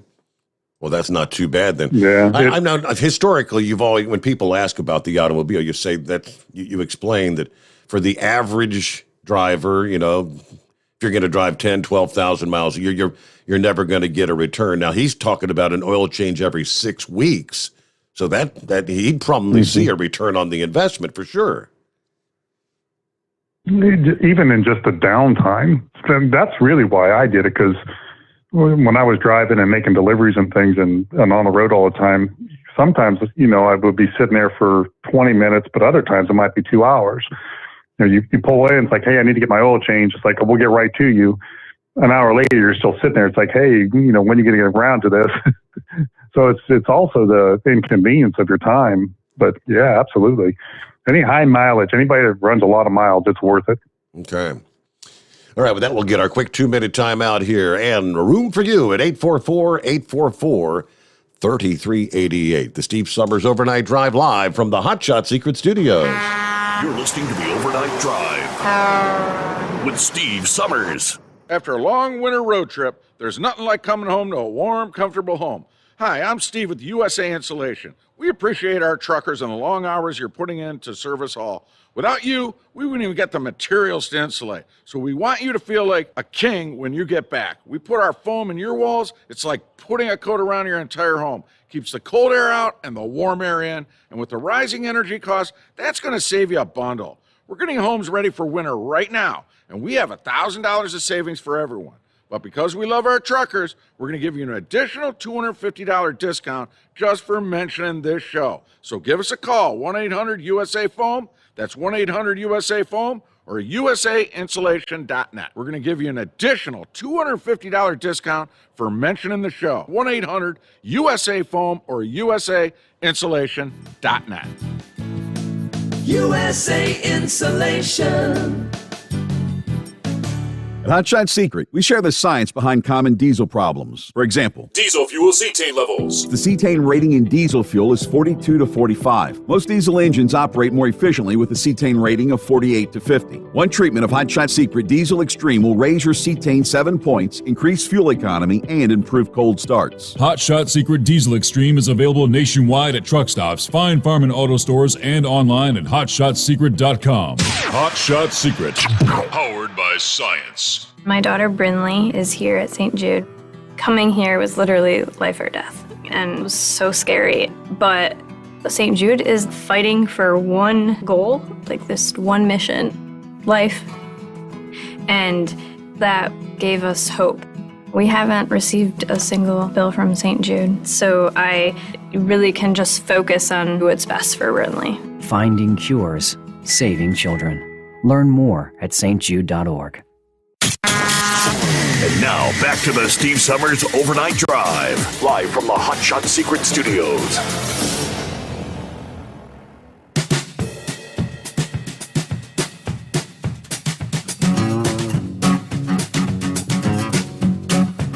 So we touched on the bypass filtration systems, and time and time again, I sit here, I think, what have we not touched on? Haven't really touched anything this morning on the transmission restorer product, which is almost like a true miracle worker. Why don't you break that down for the listeners? So that's our shift restore, or sometimes they call it transmission stiction eliminator. That was our original name for it. And the idea was to get inside of a transmission and clean out any stiction. Now, most people that have ever looked at the transmission fluid know it's not like engine oil. It's usually much cleaner. But inside the transmission, there's so many tiny, small parts, and the clearances are so tight that it just takes a little bit of burnt oil in there to cause everything to stop shifting. So the most common thing that we hear about is, it's a hard shift from like second gear to third gear. Like you actually feel it in the seat of your pants when you're driving, and it didn't used to do that. So what's happening is you've got a little bit of buildup in there, and as things are moving, they're getting stuck until enough oil pressure gets it pushed, and that's why you're feeling that hard shift. Sometimes, the car won't actually even shift at all. So what this shift restore does, or the transmission stiction eliminator, it gets in there and cleans that up gently and coats everything with those nanocarbons that we talked about earlier, and then gets everything moving the way it was designed to do in the first place, and makes it run like new. It's a really great product. I mean, we've got, like on Amazon, we've got 5,000 good reviews or something. It's one of those understated products that we don't talk about a lot because we're, stiction eliminator and diesel extreme and everyday diesel treatment are such big hits, and the FR3 do so much, but the shift restore is huge in terms of if you have a problem with your transmission, that's the way to go. I mean, put just a little, a quart of that in there, and boom, you're back up and running. And oftentimes the question comes up every time you start talking about the transmission. I've got 80,000 miles. I don't know that the fluid's ever been changed. And people, the question, does it do more harm than good to drain the fluid? And I know my local mechanic has always said that he would recommend if it's got 75,000 miles and it hasn't been changed in that duration, I would avoid draining the fluid. So I've had, two vehicles consecutive, the old Fire Chicken that I used the transmission shift restore, I think you called it then, and stiction eliminator. That's the original bottle that I still have some of that out on the shelf. And that kept that transmission going for how many years before the transmission did finally die. And the Cadillac, believe it or not, Chris, the Cadillac, which I don't drive it much anymore, but it's still running and it's still driving and shifting. So it had a problem, right? It was at a point where it actually was not shifting, It was hard, very or hard. Was it just hard shifting, and like when you're coming toward like an exit ramp, and it would like clunk into the gear down below. Hard shifting. Mm-hmm. So, but it's running smooth. All right, there's something for you to check out. Another hotshot secret product on the agenda. Moonrunner, is that the handle? Moonrunner, yes. Morning. Since 76. I had a quick question for Chris. I got one of those notorious 2002 Toyota Corollas with a 1.8 that has stuck piston rings, and it got to fill the oil and check the gas before you drive it. So I wonder if the stiction eliminator would help loosen those up. Yeah, so what I would do in a case like that is put the gasoline extreme in and the stiction eliminator at the same time. So the gasoline extreme is going in the fuel or into your gasoline. Okay. And then the stiction eliminator is going in the oil. And what we're trying to do there is on the rings, just as you can picture, on the top part where the combustion part is, we get burnt carbon built up in there. And then on the bottom side where the oil is, there's burnt carbon there. So if we can attack it from both sides and dissolve that carbon, there's a good chance that ring will get loosened up and start opening and closing the way it's supposed to. It's been pretty successful so far. Good deal. 304,000 miles, I think. I'll give it a shot. I only drive it 60 miles a week to work. Then when I get home back to the house, that's about it. Okay, I'll give that a shot. Yeah, I'm a first-time caller. And Steve, I met your dad in 1980, believe it or not. I was cutting some commercials at a radio station for my brother, and he made fun of me because the board I was working on, he said it was older than him. And I was like, I didn't know they had radio back then. And again, I was a 16-year-old kid at the time, smart ass. Now, wait a minute. 1980. He didn't talk to me after that. That was 1980. Well, I believe he had come out from Kansas City to look at a transmitter at the radio station I was at in Warrington. I was going to say, yeah, he would have been in Kansas City, but he didn't start the truck show till 1984. So, yeah, I think that was his last stop before the Cincinnati was Kansas City. He worked for a number of years in Miami before that.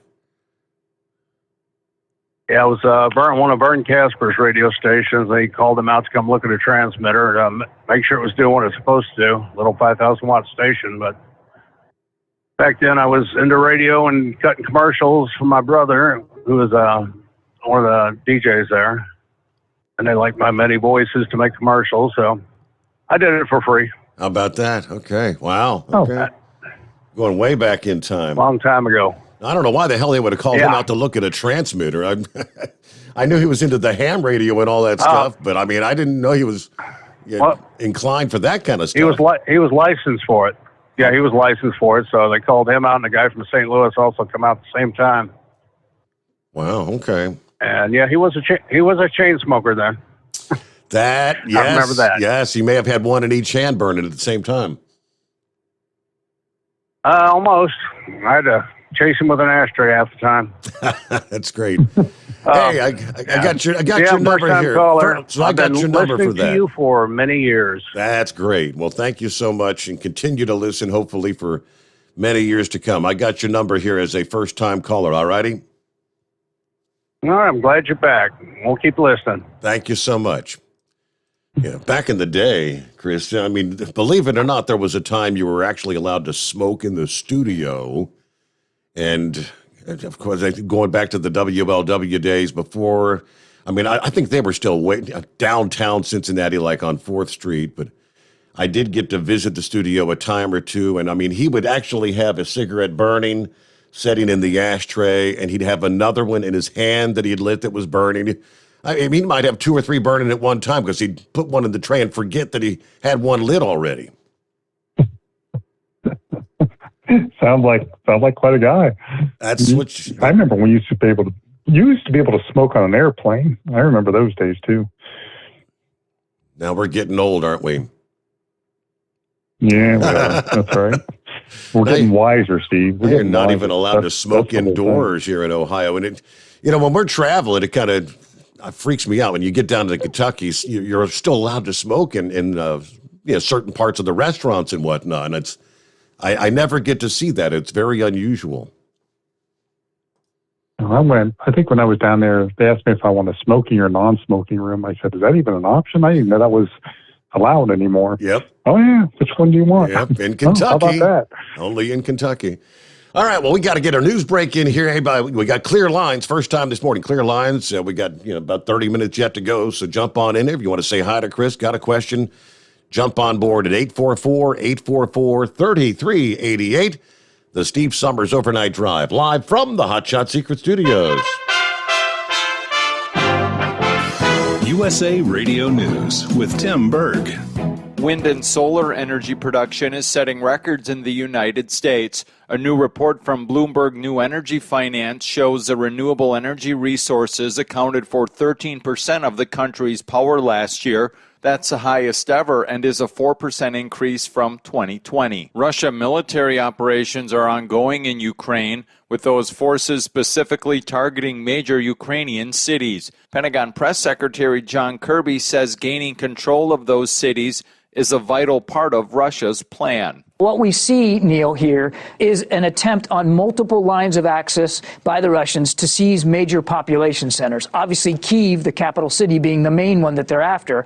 But they're going after these population centers so that they can, again, assume more control. That audio courtesy of Fox News, USA Radio News. Did you know most vitamin supplements don't even come from food? Even the products with colorful fruits and vegetables adorning the labels are seldom derived from produce. Typically, supplements are synthetic, made in a laboratory. Modern science may synthetically imitate these chemicals, but your body isn't fooled. It knows the difference, and it craves quality materials to build, repair, and fight illness. You need to consume fruits and vegetables daily in a variety of colors, as well as whole grains and other fresh food. That's why I formulated Balance of Nature. I wanted to be able to give my patients a natural alternative to the cheap, unnatural chemistry by giving them real fruits and vegetables. In fact, the only ingredients inside a Balance of Nature are whole fruits and vegetables.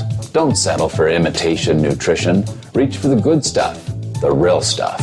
Call 1-800-246-8751 or go to balanceofnature.com. Get 35% off your first preferred order by using discount code USA.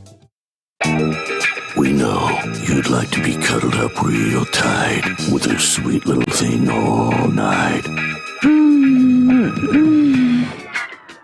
But instead, you've got Steve Sommers. It's the Overnight Drive. You're listening to the Overnight Drive with Steve Sommers. Do you have a Dodge pickup and hate your automatic transmission? Of course you do. LaVon Miller at Firepunk Diesel here, and we specialize in heavy-duty and performance transmissions for your 3-quarter or 1-ton Cummins-powered truck. So if you're interested in turning your stock slush box into a towing monster, call us today at 614-733-3744 or visit us online at shop.firepunk.com. After a long winter road trip, there's nothing like coming home to a warm, comfortable home. Hi, I'm Steve with USA Insulation. We appreciate our truckers and the long hours you're putting in to serve us all. Without you, we wouldn't even get the materials to insulate. So we want you to feel like a king when you get back. We put our foam in your walls. It's like putting a coat around your entire home. Keeps the cold air out and the warm air in. And with the rising energy costs, that's going to save you a bundle. We're getting homes ready for winter right now, and we have $1,000 of savings for everyone. But because we love our truckers, we're going to give you an additional $250 discount just for mentioning this show. So give us a call, 1-800-USA-FOAM. That's 1-800-USA-FOAM or usainsulation.net. We're going to give you an additional $250 discount for mentioning the show, 1-800-USA-FOAM or usainsulation.net. USA Insulation.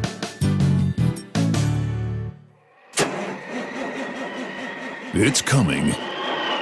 Crisp fall mornings turn bitter cold. You climb into your diesel and it feels like you're sitting on an ice cube. Imagine how your engine feels after a frosty night. Freezing temperatures impact your diesel's fluids, especially fuel.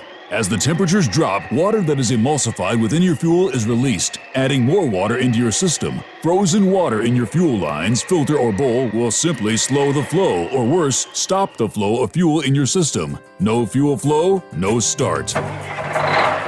Get prepared now for the cold that is coming. Hot Shot Secret Diesel Winter Anti-Gel is a premium fuel additive that lowers your fuel's pour point to minus 65 degrees. If it's that cold out, you shouldn't be on the road. You ought to be at home in front of the fireplace. Hot Shot Secret Diesel Winter Anti-Gel Premium Fuel Additive. Available now online at hotshotsecret.com. Hot Shot Secret. Powered by science. Dean Michael, the tax doctor here. I have one question for you. Do you want to stop worrying about the IRS? If the answer is yes, then look no further. I've been around for years, I've helped countless people across the country, and my success rate speaks for itself. So now you know where to find good, honest help with your tax problems. What are you waiting for?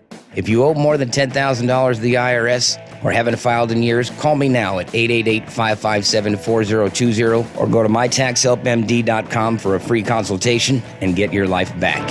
Hi, we're the Goo Goo Dolls. We're fortunate that we can give our daughters everything they need to grow and learn.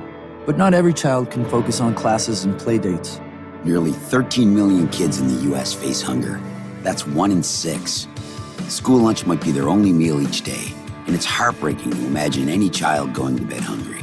We're dreaming of a perfect day when kids can smile, play, and just be kids without worrying about where their next meal will come from. Feeding America is working to make that perfect day a reality. Each year, the Feeding America network of food banks rescues billions of pounds of good food that would have gone to waste. That food is given to families and children in need.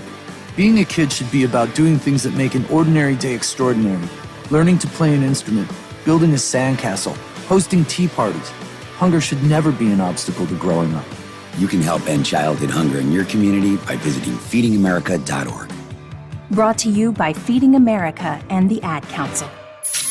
Keep the bugs off your glass and the smokies off your ass. This is the Overnight Drive with Steve Summers.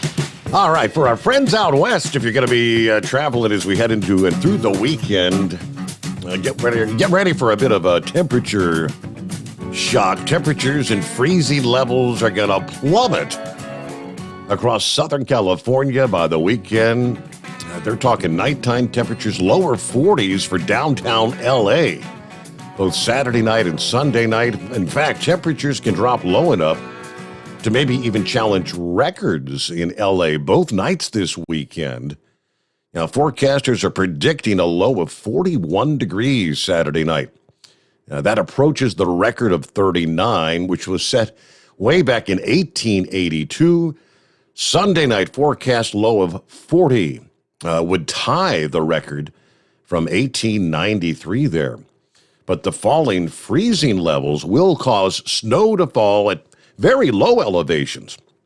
It's not going to snow in L.A. direct, but snow could impact a stretch of Interstate 5 through an area known as the Grapevine, with the most likely time for a slushy accumulation probably late tonight, Friday night into Saturday morning. A brief episode of precip did cause the stretch of roadway to close temporarily about a week ago. Further north, a general 6 to 12 inches is forecast for the central and northern Sierra. Locally, higher amounts possible at some of the ski resorts over the ridges and the peaks there. Some of the cities further inland will also face a dramatic change. High temperatures near 80 on Thursday will be replaced with highs in the upper 50s and lower 60s for today and Saturday, with even some spotty showers in Las Vegas this weekend.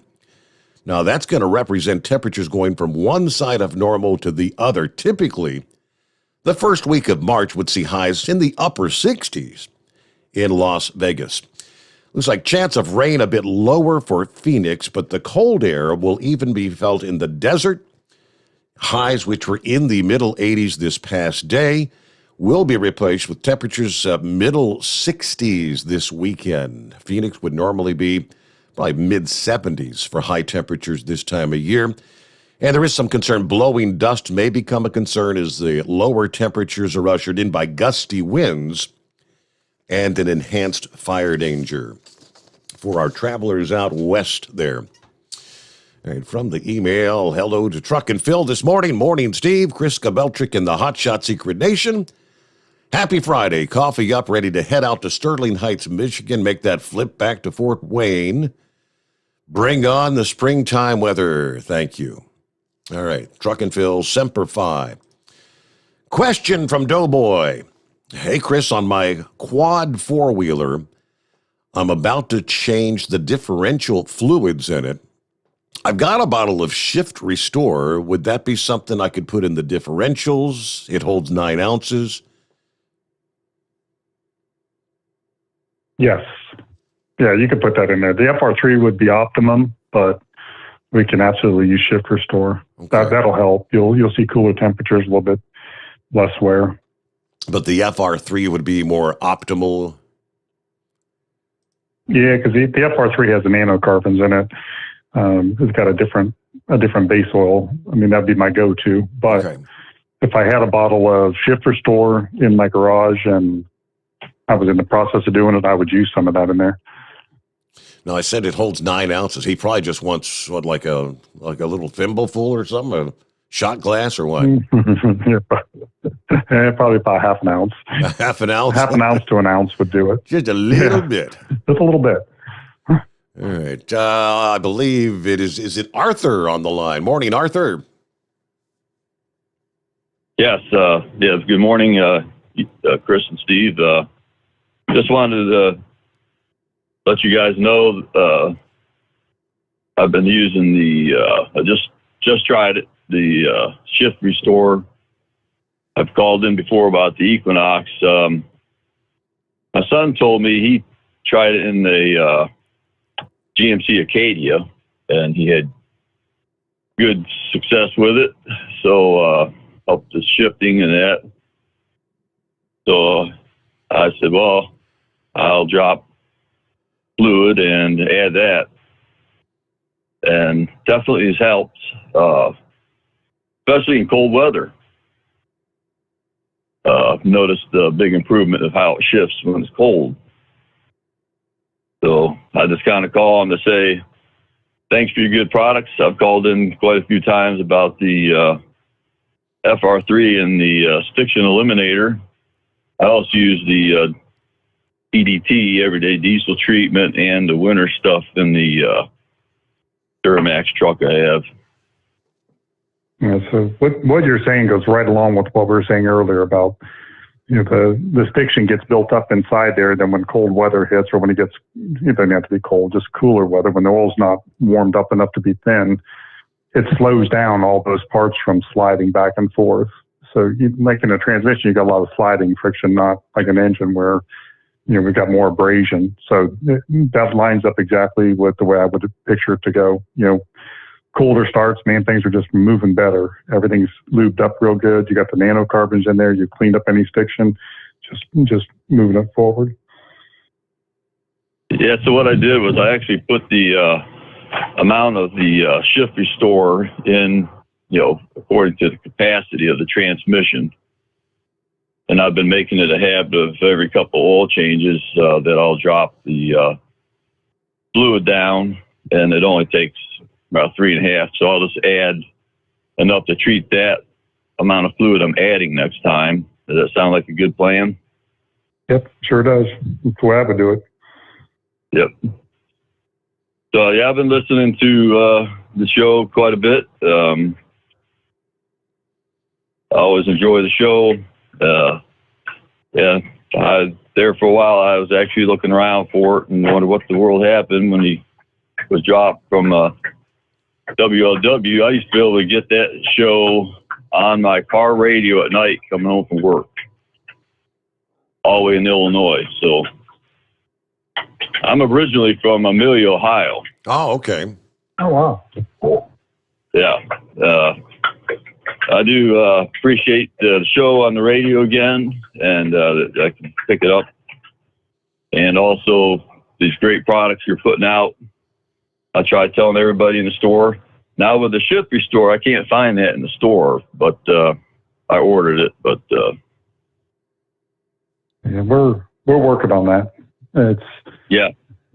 It's not quite as high a volume as the other items are because, your transmission doesn't get as much lubricant use as, exactly. I mean, it's, but we're working with the guys on it. They'll come around. Yeah. I mean, it's kind of convenient, I get some of my stuff from Rural King and the FR3 and the Stiction Eliminator. So, but they don't have any of the transmission products there. So, not yet. We're working on it. After you're there for a while and you start to prove yourself, they give you more shelf space. So every year we go in for what they call vendor review, and they look at what your sales are, what your performance is, and then okay, well, what else have you got? So it just takes a while for them to trust you. I think we're there with Rural King now. Yep. I'll let you guys go, and great to have Steve back on air so we can listen to him. Thank you so much. I'm with you, Arthur. I do appreciate that. Yep. You have a great weekend. Right, I guess that's something we could point out. I mean, as far as, because I had someone asking about, I can't find the Gasoline Extreme. Yeah, that's a product that you have to go through the Hot Shot Secret website, just like the Shift Restorer, correct? Correct. That's a brand new product. We're close to getting it on the shelf. I mean, close being a year. But we have to come up with we're working on the bottle for it right now because they have all those capless systems where they don't have caps on them. So you have to have like this really long neck bottle that they could, put it in there. And we've got one. So now we just have to get the rest of this stuff done. Okay. So we're getting there. It doesn't take as much patience as a tire hog, but it does take patience. Well, I'd presume if you're going to go to hotshotsecret.com and order the product anyway, and you're going to get your 10% off using the overnight drive code, and you're probably not necessarily a CDL holder, so you wouldn't get the additional 10% off, but hey, 10% is 10%. Hello to Matthew. Absolutely. Checking in this morning. Says, morning, Steve. Made it to Friday. We've survived another work week. Have a great weekend. MOON. Thank you. Thank you, Gary. Have a great weekend yourself. I'm looking at the chat via YouTube, and they're talking about the prices. I mean, apparently in some places here in Ohio, gas shot up another 30 cents overnight, and it's unreal. Norman said diesel running $3.99 to $4.25, and somewhere in northern Ohio, I think it's in excess of. I mean, we're getting close to California prices on diesel here, approaching $5 a gallon. It's insane. If you're looking to increase your fuel economy, this is with these kind of prices, I don't care if you got a gas engine, diesel engine.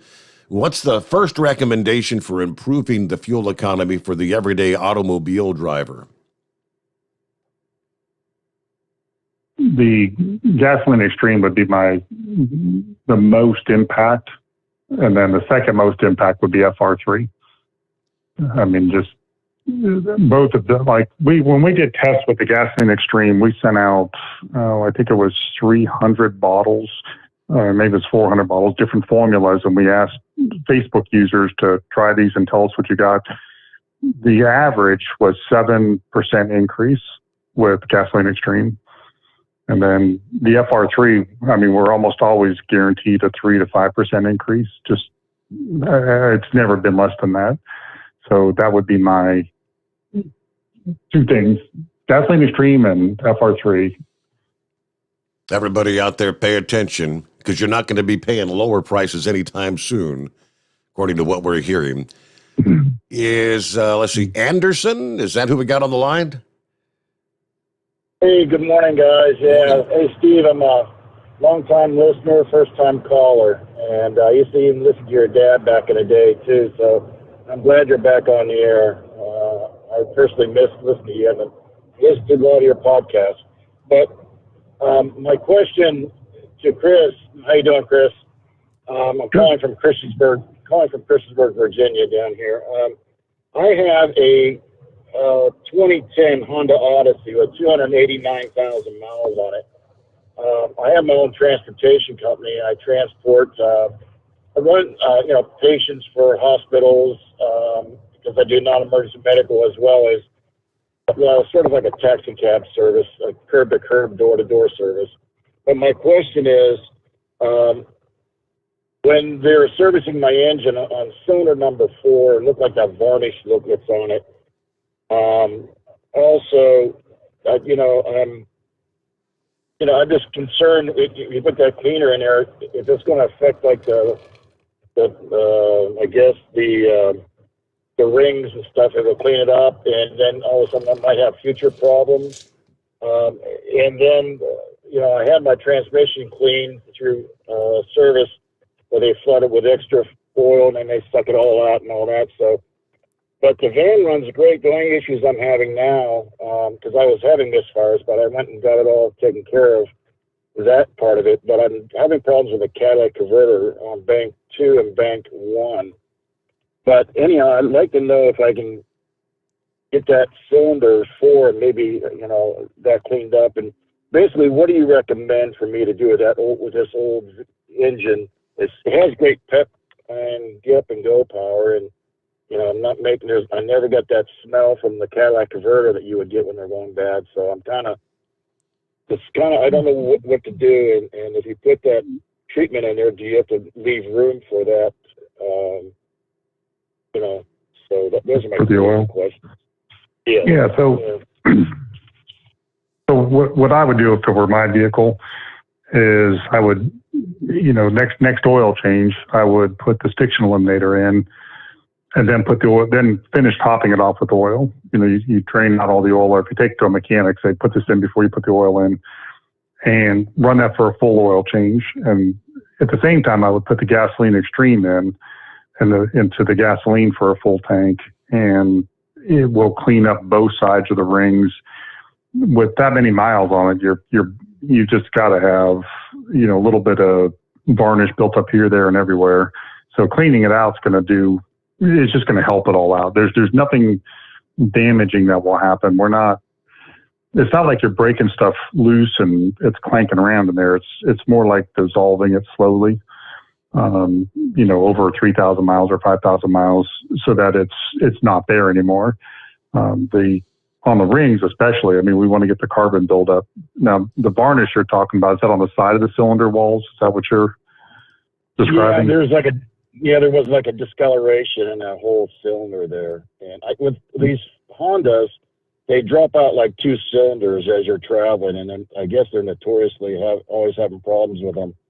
And so I don't quite understand all that. But yeah, it's really visible, different tint to that whole cylinder wall and all that. Yeah, Steve will give you a 10% coupon. He'll send one over to you, then you get 10% for the show. You use the stiction eliminator, call back in 4 weeks or whatever, and let us know how it went. I'm betting anything it's going to be night and day difference. Like, you're going to be really happy. This thing it's all cleaned up and running like brand new again. Yeah, the van runs great. I have great pickup and go and all that stuff. The misfire, I replaced the plugs and all that stuff, and even had the valves gapped and checked and all that, and that took care of the misfires. But it's the catalytic converters that are acting up now, and I'm just trying to, I don't have that egg smell. I don't have a chug along. It's not making a loud, truck sound. It's I don't know if they're bad or whatever, but I did replace the O2 sensors, and thinking that might take care of it. But I don't know if cleaning the rest of this engine up with hot shot secret stuff would help that or not. I don't know, but I'm going to definitely give it a shot. I think it'll help you. And for you and for everybody else that's listening, I didn't mention this tonight, but we do have a money back guarantee. Not like the kind of money back guarantee where they give you a hassle and try to give you grief about it. Our feeling is, we're here to fix a problem. If we don't fix it, the chances are you've got a bigger problem, to worry about. So we want you to have your money back. You just send us a copy of your receipt. I mean, you can even take a picture with your cell phone and send it to me, and we'll do it. Every Friday they put out warranty checks. It's just part of our business plan is to make sure that everybody's taken care of. So we want you to try the product, and we know that there's a hesitancy because, hey, what if it doesn't work? Well, just send us the receipt and we'll pay you back. So, try it. If it doesn't work, send us the receipt and we'll send you your money back. Great, I appreciate that. Yeah, I want to get a newer vehicle or a brand new one, but the prices of these used vehicles are ridiculous. So I'm just kind of, I told my wife I'd rather chase the repairs at this point and see what's going to happen in the future with these used cars and such. So, you were in the same boat as everybody else in the country. My wife has been looking for, she's wanted to trade her car in for a couple of years now, and I kind of lollygagged on it, and then I went to look at the prices, and they're, MSRP plus, and I'm like, yeah, we'll wait. For me to go out and buy a brand new 2020 or 2021, 2022 and put this many miles on it, it's kind of ridiculous. And I know that 2016 is what I've found is the best years for Honda Odysseys, and these things run forever if you take care of it, and I have, but it's just now getting to the point where I need to really nurse it better. So that's why I'm looking at your stuff and want to give it a whirl and see what happens. You're on the right path. Cool deal, man. Appreciate it, man. All right, yes, and I will get you a coupon code sent your way. I guess we had I think it's been a record number of first-time callers this morning, Chris, to be honest with you. So good to hear some different voices, and thanks to all those who chimed in. Right now, a couple of deals going on at the various retailers. $4 off on the 2-quart Diesel Extreme and $7 off on the 2-quart Stick Shit Eliminator at O'Reilly Auto Parts through March the 29th. And, of course, the everyday diesel treatment now available at TA, Travel Centers of America, and Petro stopping centers nationwide. 16-ounce bottle, that's going to treat 400 gallons of fuel. And with that, Chris, looky there. We close things out on a Friday morning. I'm looking here. Is it true you guys are talking like 90-degree temperatures this weekend? Yeah, we're going to be up there.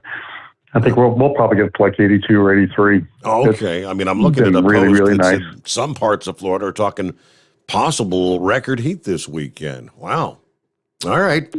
People going to be heading out to the beaches this weekend. I bet you'll be one of them. Well, you bet, man. You bet. All right. Well, thank you so much for joining us. I try not us to talk about it because I don't want anybody to feel bad. Yep. But it's really nice. The benefits of living in the Sunshine State. All right. Well, I guess the next time we'll chat will be here in about a little less than 3 weeks in Louisville, Kentucky, as we get together for the Mid-America Truck Show. So if we don't talk to you before, we'll see you then. Sounds great, buddy. We will talk to you later. And everyone out there, be safe. Have a good weekend. We'll see you back at the midnight hour Sunday night. We'll kick off another brand new week. Hope you'll join us for the Steve Sommers Overnight Drive live from the Hot Shot Secret Studios.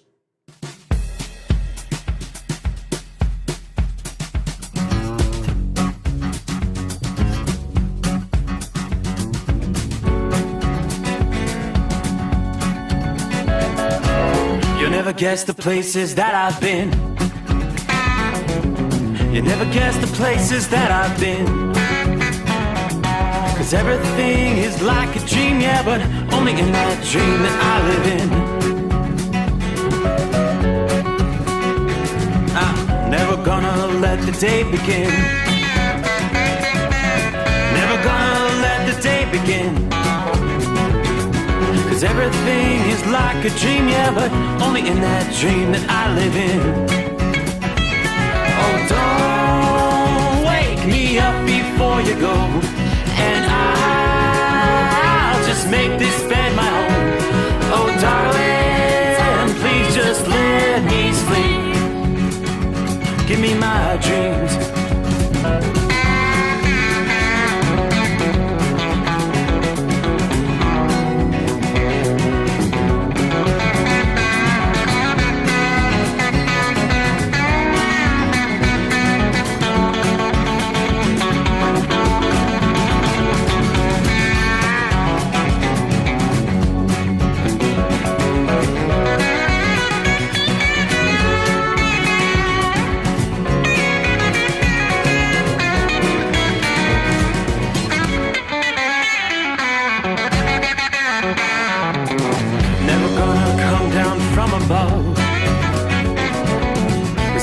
looks better from above. Nothing's ever as it seems, yeah, except in that world that I dream of. Never gonna lose the ones I love. Never gonna lose the ones I love. 'Cause everything is like a dream, yeah, but only in that world that I dream of. Oh, don't wake me up before you go, 'cause I can't face this day alone. Oh, darling, please just let me sleep. Give me my dreams. Give me my dreams.